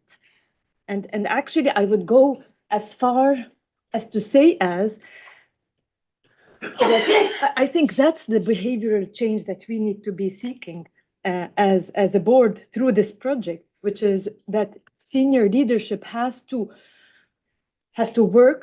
recognize, first of all, and therefore to hone its capabilities to make decisions that are sound, both ethically and commercially. And that ability, that capability is really their source of competitive advantage. Because otherwise, if you tell them just, like, if we're coming across as, there's ethics and there's profits, and choose ethics every time, effectively, I mean, that could be at the expense of their financial sustainability, their economic viability. At one point, they might even go out of business. That's not what we want. We want them to be able to make those decisions. I mean, ethics is not a standalone objective. It should shape the way we make our decisions, the way we practice our profession. And so I think that is a very important point that should be clarified and highlighted. Thank you. Thank you, Rania. Chana, please. No, let's hear David. Oh, sorry, I hadn't seen. Thank you, Chair. Thank you, Chana. I would disagree. I think when it comes down to it, businesses, whether they're a firm or other for-profit enterprises, must put ethics first. And I'll give you some examples. I've worked in organizations where, for example, there's been a practice in a country, and the practice in that country has been about, for example, bribing government officials. And the company has walked away from entering into a profitable contract over a multi-year period that's tens, if not hundreds of millions of dollars. And part of that was because it eliminated the legal risk. It was the right thing to do. It was the ethical thing to do, et cetera, et cetera. So I think as soon as we start saying there's a trade-off to be made between ethics and profit, I think that slippery slope becomes extremely slippery. And before we know it, there's going to be one view that will say we can justify it in this way, other individuals will justify it in another way, but we've lost the ability to agree on a commonality, which is the public interest. So I just wanted to share that perspective, because I think companies can, and they do, make decisions every day that put ethics above commercial interests. Not every company does it. And companies that don't do that and they put commerciality ahead of ethics, typically over time, they tend to fail. And they tend to have PR issues, they tend to have reputational risks, penalties, etc. And to some degree, although I have sympathy for the employees that work for those companies, one of the things that someone I respect a great deal said to me many, many moons ago was that you have to be prepared when you're in a particular organization to walk away and lose your job. And doing the right thing sometimes requires that. So I think we need to be a little bit careful, in my humble opinion, around where we start to draw that line, because otherwise that slope will become extremely steep and extremely slippery very quickly. Yeah. So I see your point, but you cannot ask a company, a profit-seeking company, to prioritize ethics above all every time. In the broader scheme of things, yes, of course, they will have to make decisions at some point, for example, to move away from a certain project that is lucrative because of ethical considerations. 100% agree with you, but they have to choose other projects based on profits, and profits, I mean, profit considerations, but those profit considerations should not be at the expense of ethics, of ethical considerations, but the reverse is also true. And for example, let me just give you an example. Would you expect a company to go into, let's say, a certain country and to set up a practice in a certain country where they are not expected to make any profits just because, for example, the country is in need of, let's say, improved accountancy or audit practice or profession? That would be a very ethical and noble step. But at the end of the day, they have to think of their financial viability. And at the end of the day, you are trying to speak to profit-seeking companies. So they have to stay in business. They have to stay in business. And actually, I will go one step further to tell you, I don't think you can ask any company, even if it's not for profit, to just make its decisions based on ethical considerations. You can't. You have to have other practical financial considerations. Even a not-for-profit has to make decisions based on financial considerations, even if the ultimate objective is not profit. You can't, because otherwise they can make that decision once, twice, 3 times. At the end, they're going to go out of business. And that's not what we want for the profession. I'm going to stop here. I will not react for now, but because we have a few requests. John, please. So when we were going through the global roundtables, in the Brussels roundtable, a senior partner from a firm said how a decision was made whether the firm goes into certain regions based on the ethics, not on the money that could be generated. And at the time, he was very unpopular. But 2 years later, when that region got into trouble and everybody was running out of as fast as you can, everybody sort of remembered his decision made purely on the ethics of not getting into that region, because he saved that particular firm a lot of grief by making that decision. And if I look at, I won't go into the details, but the various cases that the Senate has brought out in Australia, if a decision was made on ethics, they would have made the right decision every time. Thank you, Chana. Christelle, please. Yeah, I think we are on a sensitive point. I think ethic boundaries, ethic principles should be embedded in any strategic decision of a business. But it's embedded, so it means that it's embedded like the risk level that a company is able to take, what kind of risk is affordable, how they can overcome the risk, etc. So, of course, the ethics should be taken in alongside any strategic consideration. But if you put that at the top,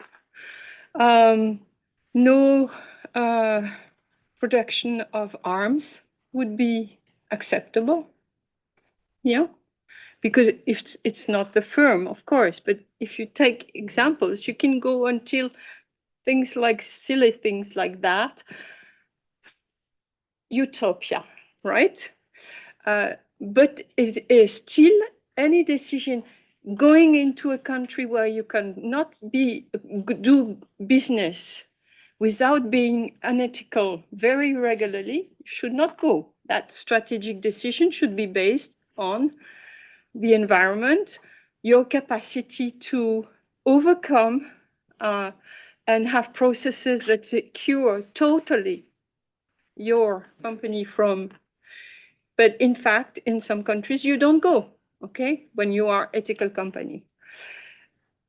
It's the same for a firm, I would expect, but the fact to say that it is the first line, I think we can have a lot of situations where it seems very unfair to expect that, or to even suggest that this could be a consideration in a framework tomorrow, in a requirement. I think ethics should be in every decision, taken in good and fair part, just the same as the risk level, just the same as the money means that you have or have not, that you are going to develop or not, etc. The risk on your business in the long term, on your people, on the environment, etc., etc., etc. Yeah, but the phrasing here is suggesting something else, where we see a lot of potential pitfalls in the way that it is going to be discussed during the outreach, I think. And it would be a pity, because if we don't have the right way to express that, we're just giving, to have the beats. Thank you, Christelle. I guess I have something to say, but I'll listen to you first. I think it was Jeff who was next. No, you okay? Mark, please.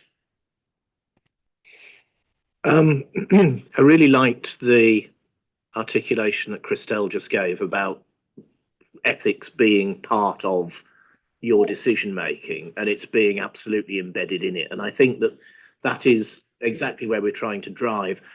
I do wonder, listening to the discussion, whether we are on a bit of a sort of fault line between trying to sort of expand this discussion around high quality ethical outcomes into NOCLAR, because some of these considerations about who you do business with, where you do business, whether you engage, whether you don't engage, it's actually because if you did, you'd be in breach of whatever legal and regulatory framework you're operating in.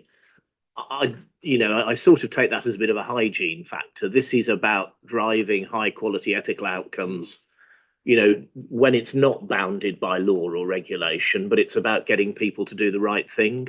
So I just think in preparing to engage with stakeholders over a discussion, that this is about ethics. This is not about the workings of NOCLAR. Thank you, Mark. Jeff, please. Thank you, Gabriela. And the project team certainly can look at some of the terminologies, but I think I guess my reaction is that we also don't want to write something that makes people think that they can be unethical in a sense, right? So because obviously that's not the intention of any one of us here. I guess perhaps in saying that prioritizing ethical values, I guess for me it's about making sure ethics is top of mind. That's why you're prioritizing something, and it kind of goes to what you're saying. Or what Christelle's saying is that boundaries, that embedding. That means prioritizing, because it's top of mind. and that aligns with some of the thinking that we have in education, developing an ethical mindset. In the ethical leadership piece, we also talk about the senior leadership needs an ethical mindset, like you mentioned, the mindset.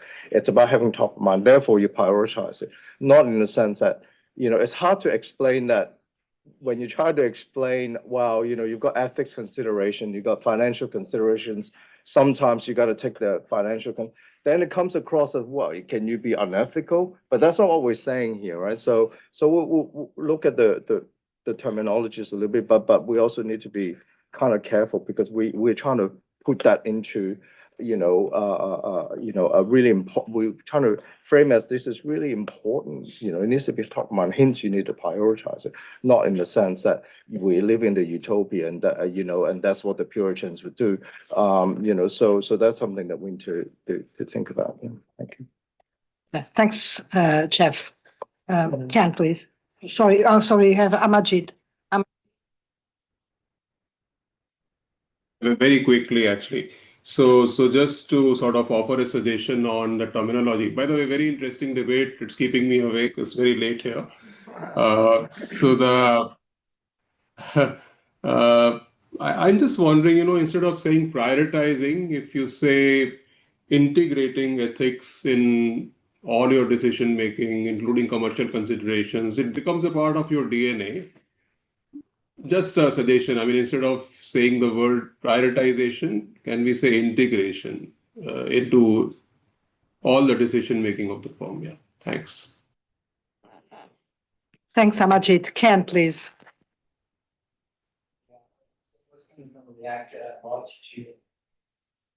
Sorry, Amajid. I was almost going to react to your earlier comment about the board, the importance of this board having conviction in its articulation of its viewpoints, etc. And to my mind, the greater sense of conviction comes from the word prioritizing as opposed to integrating. So that's just a reaction. But just going back to Rania's earlier point, I just wonder whether we are almost kind of getting into a false dichotomy here, because it seems we're juxtaposing profit versus ethics, and it's one against the other. And to my mind, it's not a dichotomy. It's not either or, because you can be very profitable, but also very ethical.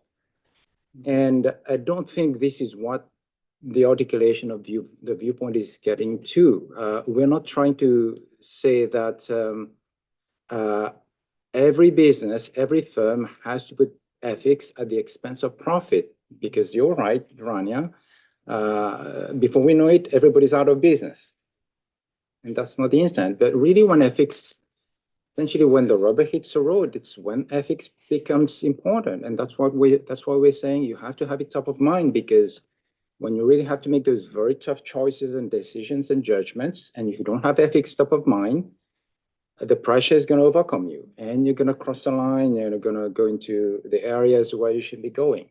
So that's really a bit of the sense of the direction that the project team is going, which is really to make sure that people really have ethics top of mind. Really, I do believe it really has to be prioritized all the time.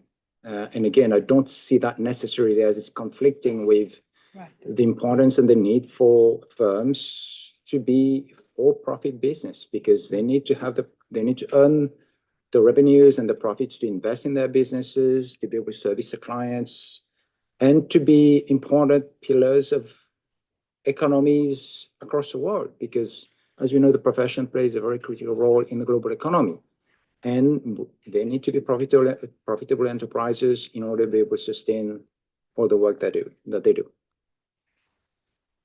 Thank you, Ken. Luigi. Yeah. While I was listening, I was reading the first paragraph of this paper, and it seems to me very clear, where it says that the ethical values are firmly embedded into the organization and governance and so on. So I don't think that probably it is sufficient, this first paragraph, and all the rest is basically just a description. If it is firmly embedded, there is no need even to say a strong ethical culture. If it is firmly embedded, it is the right one. And so I'm not really worried about the terms to be used afterwards, like integrated, prioritizing, because it should be firmly embedded. So, and this is, in my view, enough. All the rest are just a description to add some content and value and explanations. Thank you, Luigi. Anyone else? So I must say that I'm a bit surprised about this discussion. I was not expecting it. I don't think that for me, the word prioritize does not cause me, like Ken, any allergy. And the truth is that we need to be clear about what we are discussing here when we speak about ethical behavior. We are not speaking about morals. We are not speaking about what our friend Laurie Ansley used to call soft ethics. It's not about to be nice, it's not what it could be also, but what we are speaking here is about if firms and people within the firm can break the code, breach the code, and the code's requirements, guidance, etc., to other purposes. And that's I think that there is only one response to this, and it's no. You cannot bring in profit considerations to say, well, maybe there I can break the code, breach the code, and not follow and not comply and etc. with what's in the code. I think that there is a no-go, at least to my view. I mean, there is no excuse or argument that may allow the firms or anyone to say, well, I'm going to put the code aside because here I need to make profit. Otherwise, I'm not going to be profitable. I'm not going to be sustainable. I'm not going to keep on doing business. If keep on doing business is at the cost of not following the ethical requirements that we, IESBA, agreed to be universal, global, applicable, and etc., and which, by the way, include the necessary flexibility and the space and etc., to be adjusted to any needs, I don't think that we can sustain what we have been doing. Now, I don't think that's the case here. I think that we all agree around this. The important thing is that we don't start slipping away from what our boundaries is, and our boundaries is the ethical requirements in the code. And that's what we are speaking about. When we say you need to prioritize ethics, it means that you cannot make a decision which is at the cost of not complying with the code. That's my understanding, and that's I don't think that that is calibrable. That we sometimes cannot follow the code because of other considerations. Then there are all the other considerations about other kind of ethics, the soft ethics about morals and you know, even religious perspectives or whatever, which is out of the code. And of course, we want everyone to behave in the best way possible, but that's not what we are speaking about. At least this is my conviction, and I was not expecting this discussion to come into this at this level, because we are almost questioning our own you know, profile and most deep convictions, as Ken was saying. But it's good that from time to time we test our convictions and we test what we are doing here. Christelle, please. Just to add one thing, we're not only speaking about complying to the code. We're speaking about potentially setting an ethical framework for firm and culture, for culture and governance. So the frontier of the ethic boundaries might be enlarged in the future. I don't know. The frontier with moral, I know we don't want to enter into that, but being an ethical company has a meaning that is much larger than being compliant with the code. And we're speaking of potentially making the code evolve. So just for the purpose of what we are saying, I think if we can be a little bit not downsizing, but careful into not being hitting the wall of something we are all convinced around the table, it would be better. Yeah, Thank you for that, Christelle. Just one additional note. I fully agree with you. This is not only about complying with the code, but when we say you have to the ethical leader or whatever has to prioritize ethics above other considerations, it's when I'm making a decision. So it's very specific. It's not about the framework or whatever that we are trying to build for the firms. It's about this very specific ethical dilemma, which is, well, I have this purpose, objective, etc. And I have an ethics limitation. Should I sacrifice or should I prioritize? So I fully agree with you. This is much broader than just complying. But in this case, I think that's the benchmark that we have to use to assess if this is what kind of prioritization we are speaking about. But again, if there is any way of saying it in a different way, more than happy to accept it. And I think that the project team will take this forward and consider if there is an alternative. Chana. Yeah, I'll just give an example from history. Each time the Enron CFO created special purpose entities, the board suspended the operation of the code of ethics because the Enron code, the governance code was suspended because the code said that employees cannot transact with the company. And they suspended it each time the CFO created those special purpose entities. So that is like, setting aside the code just because you want to do a transaction. Okay, I think it's a good example. Rania, please. Thank you. Okay. Yeah, so I just wanted to say that, I mean, as Jeff mentioned, I think we all know what we're trying to say here.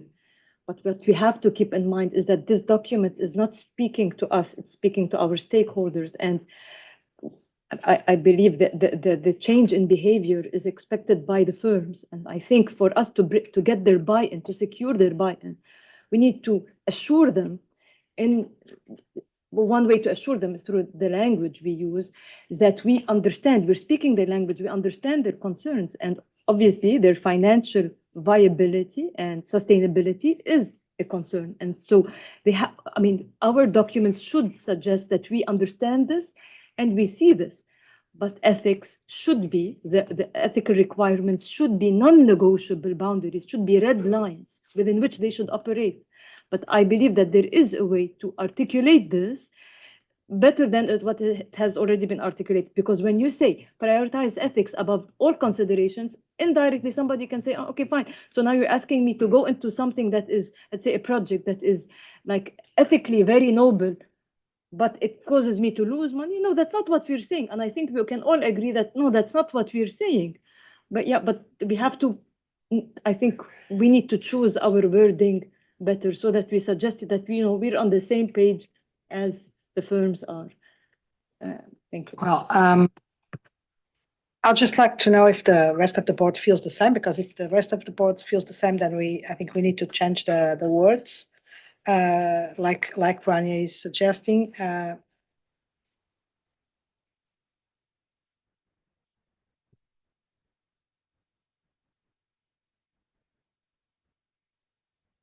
Are you hesitating if you should speak or not?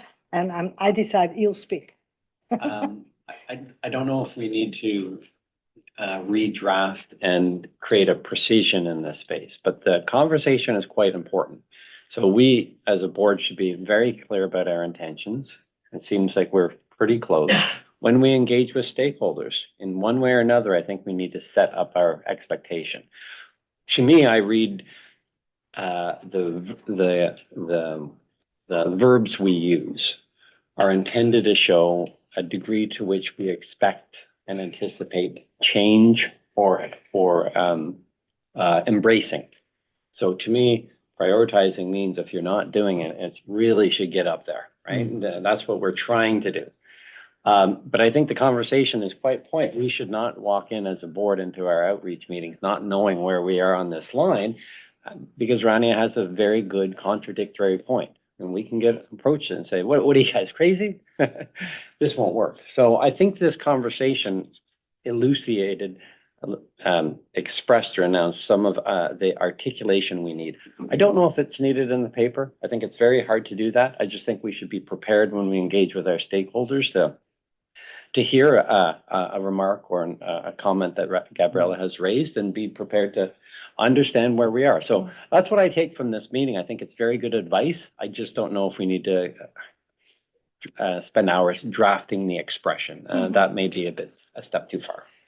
Thank you for that, James. I think it's a good point to move forward, and the project team, of course, will look at this and see if there is any need based on the considerations made here to adjust some kind of drafting or include something that explains better our perspective, or to have clear for in our speaking notes for whatever what should be made clear. So keep this present in your mind for any purposes that you may deem relevant, be it in this document or other documents or other outreach initiatives. Chana, do you want to? Yeah, just a quick point on paragraph 8, a point that OB raised about promoting a culture of open discussion and challenge.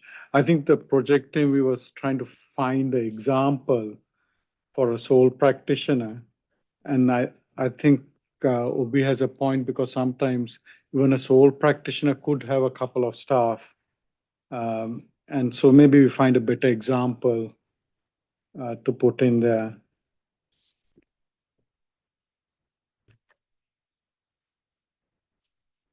Okay, thank you very much. Jeff, back to you.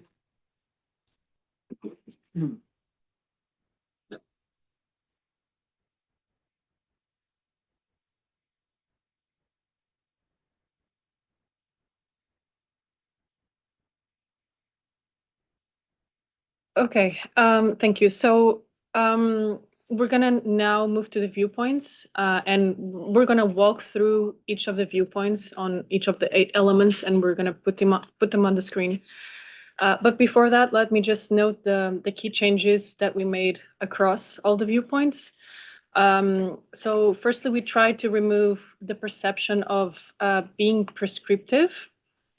For instance, we removed the bullet point lists that some board members perceived as being too close to how-to checklists. And this was a comment that was made in previous meeting, for instance, for the education and training viewpoints. We're also no longer using terminology such as necessary to enable. So we softened the language a little bit, not to look or to sound so prescriptive. We also removed terminology and language that is not or was not perceived as actionable or measurable. And we also, and this was also a change that we made that was visible in the previous discussion when we looked at the incentives and disincentives viewpoints. We changed the first heading of all of the 8 elements from public interest considerations to public interest rationale. So we had done that for one of the viewpoints, for one of the elements, and now we've done it throughout the elements. So I'm just gonna put the viewpoints on the screen.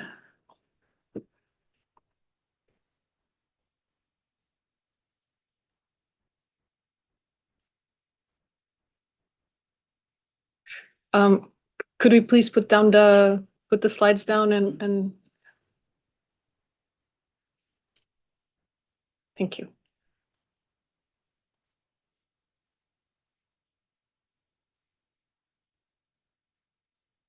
Okay.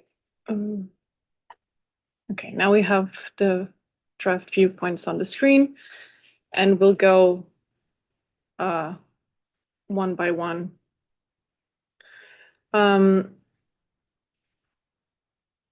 So for ethical leadership, we have in paragraph 3, we addressed the comment that was made at the September meeting that if ethical senior leaders prioritize ethics above all other considerations, including commercial ones. So we just had this conversation.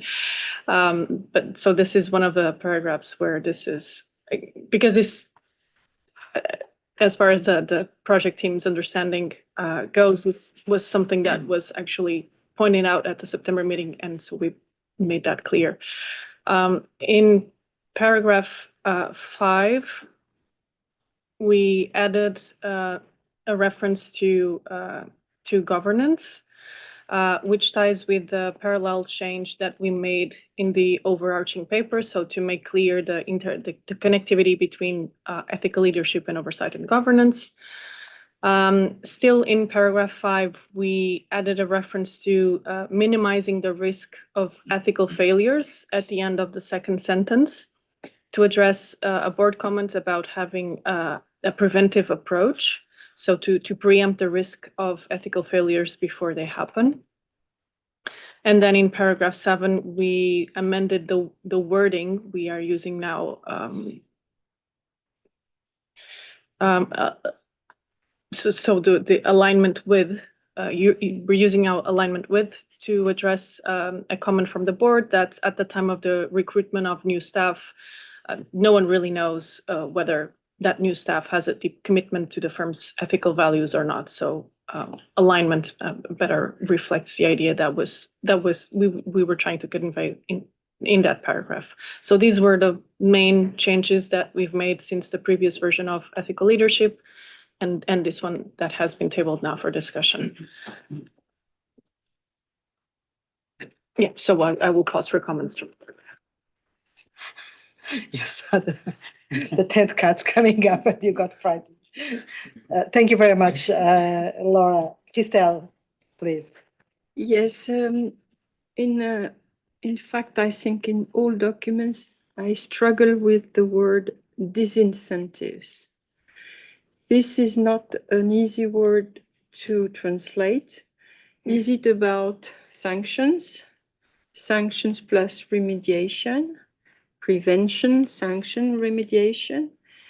It's not defined, it's not a defined terms. And I think we might be struggling into the understanding of what we mean by that. Just so, is there a need for something to illustrate the wideness of that word into our meaning? Would be interesting, not just once in the document. Thank you, Christelle. Amarjit, please.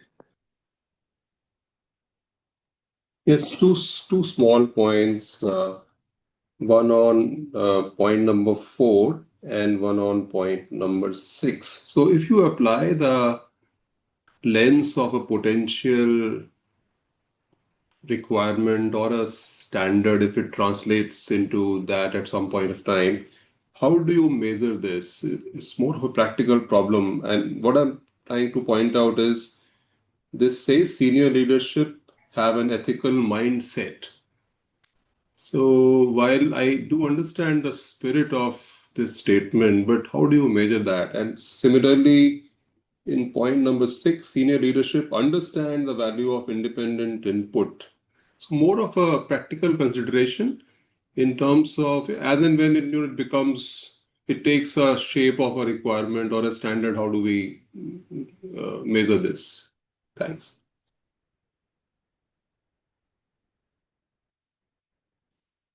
Thank you, Amarjit. Obichukwu, please. Thank you. So my comment is from point number 8, independent input. So it states there that not all situations need or benefit from independent input. So that statement to me, in my mind, it appears as if the independent input is not a principle, but since it doesn't always apply in all circumstances, that I feel it shouldn't be a standalone element, since it's not applicable at all times. Some people might not benefit from it based on what was said. So I believe, from my own understanding, that independent input should be like part of a process that helps with building a strong ethical culture, as against an element or a principle. Because if it's a principle, it must cut across. It must cut across, even if it's slightly or completely. But when it does not always, you don't need to. Not all situations benefit from it. Then it's no longer a principle. I feel it's supposed to be like a sub principle, a sub element, as against a major element for a firm culture and governance. Otherwise, maybe the statement should be revisited. Because I actually agree that not all situations need or benefit from the independent input. I agree with that statement. And then my point is that that means that it's not a principle or a standalone element. It should be a sub-element, like a process that can be built in, or a mechanism that maybe people that feel like applies to them can use to address um, accountability and also for governance and oversight. Thank you very much. Thank you, Abi. Laura, I think that you wanted to say something. Yeah, just very quickly. Thank you, Abi. This was very very useful for us. But can I just, as just a procedure point, we will go element by element. And so we're taking comments on ethical leadership, and then we will go back to the other elements, including independent input. But in any case, we've taken your comment now, so no worries. Regarding that comment, maybe I'll just say that this was a separate point because it's also a way to highlight the proportionality aspect. So, and which was something that stakeholders told us often during the roundtables, where seeking independent input might be a very burdensome and not always necessary, depending on the situation. So just to explain why we had it as a separate paragraph. Yeah, thank you. Thank you, Laura. Luigi, please. Yeah, a small comment. In paragraph 4, we say that senior leadership has an ethical mindset with a strong knowledge and understanding of the code. The second part seems to me a requirement which is excessive and probably too granular to be here in a called principle or high-level principle. And frankly, I don't think, with the value that the code has, the code is the only source of the truth in terms of ethical approach. And so I would prefer not having these specific requirements. Otherwise, if someone is ethical because it is applying another code of ethics, of code of conduct, it is in a wrong position simply because it is not applying the code, considering that the firm could be the firm of various type of components.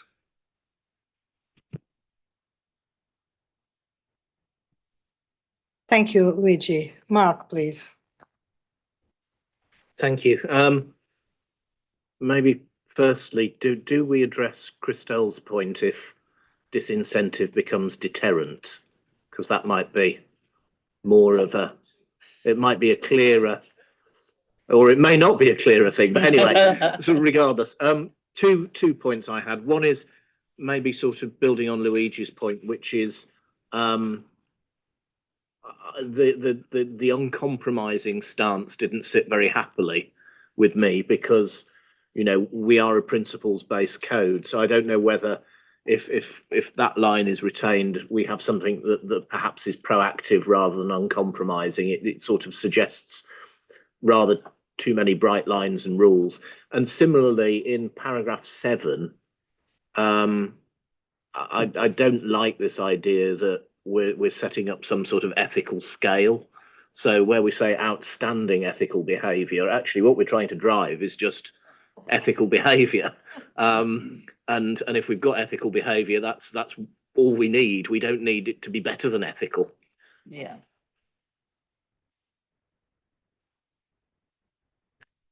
Thank you, Mark. David, please. Thank you, Chair. I have to be honest, I quite like this. I think, when I think about some of the older versions, as we talked about before, I think this is, and I go back to the spirit of what Gabriella mentioned earlier, which is about raising conversation, raising awareness. It's not a framework. And I think it actually gives a good sense of what's required. So to me, it achieved its objective.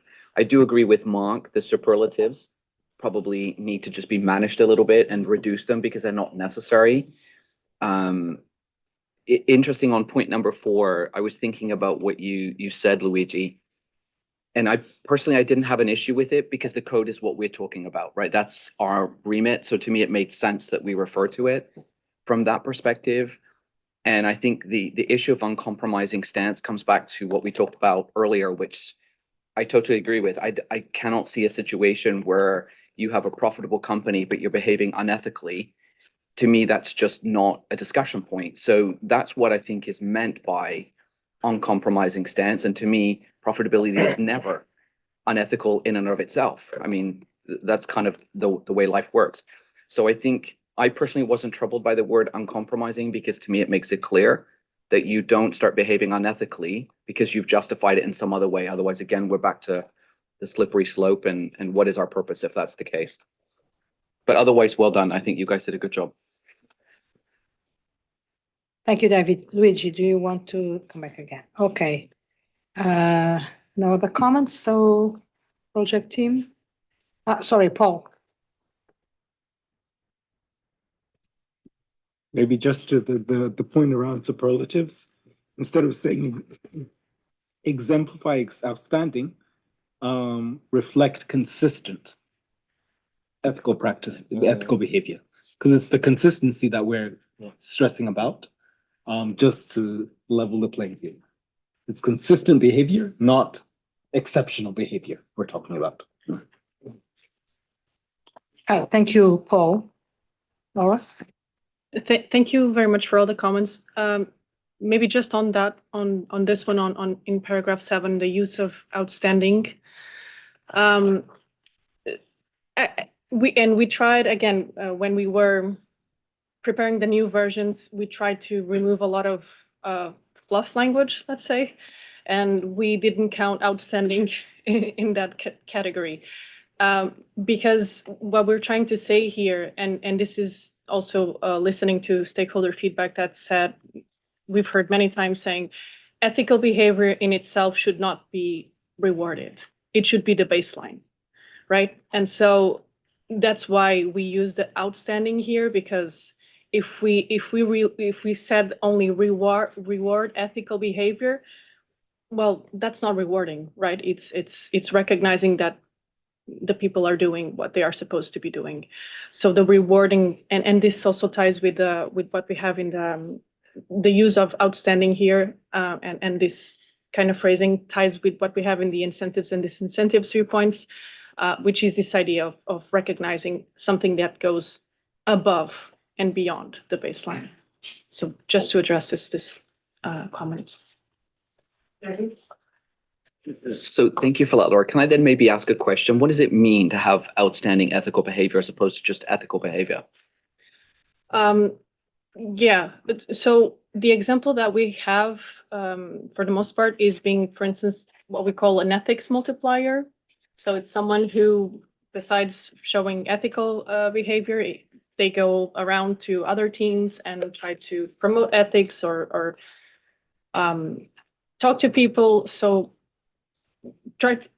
this concept of multiplying ethical behavior across other teams and other service lines beyond what is the expected attitudes and actions. So why don't we just say champion ethical behavior as opposed to outstanding ethical? Because I don't understand what that means. So to me, someone is either ethical or they're not. And if they're championing it and promoting it and educating, that's absolutely great. But to me, that's not outstanding ethical behavior. That's about how you champion, how you raise awareness, how you further the cause.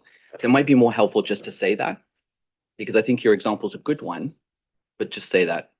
It makes more sense, I think, to most lay people. Okay, David, thank you. Hector. Very briefly on that point, there are many organizations that have champions or ambassador programs, and they play this role, and organizations try to give them some recognition for doing this extra. Sometimes they get, I don't know, a mug, or in other places they go to special training, or they get training outside of the office, and that's sort of a reward in itself. But being put in that position of being an example to others, it's probably the most rewarding part of the assignment. I mean, and that's a recognition in itself.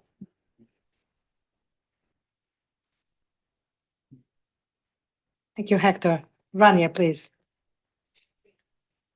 Thank you. So I just wanted to say that perhaps the idea of rewarding ethical behavior is captured by incentives, and so you may want to consider like removing it from here, or perhaps to David's point, like reward like championing of ethical behavior. That's one comment. The other comment, I just wanted to go back very briefly on point number 4, and I think that the wording, taking an uncompromising stance and abiding by the code's principles, I think this is, in my mind, it's perfectly worded, because it shows that the ethical standards are you are setting the boundaries for your actions. So I think that's very well said, at least in my view. So thank you.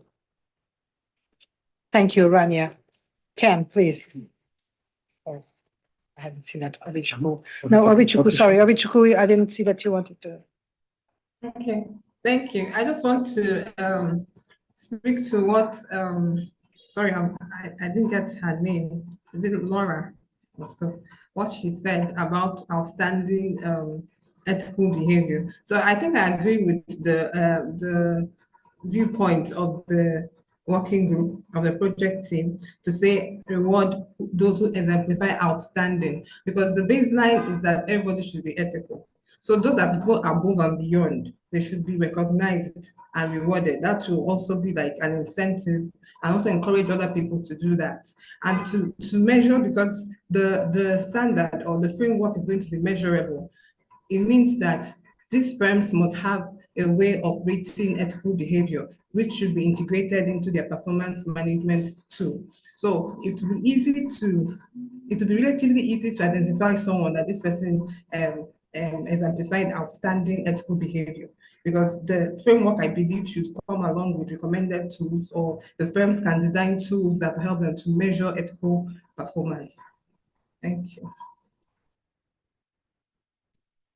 Thank you very much, Obi. And finally, Ken, please.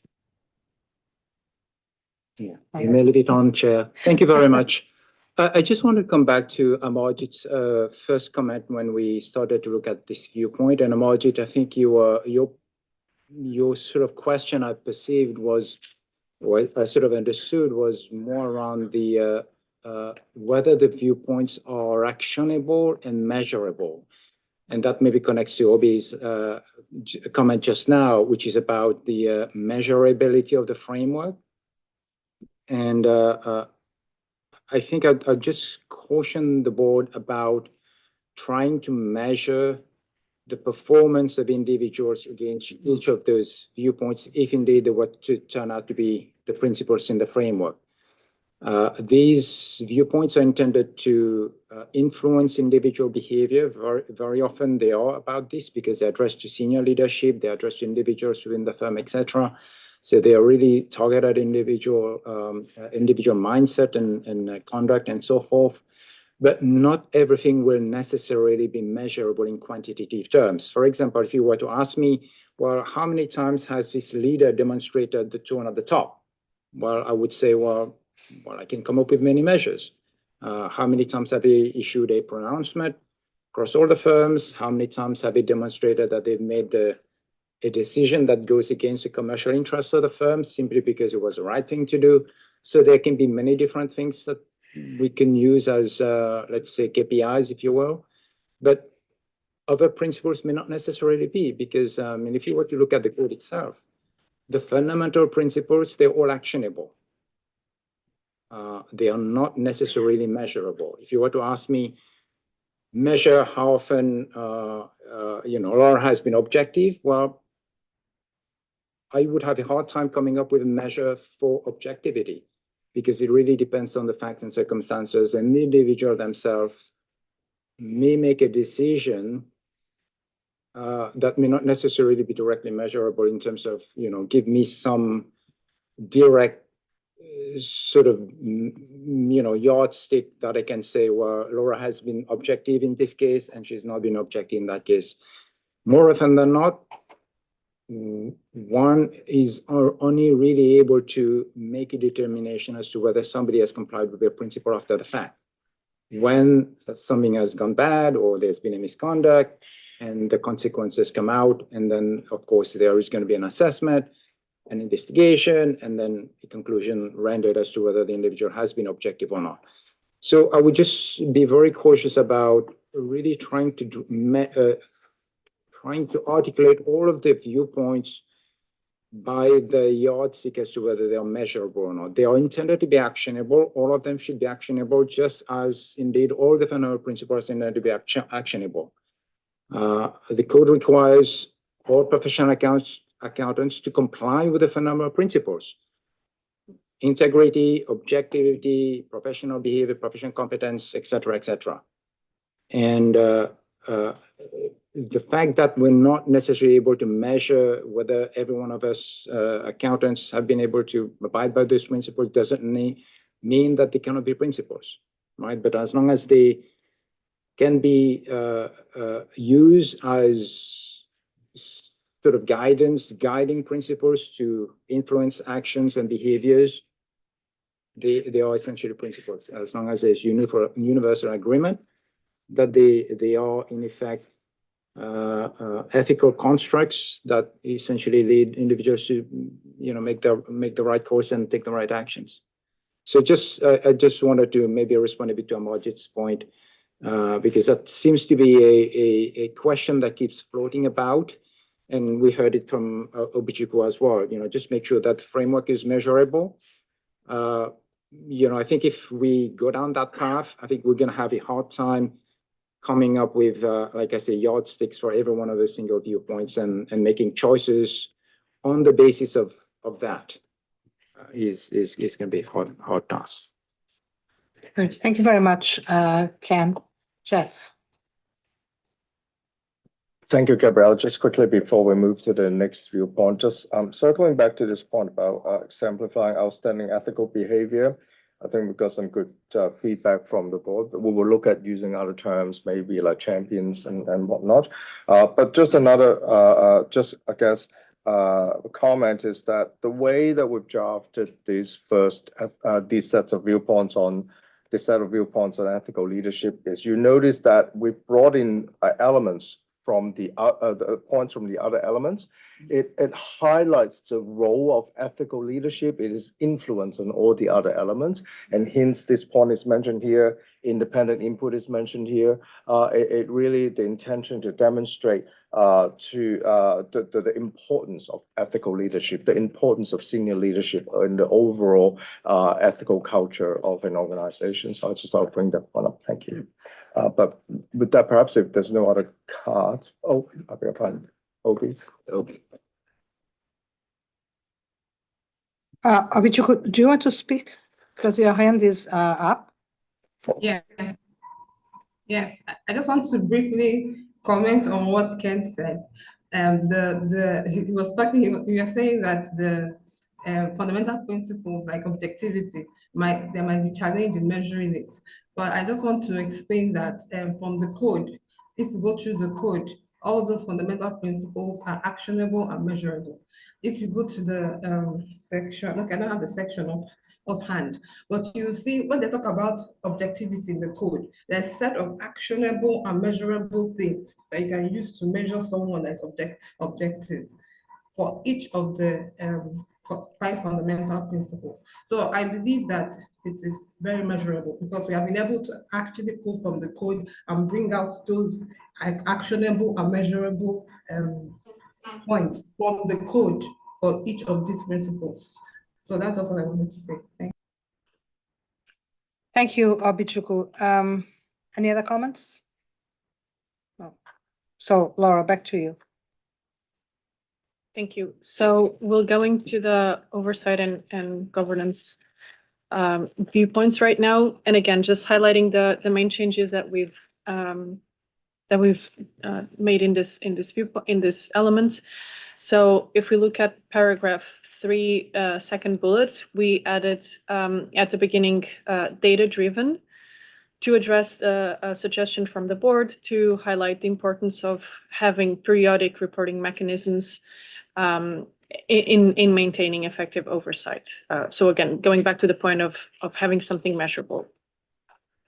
In paragraph 4, we added ultimates in the first line, essentially for clarification purposes. We're talking about the ultimate responsibility for oversight. In paragraph 5, we added irrespective of changes in leadership at the end of this paragraph, again, to address one comment from the board that mentioned that, governance should provide a long-term view and the importance of looking at the long-term interest and sustainability of an organization beyond the tenure or the tenure of the people at the top. And then in paragraph 7, we added a reference to the nature of the professional services at the end.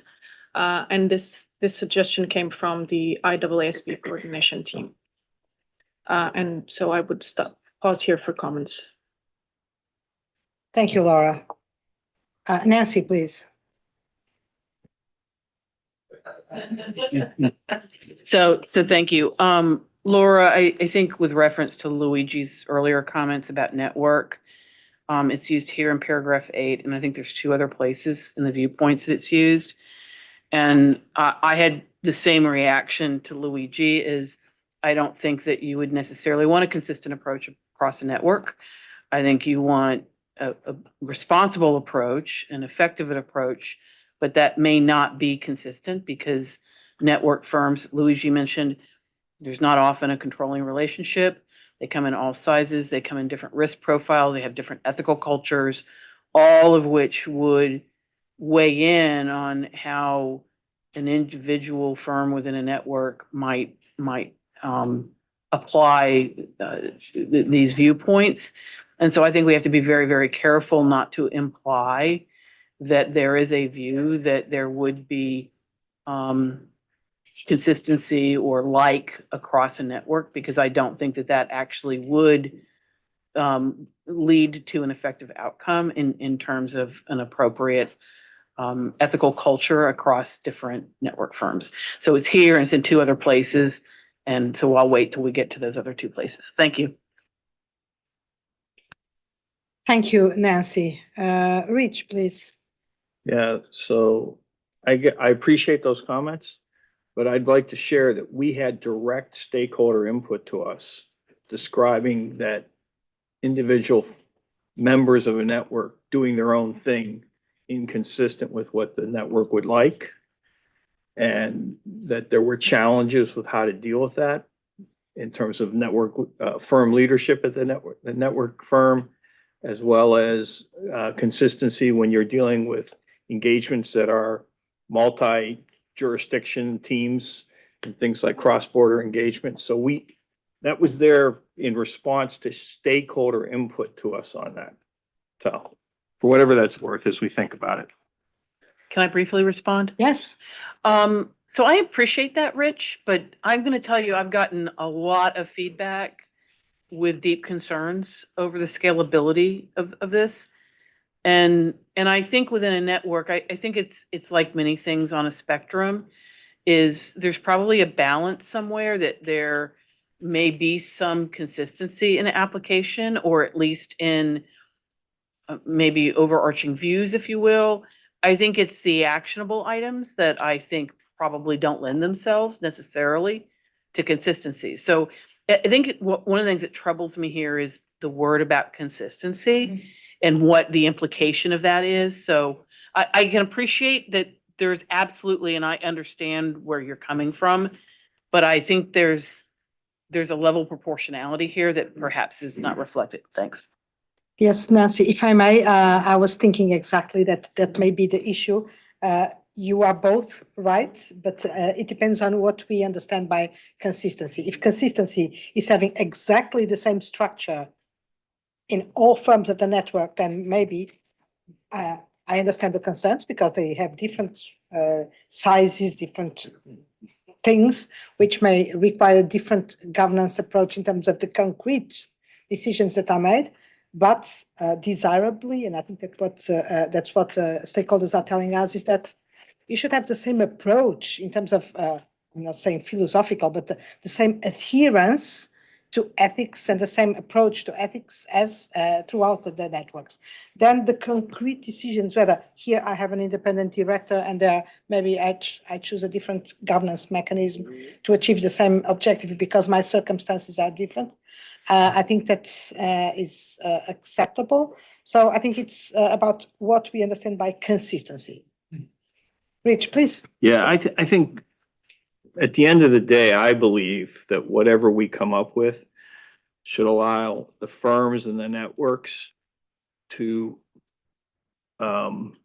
think about these things in a quote consistent level, but they should be free to think about this in the same context of jurisdictional and cultural differences, size differences, how they organize and manage their organizations.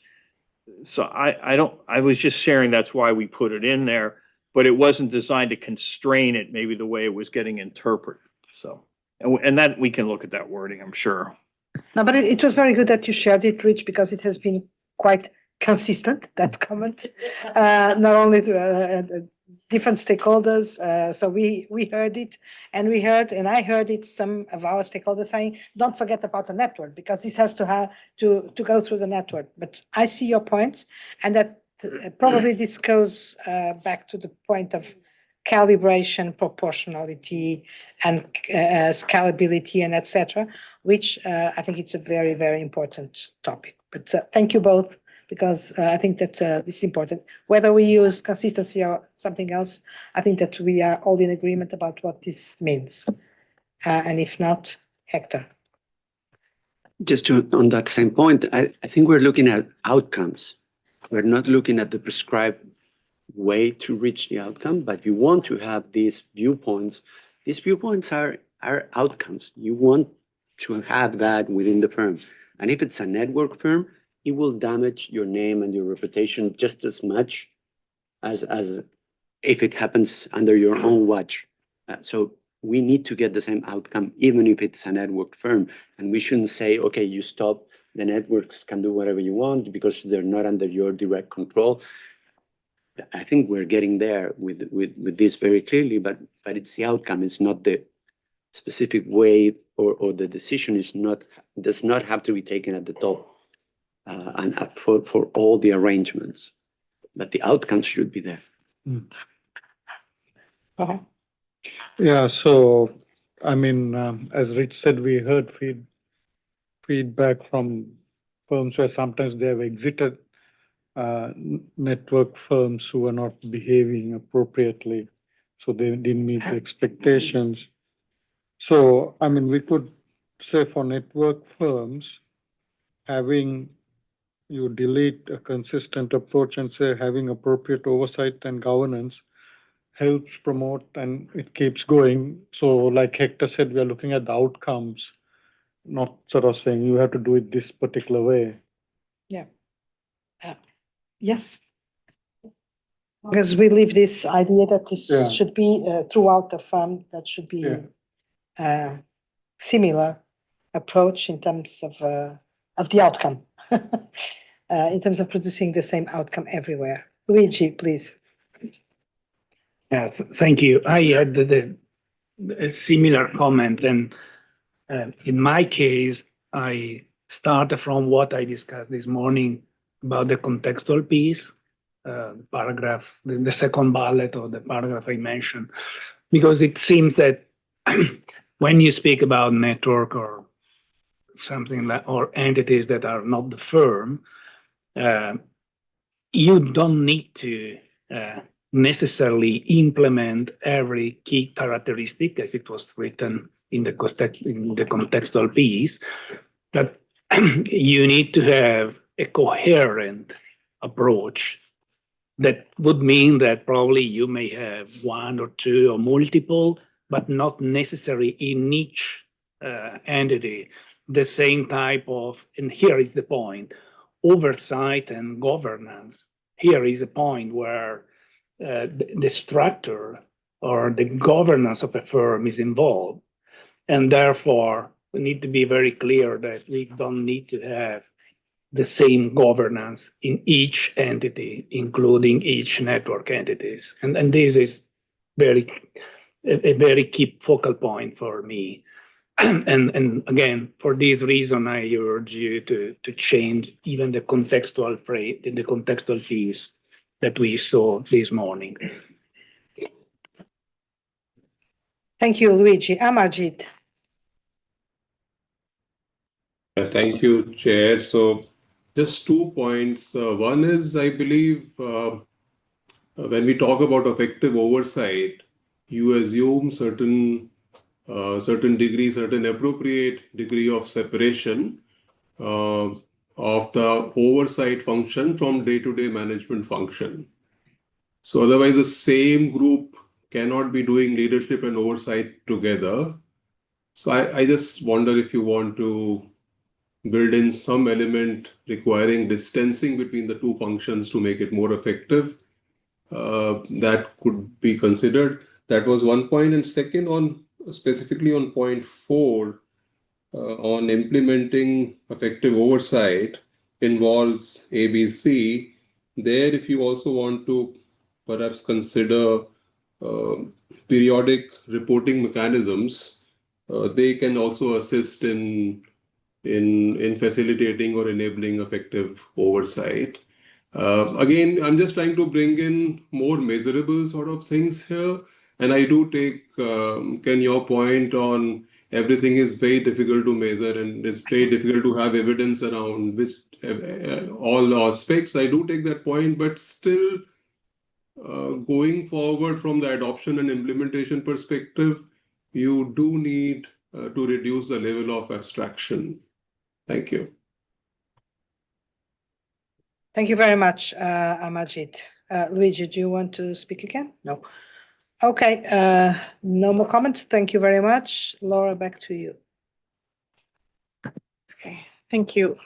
So moving on to the viewpoints on independent input.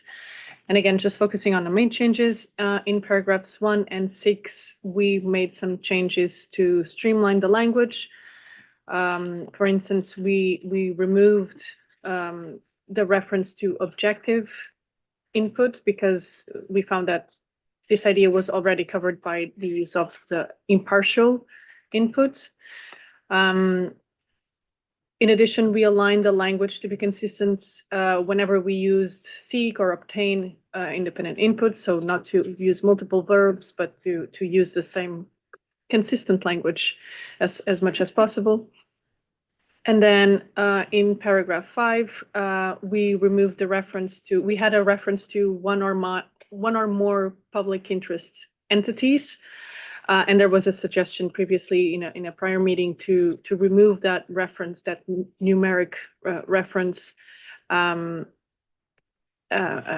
which again could be perceived as a threshold. So yeah, we don't have the one or more anymore. So I would pause here for comments. Thank you, Laura. Mark, please. Thank you. I started off thinking I didn't have any comments on this one, but I just wonder from listening to you, Laura, whether there's a tweak, and that is on paragraph 4. I think because we're looking at this from to be able to deal with all sorts of firms, I don't know whether the examples actually help in this case, because they don't necessarily have a read across to all of the different firms that this would apply to. So I did wonder whether what you say is a firm can obtain independent input from a variety of sources, full stop. And then you bring paragraph 6 in to immediately follow that, because I can see, whilst it's right that you can use independent non-executives and independent advisors, it sort of comes with an expectation that certain things work in certain ways, and actually we're trying to do this from a principles-based perspective, and therefore the specificity probably doesn't help, but the principle is really important. Thank you, Mark. Sadia, please. It's a very short paper, but I had a similar concern because this is probably the one that scalability is most important. I thought paragraph 8 was probably the most important and should be elevated because it acknowledges that not all situations need independent input. I had a similar remark to Mark, and I was wondering how would the report actually play a part, because some of this information on sources of independent information is sitting in the feedback report. And then just reacting to one of the opening remarks, why did we go with the word impartial and not objective, when objective is one of our fundamental principles? I thought that keeping within the code framework would be a better way. Thank you, Sadia. Amajit? Thank you. So very quickly, my first remark is similar to what Mark said, and I was having some difficulty with retired partners of the firm, if I may. I'm no strong views around this, but will they provide the independent input all the time? So I was just wondering about that, if you want to give that specific example. Secondly, on point 8, I think it's a very useful point, and if we can give some examples around the criteria that, the criteria that we are referring to, that could be useful. Yeah, thank you. Thank you, Amajit. Chana? Yeah, if I can respond to some of those comments. I think it's a good suggestion to say a firm can obtain independent input from a variety of sources, and then as Mark suggests, moving 6 right after that. Then the rationale in giving the various options from the INEs to the retired partners, I mean, that's a scalability issue. And we were like speaking to a lot of SMPs, and for SMPs, it's a real difficulty in trying to get INE, but it may be easier to get a retired partner, and it could be a retired partner from another firm even. I think the main thing is there should not be any commercial ties, like the retired partner shouldn't be getting a pension payment or something from the firm. Then that creates a problem. I mean, we had it in Australia, and so that was identified as an issue. So the issue, Amajit, is trying to tell people the key thing is, as long as that person doesn't have an interest in that particular decision, and that way the SMPs or the small entities have a source of getting that input. And I mean, they're doing it. I mean, some of the SMPs we met, they're doing it anyway. They have retired partners who are staying on as consultants, and when there's some tricky decisions, they told us they go and speak to these partners and try to get a different perspective. And sometimes it's useful that that person has walked in their shoes before to provide that sort of input. So that's why we are trying to show the scalability in that by giving those examples. And I also agree maybe the point 8 could be moved up a bit. And that was put there because some people were asking us, so for everything, do we need to go and get independent input? And we were sort of, no, not, you don't need to get independent input for everything. It will be certain decisions that you will need another person sort of providing some opinion.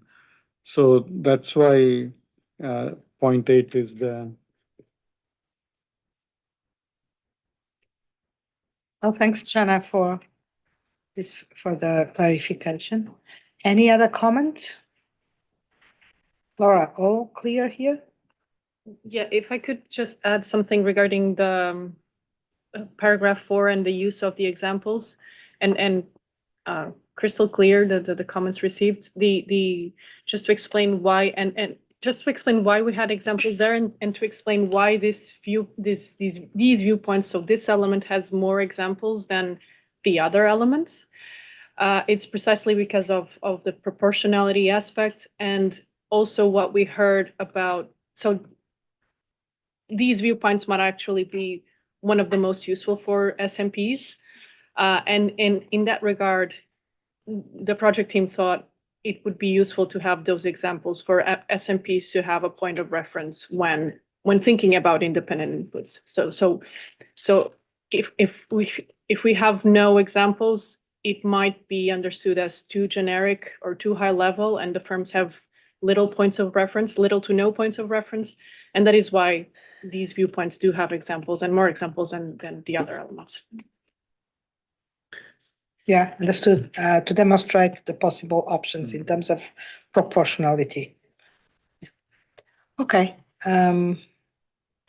So if there are no other comments, Laura can continue. Okay, so moving on, and I promise this is the last element that you'll hear from me, then I'll pass it on to Joanne in case you're getting tired of my voice.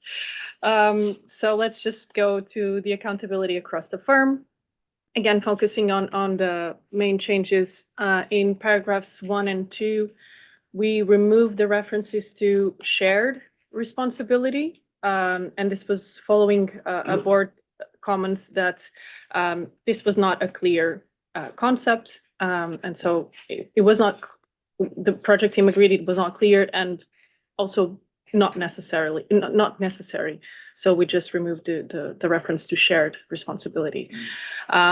Same paragraphs 1 and 2, we just focused on the personal responsibility. We are now using personal responsibility instead of what we had previously, which was individual responsibility. As a result, we also changed that second heading that we have there, personal accountability of partners and staff. We also streamlined these headings in this element to improve clarity, to make it more clear what we're talking about in the viewpoints. In terms of format-wise, this element looks a lot different from the previous version because we had a lot of bullet points. And then we decided to transform those bullet points into individual and separate paragraphs. But in terms of content, it's pretty much the previous version or main content. So another suggestion that we heard from the board was to have more clarity around the expectations at the partner level. And this is addressed by paragraphs 3 to 6. Where we now have references to partners and staff to clearly identify who are we talking to in these paragraphs, and we're talking about everyone in the firm, including partners.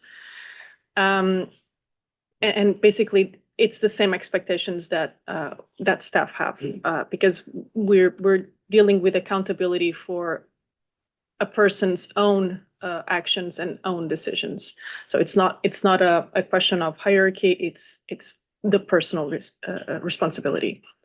Then in paragraph 3, second line, when we talk about accountability of partners and staff to the firm,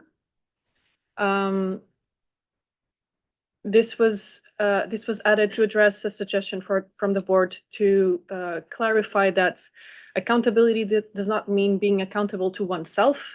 It's being accountable to someone else, and in this case, we clarify it's to the firm. And then there was a suggestion from the board to include a point about reporting ethical concerns. The project team believes that this point is already covered by paragraph 7 at a principles level, and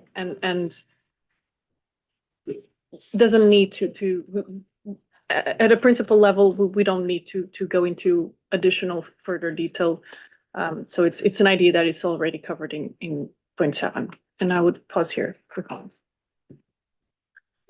Thank you, Laura. So comments, Luigi, please. Thank you. In paragraph 3, I was wondering why we need to retain documenting decision. It seems to be a requirement here, again, at the level of a requirement, not at the level of high-level principle. And thinking about the code, if I remember correctly, and if I'm not wrong, in the part of ethics, there is a recommendation to consider the documentation. It is not a requirement like in this situation. Thank you, Luigi. Yeah, I'm not sure exactly in which sense the word documenting is used here, but I suspect that the project team wanted mostly to say that it needs to be demonstrated by in some concrete way, right? And not necessarily that they have documents that attest. I don't know if it was your concern that they had to have some kind of documents. Yeah, written in this way, it means that you have documented. Yeah, which I think that it is something that it is not consistent with the code. I think we can, yeah, okay. Okay, Luigi. Noted. Rania, please. Yeah, thank you. So just a quick suggestion on paragraph number 1, perhaps rephrasing the latter part of it, making it clear that rather than say each partner's and staff's ethical conduct matters, but perhaps you may want to phrase it as making it clear that ethical culture is a shared responsibility. So rather than really, I think I believe it makes the point stronger, like not just, you don't just contribute to it, it is a shared responsibility. So yeah, that's it, thank you. Thank you, Rania. No other comments? Well, thank you very much, Laura or Joanne.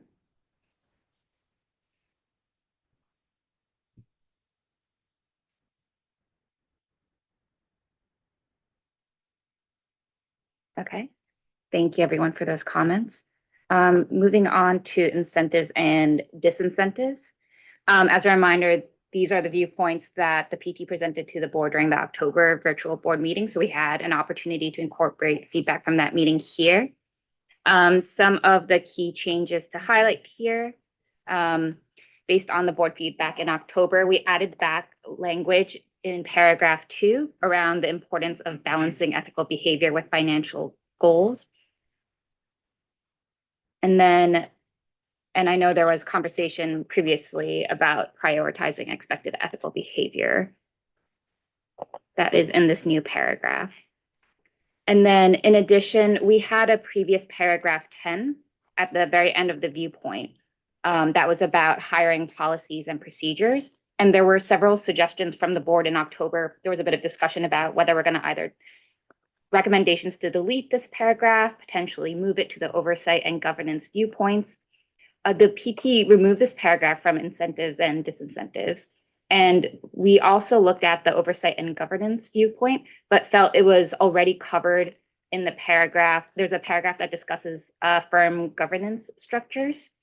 So we thought that a specific reference to calling out hiring policies wasn't necessary. It was already encompassed in that paragraph. Those are the main updates. And then I think I'll pause here for comments. Thank you, Joanne. Christelle.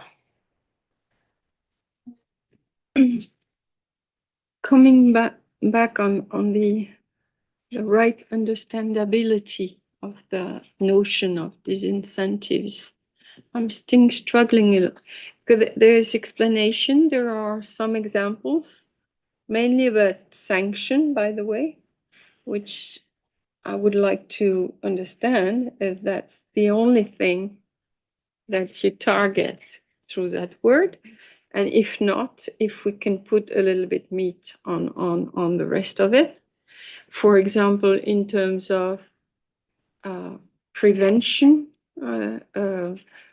you need to have the mechanism to whistleblowing mechanism, etc., to have the information come up, for example, to identify bad behavior through different means. And there is no reference about such classical elements of prevention. Yeah, or being there's a police around the corner. Yeah, and people are going to this police to explain what they have seen, what they struggled with, etc. Okay, and also, so there was the question of prevention, sanction, and remediation, meaning where is the remediation part of when you have so the classical improvement loop. I think I don't know if it's elsewhere, but if this disincentive notion is wide, then I think I'd like to see some other examples than just some touch about the sanctions. Okay, Christelle, I would say that it's actually broader than just sanctions. These incentives can work in very many different ways, soft ones, hard ones, psychological ones, more objective ones. And I think that the idea was exactly not to limit the creativity and imagination of the firm with respect to the way they can put some disincentives in place. It can also even be related with the subject of I don't know. So more examples. I mean, we are always Just to illustrate the potential wideness, because otherwise it could be understood because we have picks here and here. It's about sanctions. So yeah, okay. So your concern is that this is understood as incentives is the same thing as sanctions, and that's all. Yes. Okay. You'll take it back to see if you can do something in that respect. When we talk elsewhere in here, the disincentive.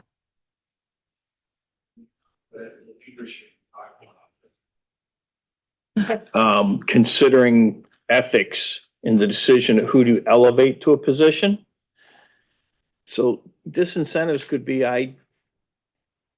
the person didn't have a good reputation on ethics, so they don't get promoted. Yeah. I mean, we've had other words that were, this whole viewpoint was worded with a different title before that people didn't like. I guess I'm not understanding what's what is not. I mean, incentives and disincentives are the opposite, right? So I'm kind of missing something here in this discussion. I don't really follow. Maybe someone why there is a problem understanding what disincentives conceptually means. Yeah. I follow you, Rich, but I don't know if anyone else wants to speak. But I really think that disincentives, it's about every mechanism, policy, action, etc., that deters or leads people not to do something, and it can be a very many different ways. So, I mean, I've heard regulators use disincentive. And even at the Hong Kong conference, the PwC chair talked about disincentive. So I think the word is getting used.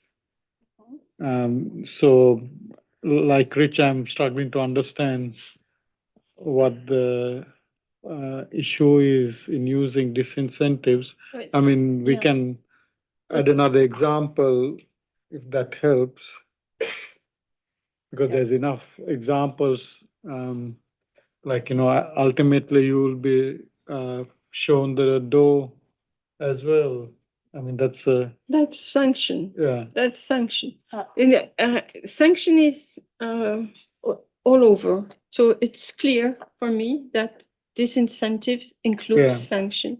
The question is, does it include other types of prevention actions or remediation actions that contribute to It to does. the Yeah. to Yeah, the- it does. but we do not even evoke. That's my point. So about incentives is quite clear generally about it can be money or not. It can be a promotion. It can be it can be valuing the ethical leadership of somebody. Even externally, etc. So, but this incentives is a little bit less defined, I would say, and there's it can be wide if I understand. Everybody recognizes yes, but the only point that is a little bit clear is about sanction. No, it's quite clear about sanction, and the sanctions can vary, and it's written, so it's clear to me. It's just it would not, if I understand well, nobody here wants to that disincentive to become sanction, which would not be the concept we want Yeah, to so promote. disincentive is a broad Yes, term. but some kind of illustrations about that would be helpful, I think, to have the discussion we want to have with the stakeholders. Yes, just to have also reactions on if some types of potential disincentives fit into potential classical processes, potential regulated requirements or whatever. Or, yeah, we want to have that discussion on the next potential steps. And I think it might fall a bit aside if we don't put some additional words. If I may, I understand your point about avoiding that disincentives is understood as a synonym of sanctions, because it's broader, as Chana was saying.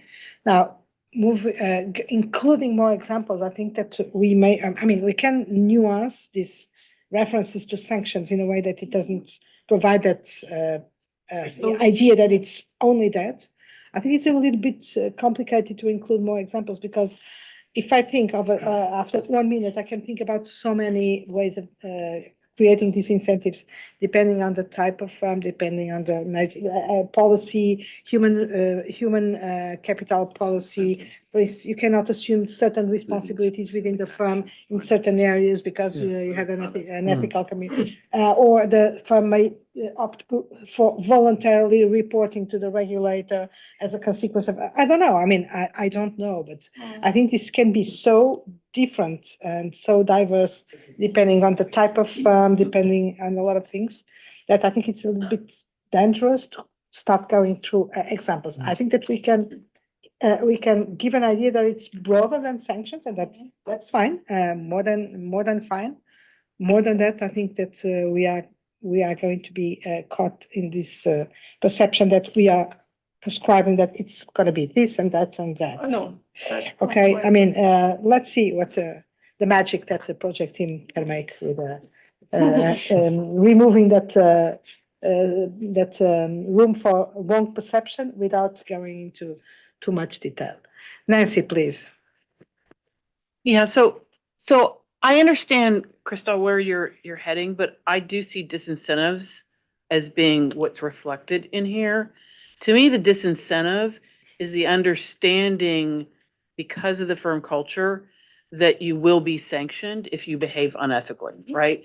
And so to me, the sanctions is not really it's important here, But what's more important is that that action will have consequences and will result in negative consequences for you that disincentivizes you to behave unethically. So I do see this as being different. And I certainly see within my own firm that we routinely communicate things in a way that says, if you do this, these are the negative consequences. And so, you want to avoid those, which is the disincentive. So I don't know that I see it exactly the same way. Thank you. Which is not necessarily always a sanction. It's some kind of reaction. James, please. This conversation covers, if you look under accountability number 6, it talks about enforcing appropriate consequences for unethical behavior through disincentives, including sanctions where necessary, And I just wonder if it's the description of what we're talking about, and I wonder if paragraph 6 from the accountability dimensions could sit into this section if it relates it better. So I think we've covered off the point right there. Yeah. Could that help if it's placed closer to the incentives and disincentives, like as an option? It's also fine for accountability, or maybe we cross-reference. Yeah. I had a plug to disincentives all over the document. As I said, it is spread all over. And I don't say it is not understandable that unethical behavior has consequences. This is clear, okay? Clearly defined disincentives, including specific sanctions, seem to suggest there is something else potentially than sanctions. So, okay, the concept is there, but I have difficulties into putting clear processes, elements behind that we could share if we have the discussion. I'd be a little bit, poor in my discussion if I was asked about that.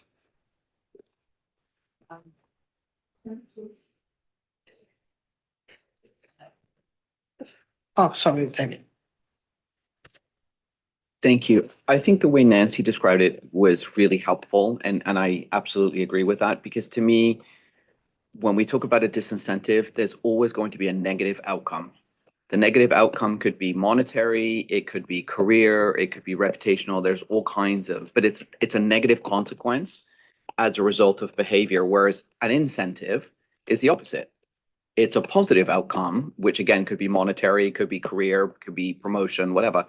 So I personally am not troubled with it. I kind of like the idea that you've got. If we're troubled with the word sanction and we think it's perhaps limiting, maybe we can say something like it's a negative outcome, or it's a detrimental outcome, or find some other way rather than the word sanction, which I think does tend to have a connotation in some cultures that perhaps is uniquely monetary, which I think is not what we're saying at all. To me, it could be, as you quite rightly said, Gabrielle, it could be many things.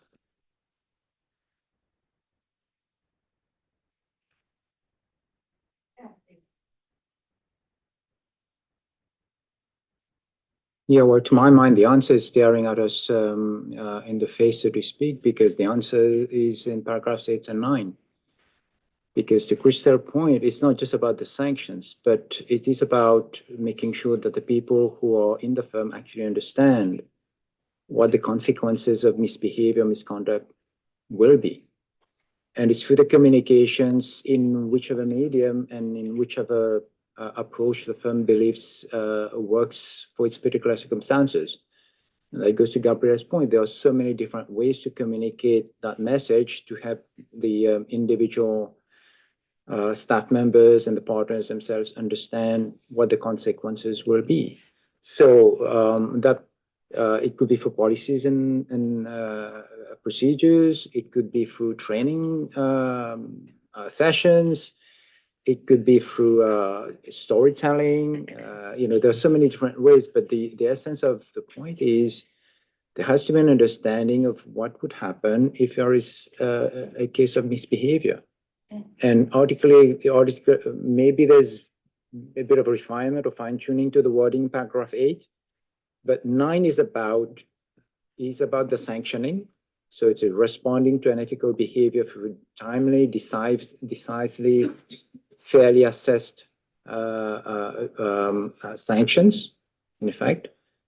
But importantly, before the sanctions happen, which is about the point about disincentive, is really to make sure that the individuals actually understand that if it crosses a line, there are going to be consequences. And it's that understanding of how do I get across to the people in my firm that they fully understand what would happen if they do cross the line. And it's the how that is about the disincentive.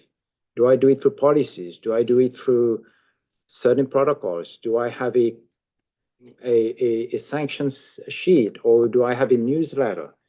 Do I weave that into my regular training? And in fact, this just undertaking the training is very critical, because firms turn over in terms of their personnel very, it's a part and parcel of firms' business. They are recruiting people all the time. Their people are leaving, but they have to recruit as well. And it's in the audit business in particular, that is really a fact of life. And when the new people come in, well, they have to understand that also what the firm's culture is about, and do they really understand what would happen if it crossed the line. So I think it's a bit of the articulation that's already there, but maybe there's some fine tuning that we can do to make it even clearer. What is it that we have in mind that we intend to convey in terms of the prevention, in terms of this discouraging the kinds of behavior we're trying to target, the deterrence factor, and all the rest of it. Right. So I think it's a very valid point that Krista is raising. We just have to make it as clear as we can. Sorry, just to add something in the line of what Ken was saying, and also to Nancy's point, disincentives is much broader than sanctions, and it's more about having a disincentivizing environment. So and there come paragraphs 8 and 9, like Ken was saying. This is also about communication and telling people what can happen to them in case they don't act ethically. So it goes beyond the sanction itself. Thank you. Okay, so good discussion, but I think that's, sorry? Yeah, I know. Yeah, I know. So do you have what you need, and the feedback that you need? So we will break now for 20 minutes, which is on the agenda. And please come back on time, because as Ken said, we need to leave stop at 5:15, so we'll need to rush a little bit. Yes, but I'm conscious also for our audit, it's almost 3 o'clock in the morning. So Yeah. Yeah. if you can, the true warrior. If we can finish as promptly as we can on the Yeah. viewpoints. Okay. Yeah. So. Yeah. So yeah, 20 minutes. 20 minutes? That's what I heard, 20 minutes? Oh, okay. They just tell him though that we have to be out of here by like. She finished, that's what we're finishing now. 4:21.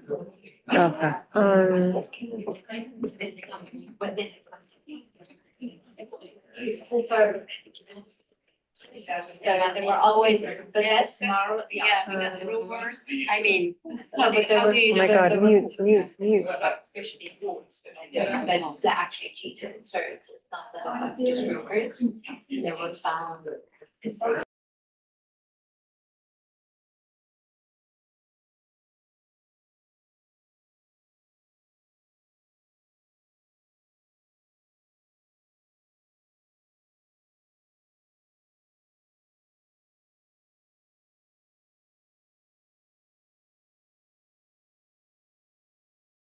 Oh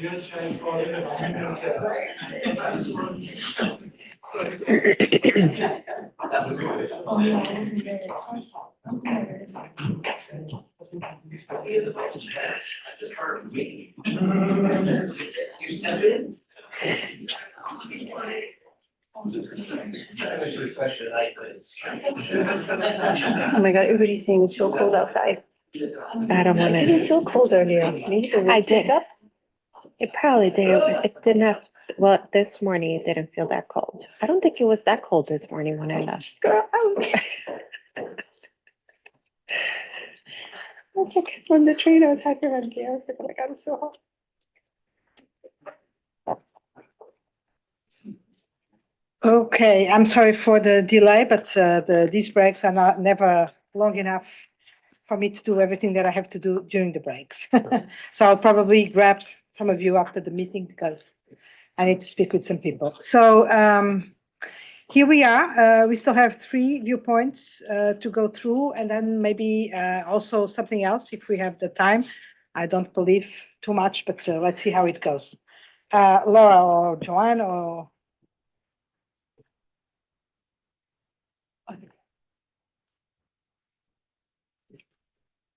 Thank you. So moving on to open discussion and challenge, just some of the key changes to highlight here. There was a suggestion from the September board meeting. In paragraph 3, we discussed what a psychologically safe environment looks like, but there was a suggestion to also add what shouldn't be in a psychologically safe environment, such as the fear of retaliation. So we added that language in paragraph 3. And then based on another suggestion from the September meeting, in paragraph 6, we added some language to better explain the benefits of speak up and whistleblowing mechanisms as well. Those are the key updates, and I'll just pause for board comment. thank you, Joanne. Any comments? Nancy, please.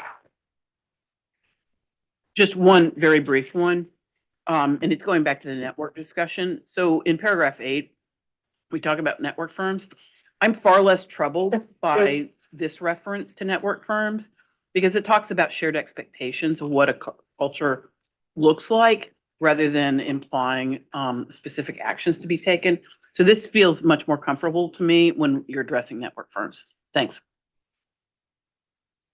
Thank you, Nancy. Rich, please. Yes, the reference to, I think I've always viewed this, and I may be wrong, about open discussion and challenge was creating an environment where you had that going on throughout the processes and it facilitated addressing and resolving and maybe preventing some issues. I'm not sure I see including the references to whistleblower mechanisms in this, because if you had to get to whistleblower, you obviously failed at open discussion and challenge. So it's just a thought I've had. Thank you.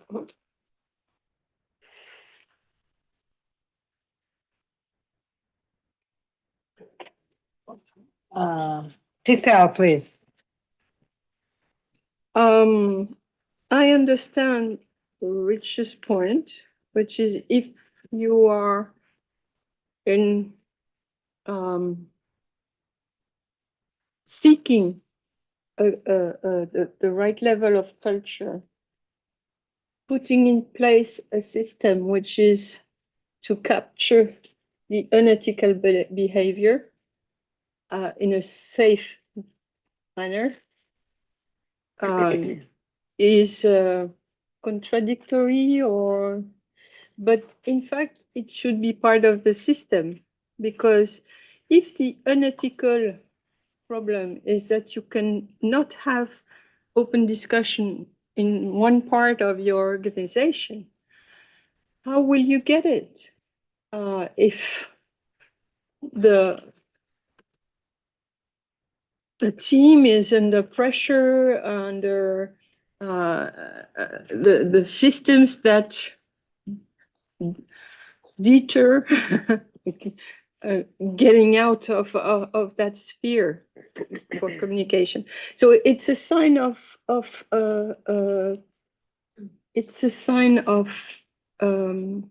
not reaching the objective, yes, but it's a necessity for prevention that if by any bad chance you have leaders that are not creating the right conditions and people that don't feel they have other means for discussion, you need to have the system in place. And all companies, I don't speak about firms, but all business companies now should have that. Yeah.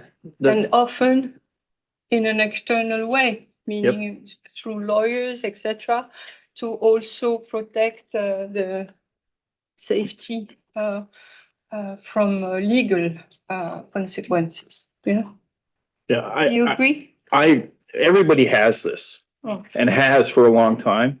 all right. So the events that gave rise to us initiating this project occurred in an environment where they were. Mhm. I wasn't arguing you shouldn't have a mechanism. I just worry that when we started this out, a lot of people kept focusing on that, and we're Oh. talking about something that happens long before you get there. So I just don't want to overemphasize it, is what I'm getting Okay. at. Okay. All right, Christelle? You're sure it exists? It is required by the code? Whistleblowing? Yes, a whistleblowing No. process? No. No. It is required by global law? No. It's So It's it required- exists, I suppose, in the big four, hopefully. Yeah, probably the smaller ones don't have But you cannot start from the point that it is existing for years. I don't know. I don't know. Well, Hector, please. Thank you, Chair. On this point, at the beginning of the journey, when this was the report, we had whistleblowing there. And people gave us the input that Rich is referring to, in terms that it's even better than having somebody whistleblowing on misconduct that already happened, to have people at the meeting saying, and what about our ethical obligations? Should we be doing this? Boss, are you sure you want us to do this? And we thought, okay, this is great. We should have it. And so this mutated into this chapter. But the thing is that other than in this chapter, there is no reference to the whistleblower channel. So if we don't want to put it here, to focus on keeping this as the ability to discuss things before openly we need to put the whistleblowing in disincentives or somewhere else, but it has to be in the document somewhere.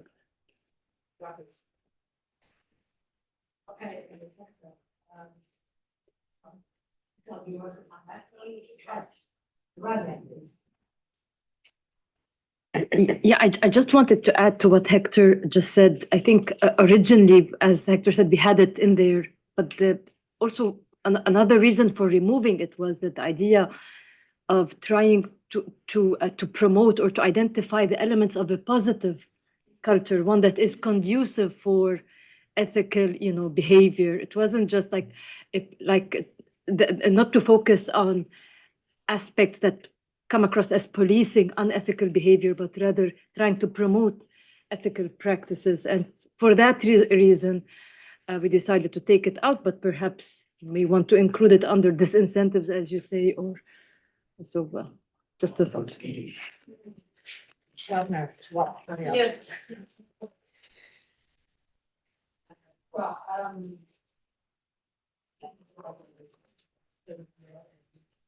Sorry, if it should stay here or move away to some other place, but I think that it should be somewhere because it complements the open discussion. And But it is in chapter 6 here, no? The whistleblowing country is here now. yeah, it's here. It's here. No, it's here. Yeah, it's here. Okay, you wanted to. Oh, Leave sorry. leave it alone. Yeah.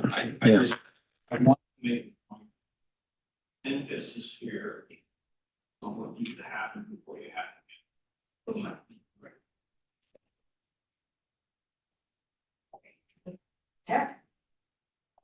it. Thank you. Gabriella, I think just on Rich's point and others on this point, and I think addressing Rich's comment about maybe making sure the emphasis is it's really very much focused on what we're trying to do here is to create that atmosphere and culture open discussion. We can maybe rephrase some of the wordings here in paragraph 6. So leave us to maybe have to think about how we can rephrase this. Yeah, but having in mind that it's an important mechanism, so don't dilute it. Ken, please. Yeah, I just want to, first of all, on the point about whistleblowing mechanisms, I didn't think necessarily that we were talking at odds here. On the one hand, looking at open discussion as being one approach the firm could take with regard to having that constructive environment of anybody, that psychological safety for anybody to come forward with a concern, a question, or whatever.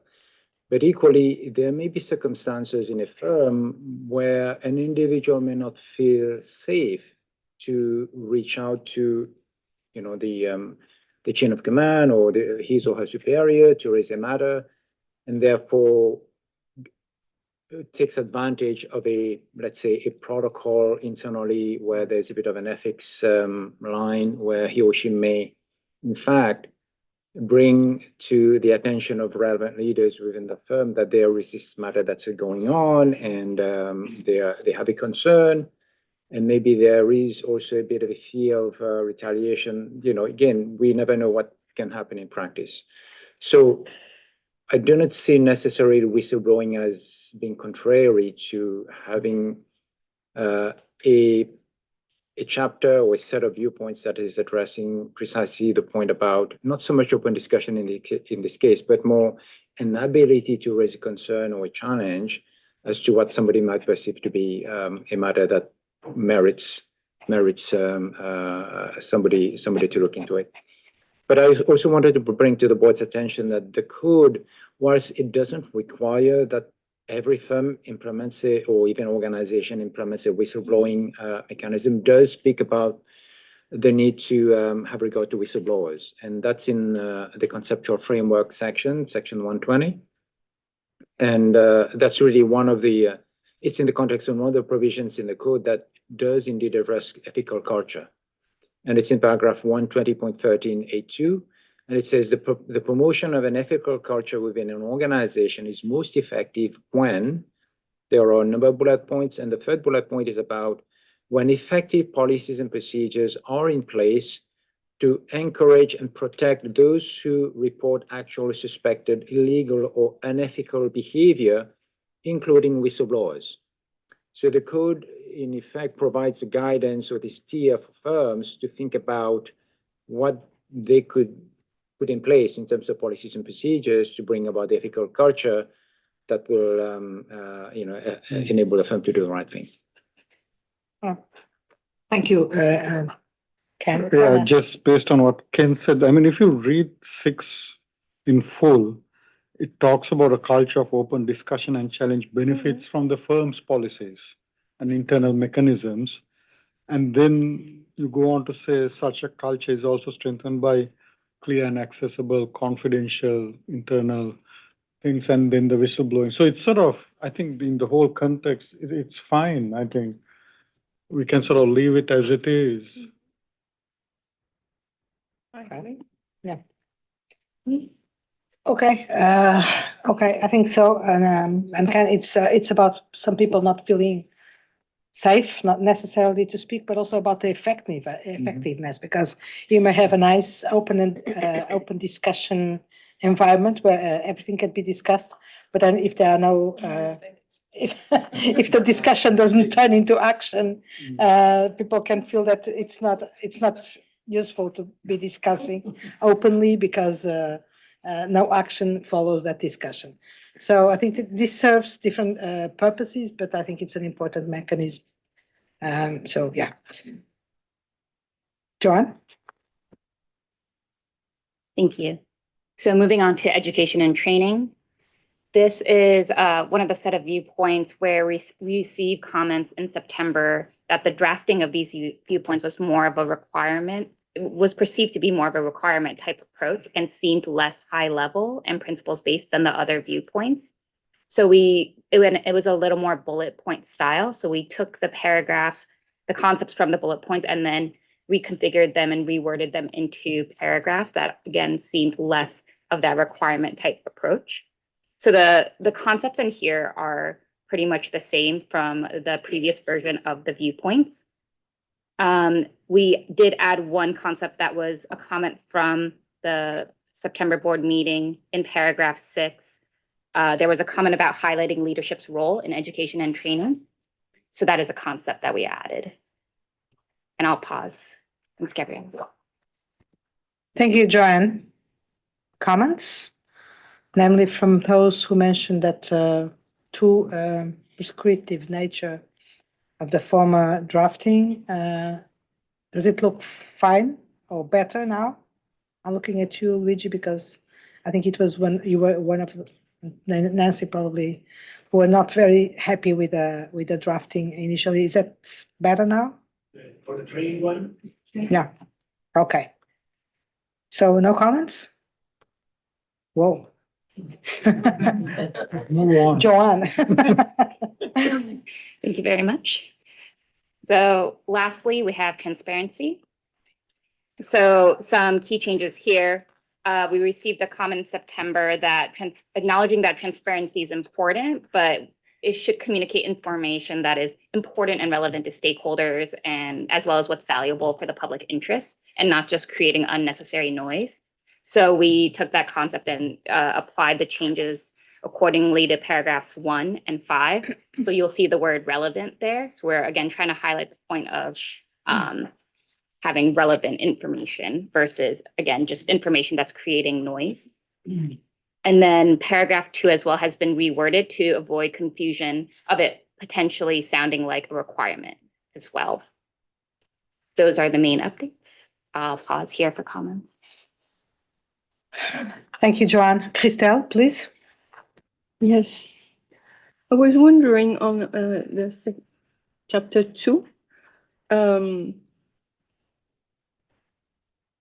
where we say it's internal and external on how a firm has responded in case of an ethical failure. And I struggle a little bit with this external, the mix-up of both internal and external, and in the same sentence, the question of one case of failure. When I was in practice in business, yes, not in firms. The reporting to the board and which was the basis for reporting to the external on the processes and also the cases that we had to treat was mostly in a generic way, saying we had X number of this kind of events, and this was the usual sanction, but it went from this to this kind of sanction depending on the circumstances. While expecting from a company to communicate externally on one case, if it is an important, because we said it should be on important, yes, relevant and well, the most important elements, then you have time inconsistency. You cannot communicate externally on things where you have legal pursuits, etc. Not in a way that I think we seek here, which seems to me to be at the frontier of we identified, we we had sanctions, yes, we treated the point. And here is what we did.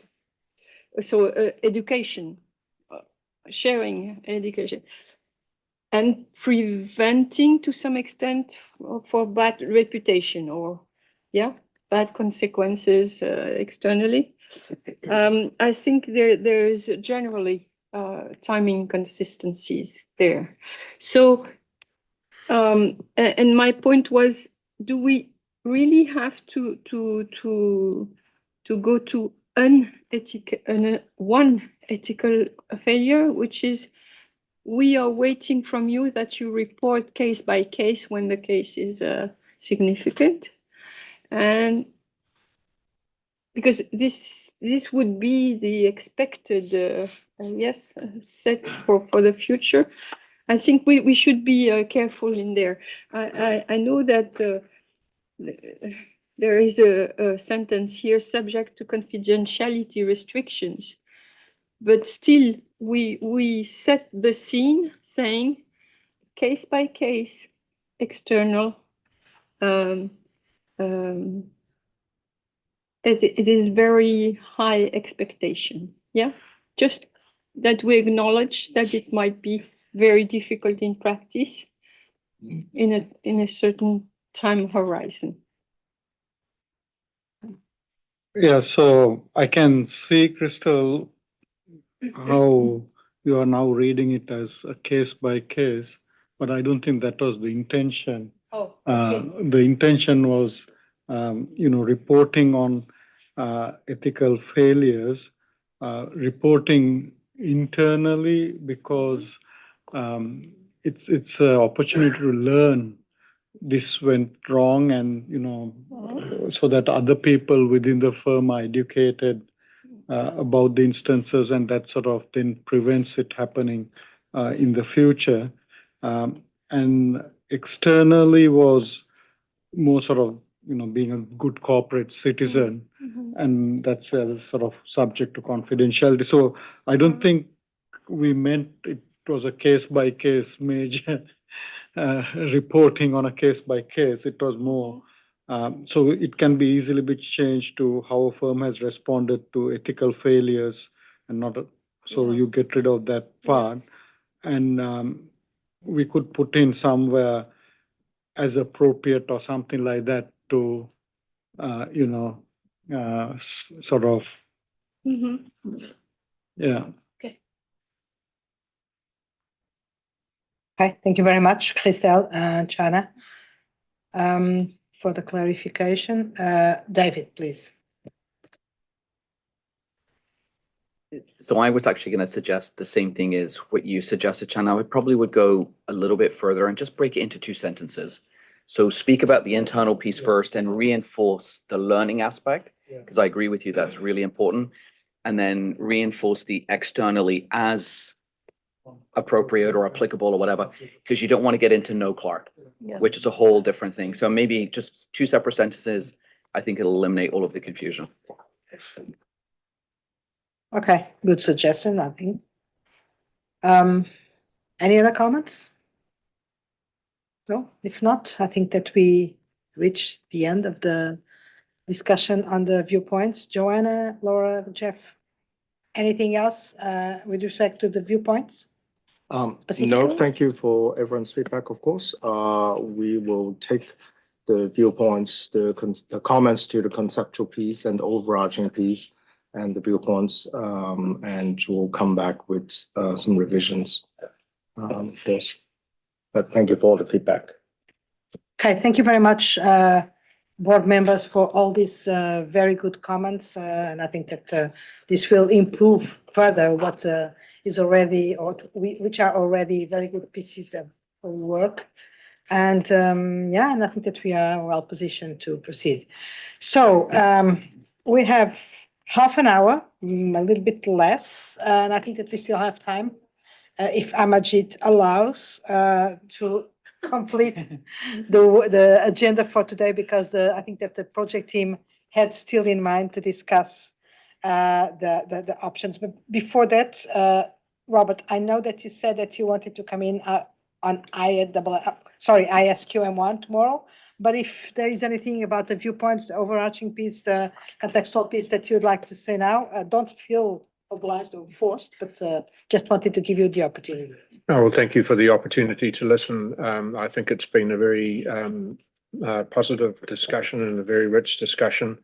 The example of the interchange within the board over the question that Rania raised about the intersection between commercial activities and ethical considerations was a very important point to have raised and to have worked through satisfactorily. I think a lot of the discussion today has been around this question of looking at the viewpoints from an external perspective, and I've noticed that the practitioner members of the board have been particularly active in the discussion from that perspective, because of course you know that one of the risk areas in the sense of communicating the way forward, which is the next slide, of course, is with the profession, and so taking great care to ensure that there is minimal room for misunderstanding or different perspectives has been very positive. I suspect that there are going to be further communication challenges as you take these viewpoints into the consultation phase, and I think that was mentioned at one point that some matters are going to need to be explained. But it was a very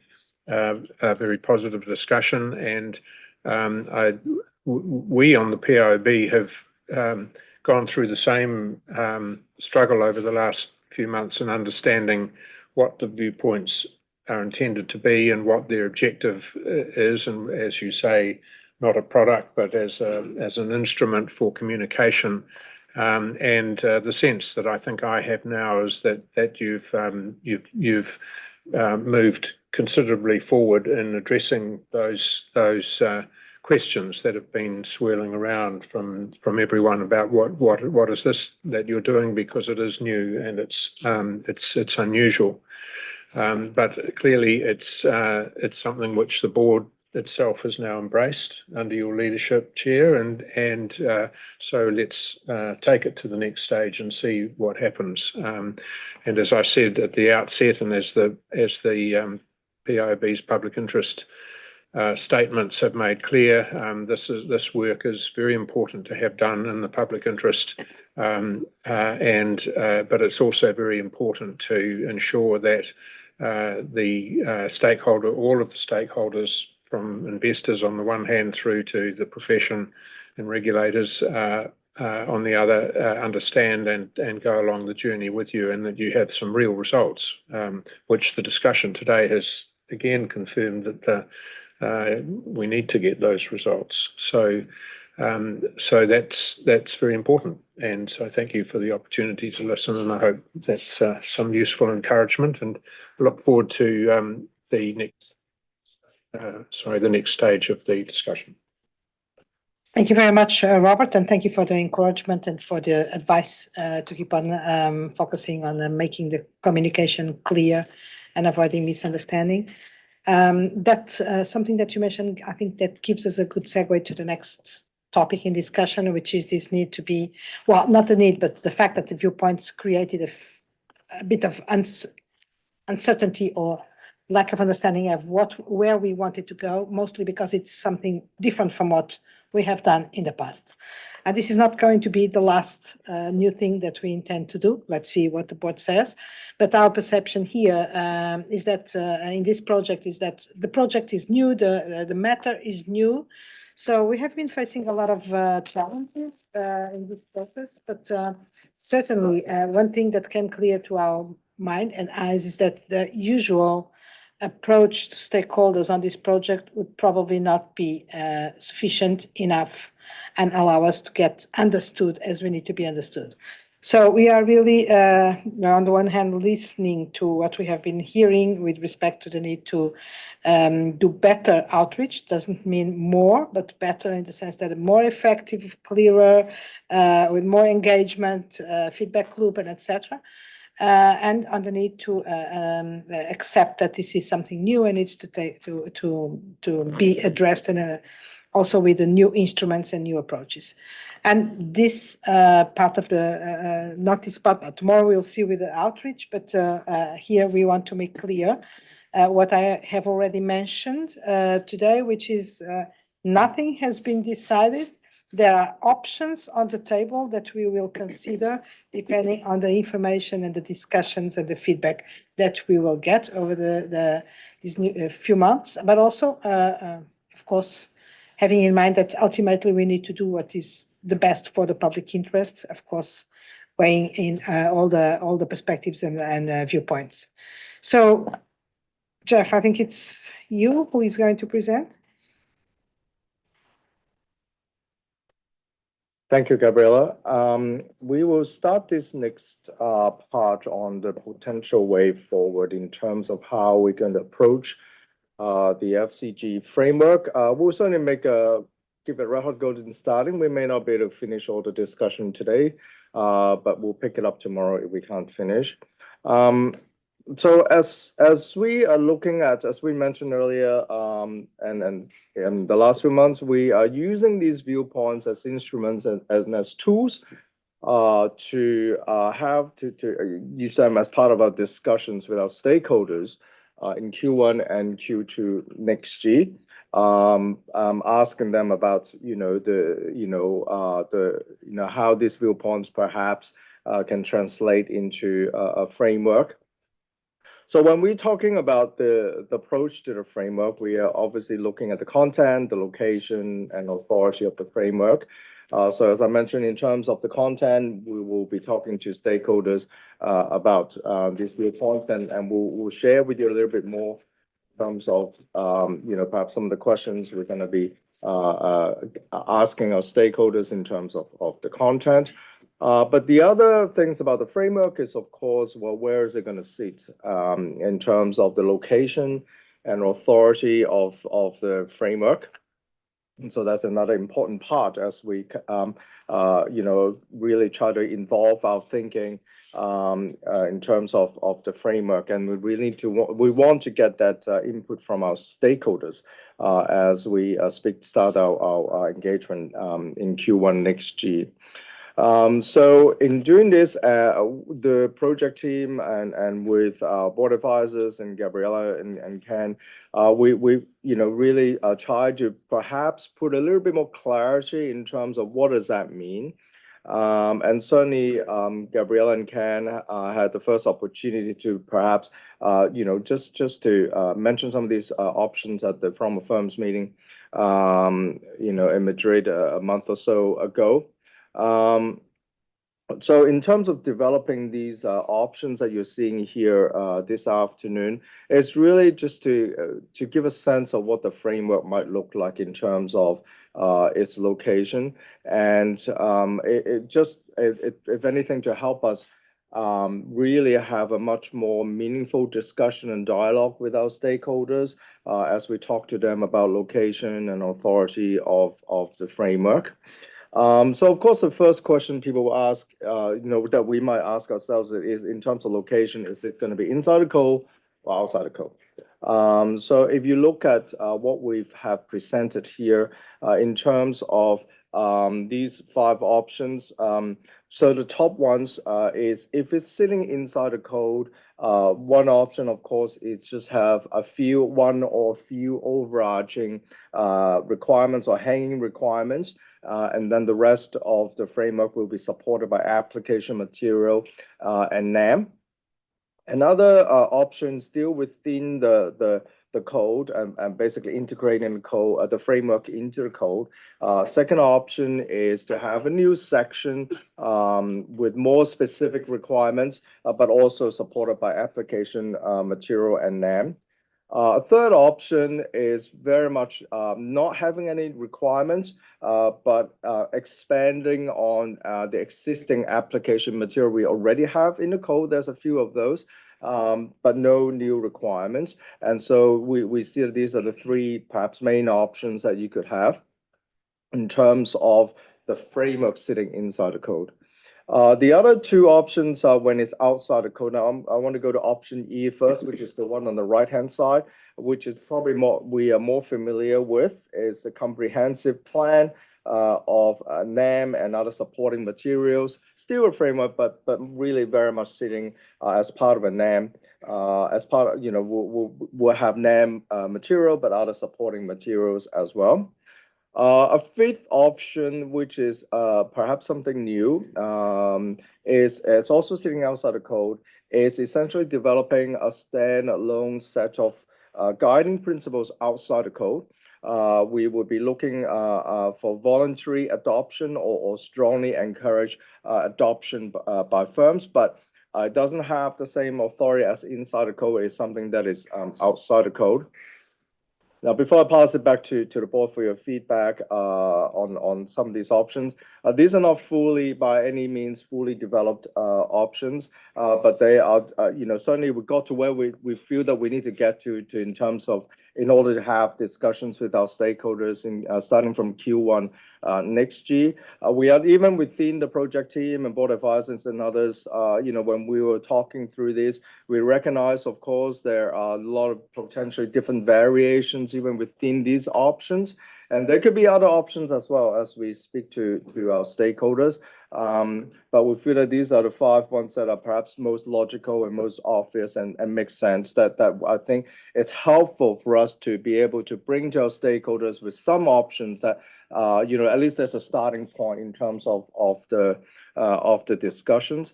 So this is something certainly new, and therefore we want to get your feedback in terms of your thoughts on these options. Our intention is, of course, as part of our stakeholders engagement from Q1, we would talk to them about the viewpoints, but also talk to them about these options and get their feedback on, particularly on how they see the framework will look in terms of location and the authority of the framework as well. But before we do that, I'll pass it back to Gabriela, but of course want to see if the board advisors can or Gabriela have any additional thoughts before we open the floor for board discussion. Well, thank you very much, Jeff. 2 or 3 notes on my side. First, for those who are less familiar, and maybe I'm just saying obvious things, but this option of making this inside the code or outside the code, it's not actually really a matter of location. It's not, but a matter of authority of the framework. So if it's inside the code, it can be more on the requirements or number, but it has a certain authority, and outside the code it has a different kind of authority, or may have, depending on what we decide to do.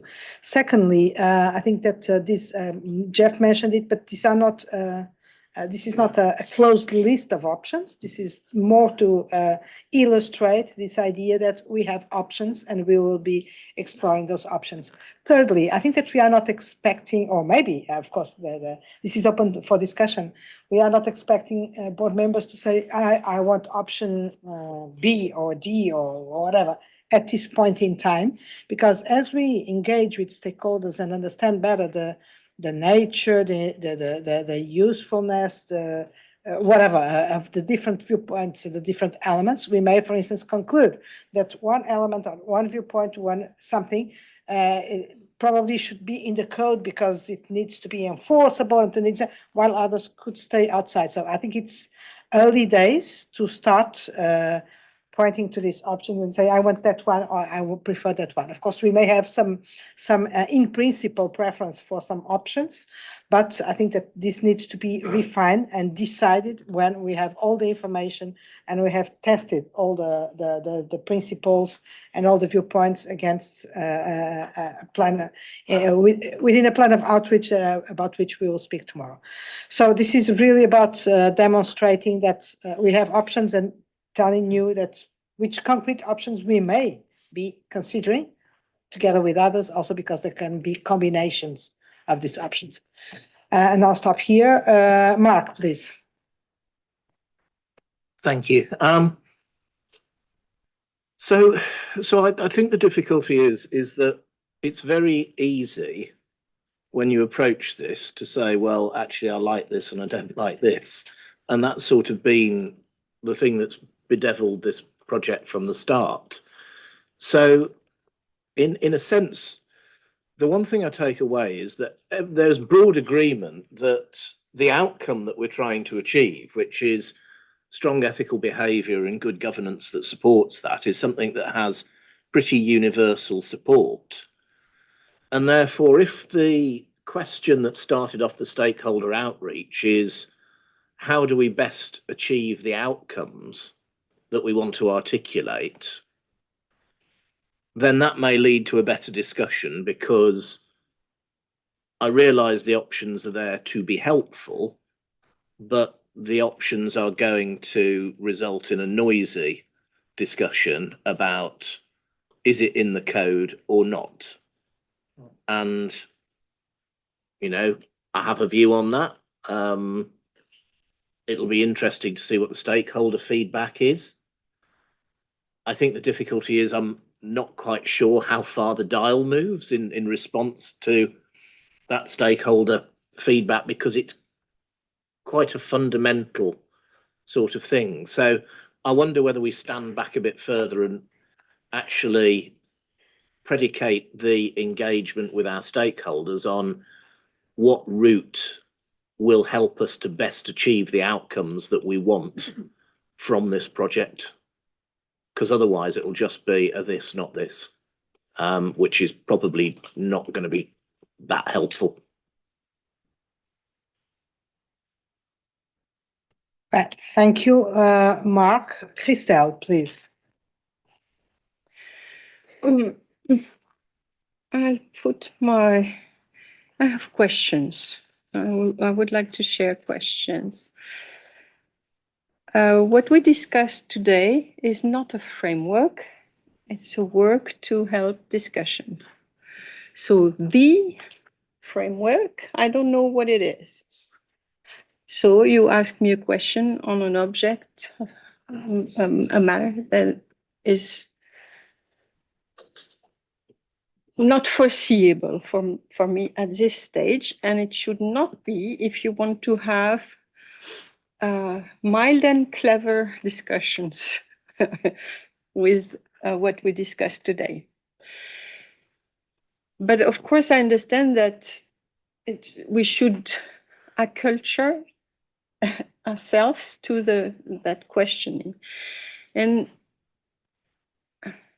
I think it will depend on what are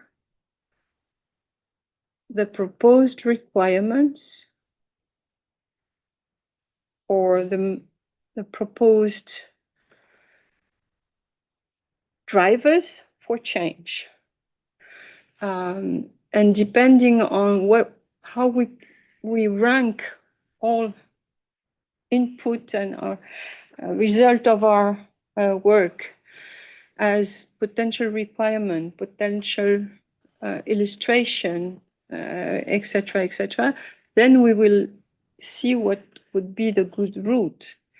But we will always struggle with the vision of regulators, because they will maybe want to put the line between what is enforceable, measurable, etc., while another type of line between being in the code or not could be on another aspect than this, yeah, reaching the objective, not just answering to a wish or will or need for a regulation change, yeah, or enforcement. So I think at least I'm not ready to envision the best way for an uncertain object. Exactly, Christelle, that's exactly what I was saying. It's, to my view, too early days unless you have a very clear vision. And maybe some of you have, but I think it's too early days to say, no, that's the option, then let's move forward.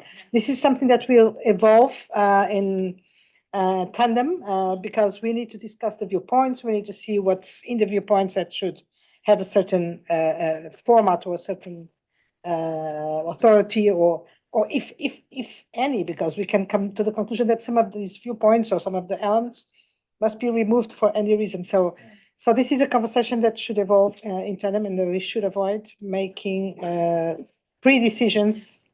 And my question, more technical, was how the team could explain what is the difference between an overarching requirement, where is it standing,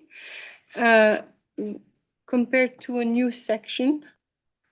Is it a different address in the code, or a different way to frame things? What is the difference?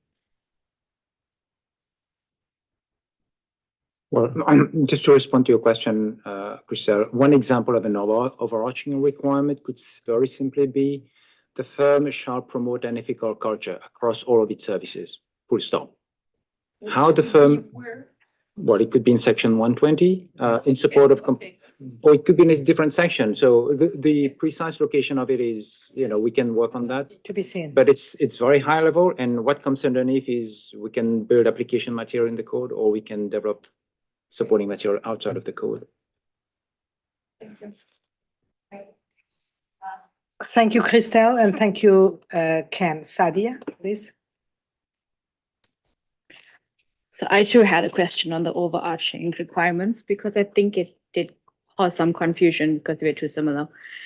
I'm glad we're having this conversation openly and early, because it will manage expectations, but also there's a need to also streamline our expectations when we go to stakeholders. On the slide that we have on the table, I think we only have one question for our stakeholders: in the code or out of the code, authoritative or non-authoritative.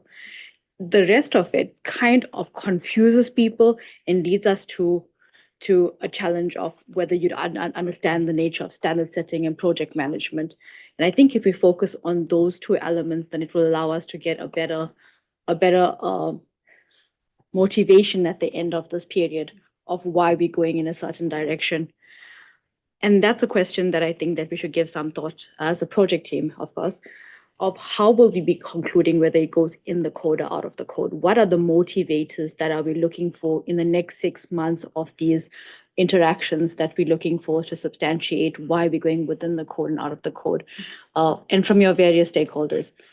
I also think we need to make mention, we're doing things new, we're doing things a little bit differently, but one of them goes on a public exposure and the other doesn't go on a public exposure. And if we're still keeping on that, then did we do enough in the next 6 months to go out of the code without public exposure? Because that also has an implication on the information we would be releasing. Those were the type of questions I would really emphasize when we go to stakeholders, to emphasize within the code, out of the code, rather than option A to E, because it does dilute the conversation sometimes. Thank you very much, Sadia. I would say, I don't know if I'm going too fast, but I would say that whatever option we take, it will in some way be exposed. I think that's the discussions that we have been having, and leads us in that direction, because we don't want to be by any means blamed for not having followed the due process and for having excluded the stakeholders, despite everything that we are doing and will do to engage the stakeholders. But still, I would say that's, well, I don't know if option E, but I think that any of them will follow that process. And to your question, to your proposal, the level of authority or versus non-authoritative, yeah, maybe we can frame it like that.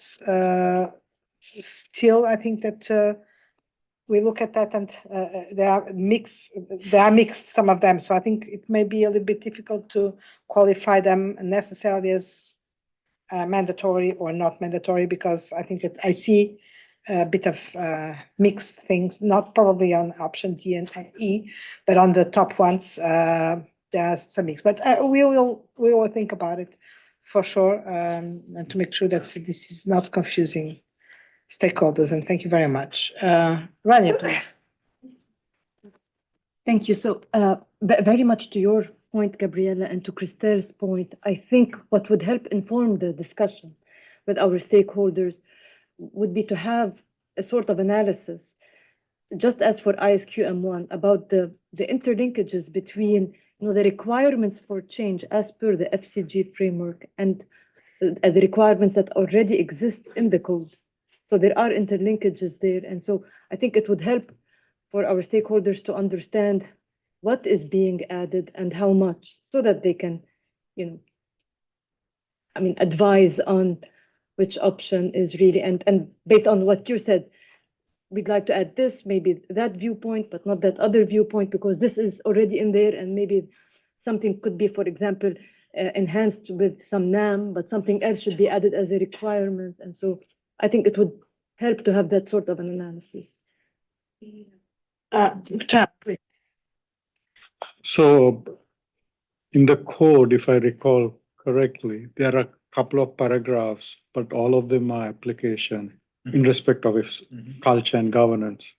So there's nothing, there's no existing requirement. And it's in a couple of places. So that's why I think the project team sort of has proposed maybe it can be moved to a new section.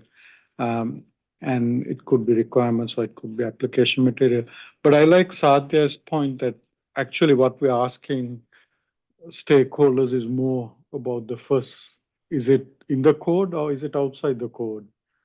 I think that is sort of the critical question. And with potential consequences of each, or advantage or disadvantage, I don't know. Yeah, because I think if it's inside the code, then it becomes enforceable as well.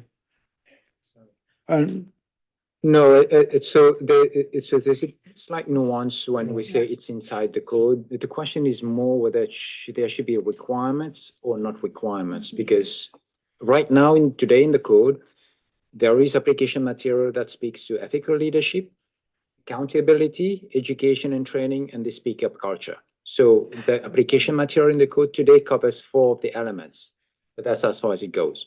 So in theory, the board could expand on this application material to cover the rest of the elements. And that's all application material, and it sits in the code as application material, no requirements. But it's not mandatory. It's not, there's no requirement, So- but Okay. it's of course, it's authoritative guidance, because this would have to go through due process. And, hopefully the board has the support of stakeholders, and we can present it in the form of a framework and putting it all together. Yeah. But the threshold question is whether it's a requirement and therefore enforceable or not a requirement. Yes. And Sadia, I did not mention your other comment, but it's very important that we have clear which criteria will we use to decide if it's going to be mandatory, if it's going to be a requirement, if it's going to be done. That question was raised at the Forum of Firms as well. Of course, we cannot have a list of strict criteria, but we must have a work methodology that help us drive that decision or drive us into the decision and be able to justify and explain why we decided A or C or E are not the other options, irrespective of whether we may present this differently. For instance, option C is in the code, but it's not mandatory, so we may want to change it a little bit depending on the perspective that we want to use, but that's important. So I'm sorry, it's 5:15. I think that we need to stop, and I will apologize for those who have asked for and I'm gonna, Sonam, Hector, Nancy, Yohei, you'll be the first ones tomorrow, okay? I'm sorry, but otherwise we risk need to sleep here because the door they'll will be lock closed. us. Thank you very much. We will reconvene tomorrow at 9 sharp, and have a nice evening.